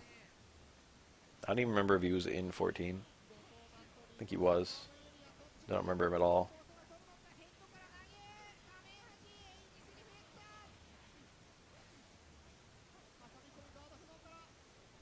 13 was when he got the command normal, and he lost the command grab. Ralph, for a very long time, was like the only KOF character without a command normal. And that's a pretty big deal in KOF, because that's your, like, one of your cancel routes.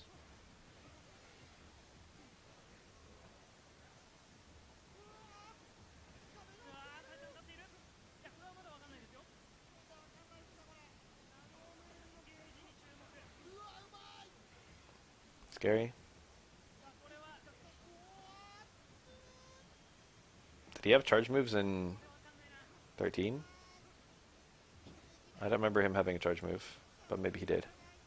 I just don't remember. Maybe the charge back forward punch or something. Clark had a charge move, I think, right? Maybe they both had that same charge move. I don't remember. I don't remember executionally how they played. This is the one where he like slid at you, right? Spin and then punch or some bullshit. It was like Alex's slash elbow almost.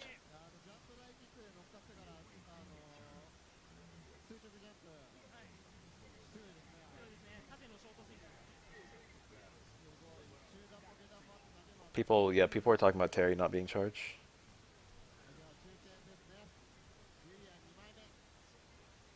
What about Ash? If they take Ash, if they take charge away from Ash, I'm fucking rioting. Ash was charged, taken to its greatest possible extreme.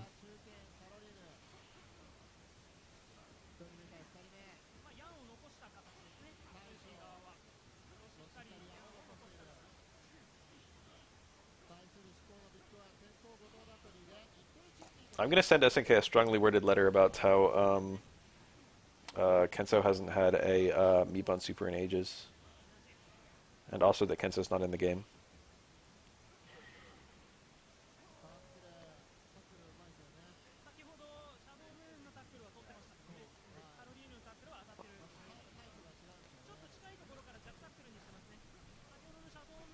Is it already out in Japan? Or are they going for a worldwide release? I want to watch some footage of it. I saw that Xiao Hai and like other people were playing the beta, but I don't know if there's like a release version out now that people have been playing. Obviously, I guess if Justin Wong was playing it.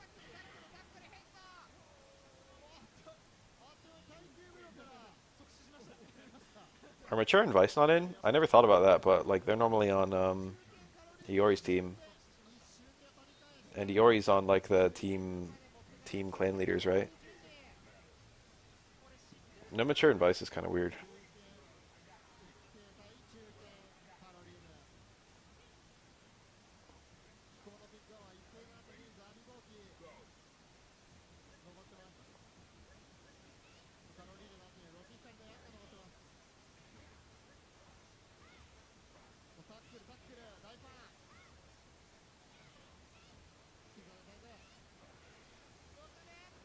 They've all been on that team together before, I think. I think they were in 11.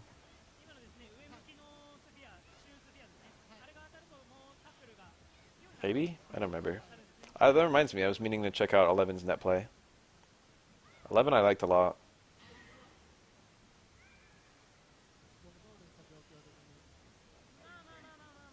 Kyoshingo Niori. Oh. Chizu probably wasn't even in the game, huh? I don't remember her.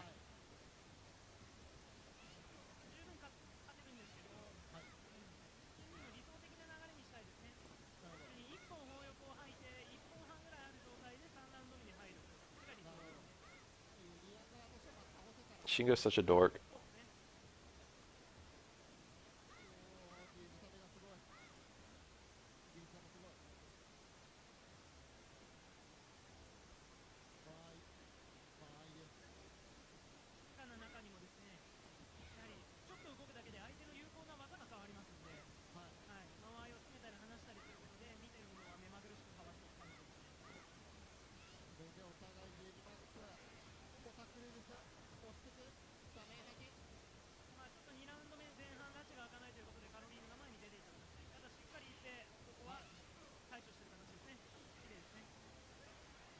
Ah, thought it was gonna be a punish. Where's Shion? Is that the name? The really effeminate looking person with the spear, or whatever it was.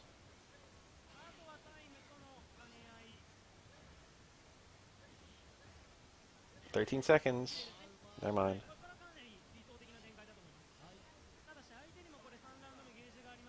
If I wanted anyone from 14 to come back,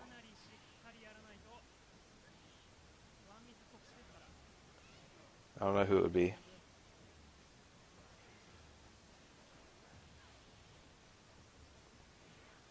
Oh yes, Sylvie.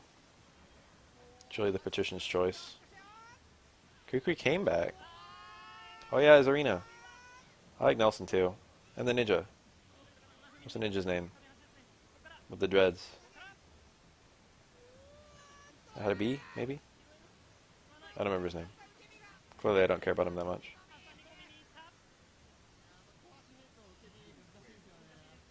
He was cool. Yeah, him.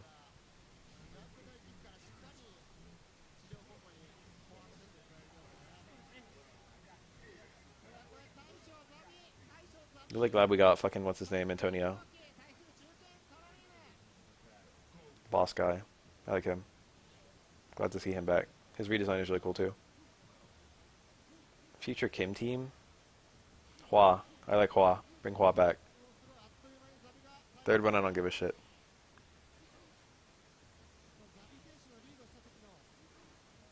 Both of the kids would be cool actually. Yeah, give me the Garo ones. But I like Hua a lot, so give me Hua. In fact, just kill Kim from the team. Give me the two Garo kids plus Hua.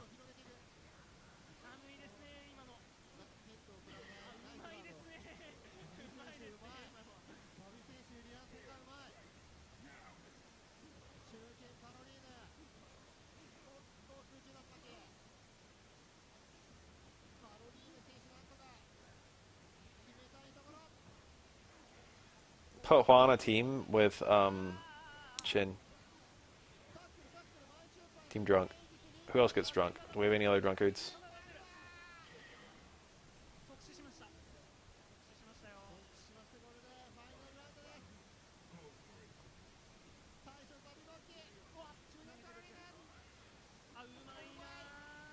Love that starter. Such a cool combo.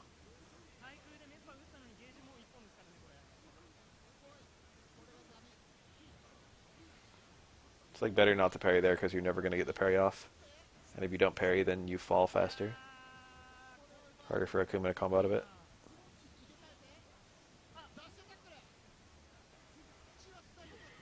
Smart. If Urian was looking for a red parry, he was expecting the heavy Tatsu. That was like the medium Tatsu into another Tatsu. Just big brain. My guy's proud of his fucking dome.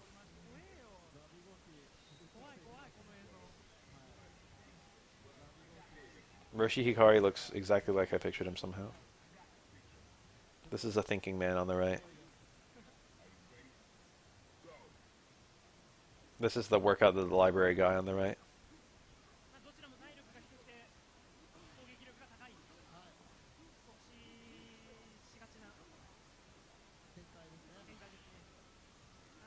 We need Team Drunk as Hell. We'll get those two, and then we'll like have a new character. Or maybe we'll reveal someone's drunk as hell all the time. Put the fucking criminal on there. What's his face? The guy who yelled in KOF 14 with the bug eyes. He was always talking nonsense. And he swung his arms at you. You know the guy. Xanadu, yeah. Put him on there. And then just reveal he's drunk as hell.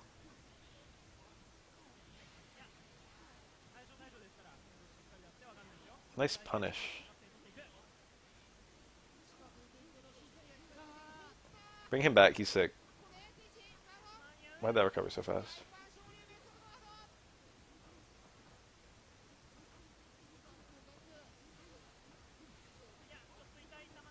Nice safe Akuma. Hard to win now. Still possible.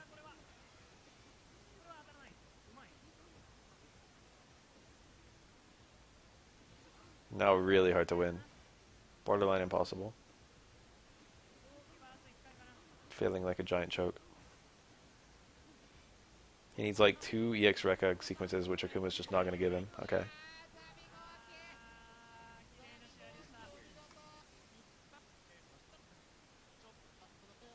I'm going to go pretty soon. I'm tired.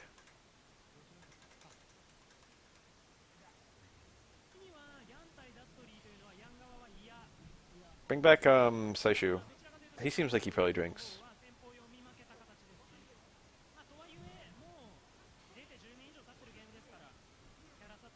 Bring in Drunk Hydern.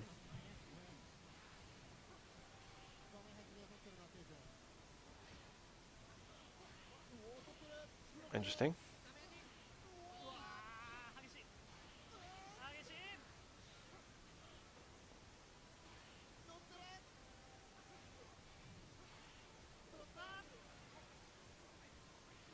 Oh my god. Oh my god. And he dropped the cancel. Oh my god. What a round. That was fantastic. He really just universal overheaded over a fucking Rekka. All casually, like he meant to. It's like, oh yeah, all part of the plan.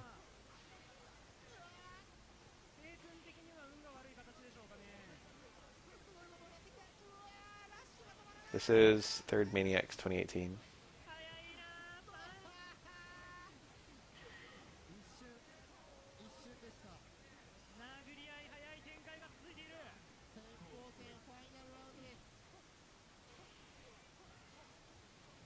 That's pretty easy parry, but if you didn't parry pre-freeze, it's pretty hard. You just gotta watch for those when you're fighting Dudley, if he goes for a reset super.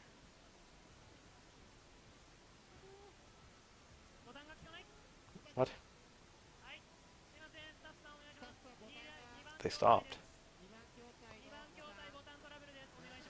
A lot of people seem to like it. I guess it went over pretty well. I was kind of like nervous that it wasn't good enough content because there wasn't like enough silliness to it. Not silliness, but like I don't know. I don't know if it really truly sold how good Sagat was. But I guess I didn't even say that he was that good.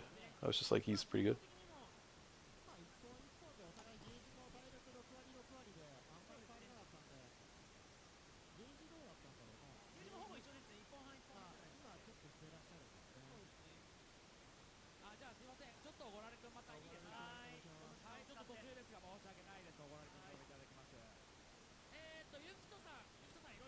Why do I have so many new fucking tweets? Everyone on the fucking all of Twitter engaged me. Someone said this guy's side quest goes crazy. That's a funny post.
Great character in a game where most characters are okay is probably accurate. Why are we watching these guys drink? Whoa.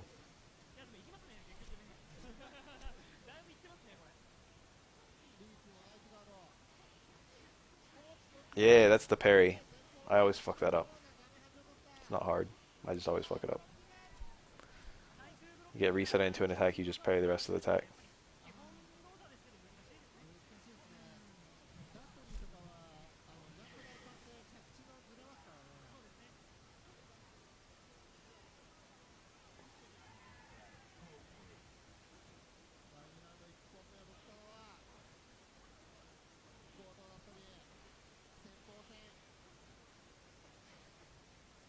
I'm getting tired. This might be my last match that I watch.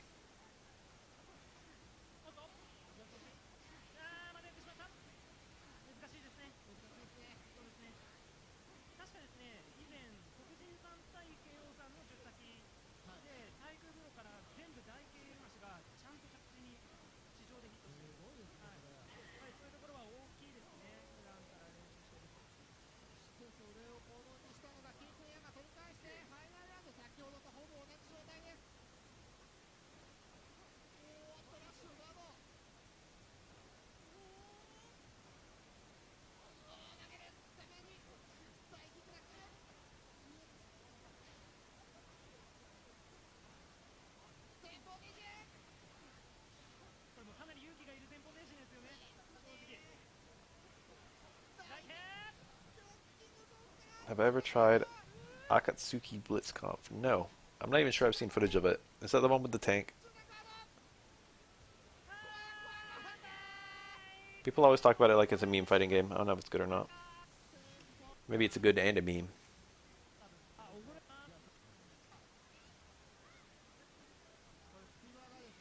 I'm West Coast. It's 5 a.m. for me. 5:30 a.m. I go home at midnight from work. So I've been, I went to work and then I've been here for like 5 hours.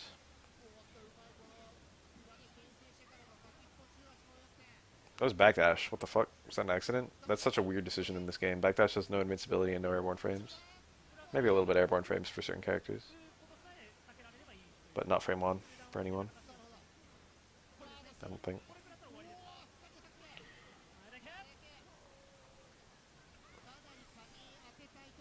I just stream when I get home from work. And I usually stream for a good while.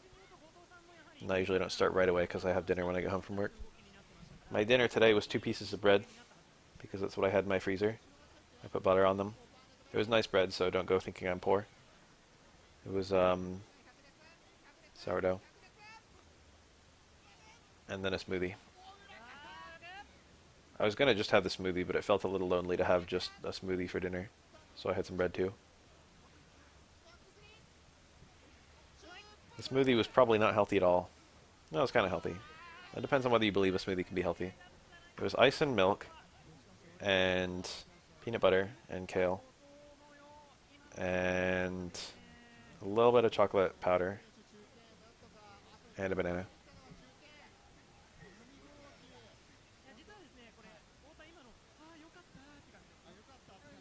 It was very tasty.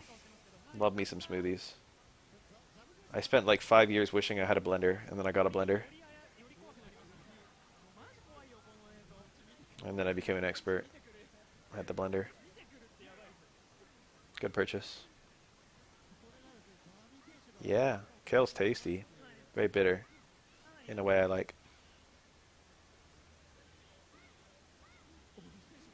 Oh, what the fuck? Delete Chun-Li from the game. I never want to see that again. It's the worst thing I've ever seen. Akuma getting a point-blank heavy DP and the first two hits work and the third hit falls out.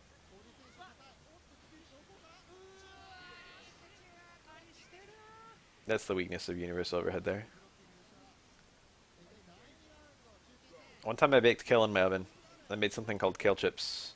Google those if you've never had them. They were very nice.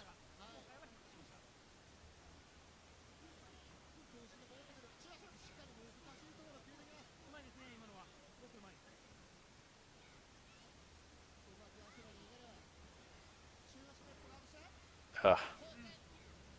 What a nice easy punish.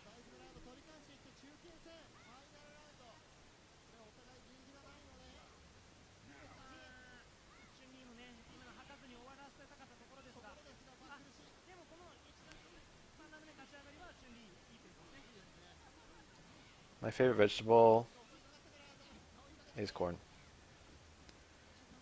My next favorite vegetable is probably broccoli. Let me think about this. Kale's real nice. I do like kale. Oh, I like peas. Fuck yeah, corn then peas. Peas are awesome. Fucking love peas. 2 Chun-Li's? Oh boy. Green beans are just fine. Don't dislike them a little bit. If you put green beans on a plate in front of me, I will eat them. I like them with steak. Give me my country fried steak and my green beans and my mashed potatoes.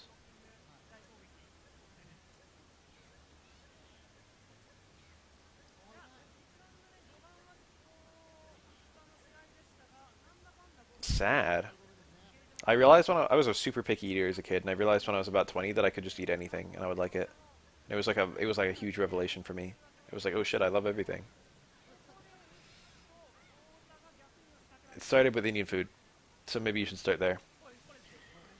I realized I loved Indian food, and then I started realizing I loved fucking East Asian food, and then I started realizing I liked everything. You don't like a good crunch? Ah, see, that's the OS.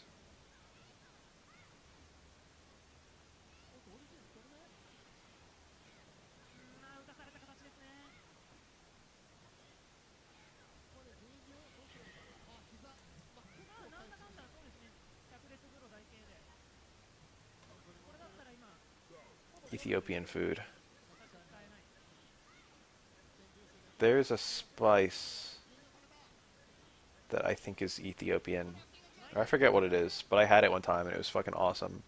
It's called like berbere or something like that. I think it was Ethiopian. It was mad good though. Remember that.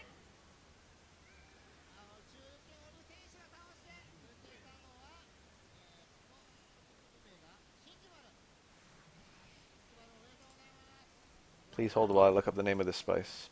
And also, I'm done streaming for the day. It is berbere. I found it. or beer or something.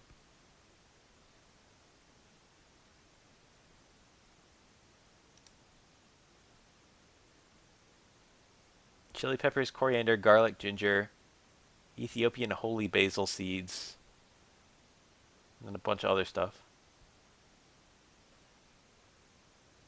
Key ingredient to cuisines of Ethiopia.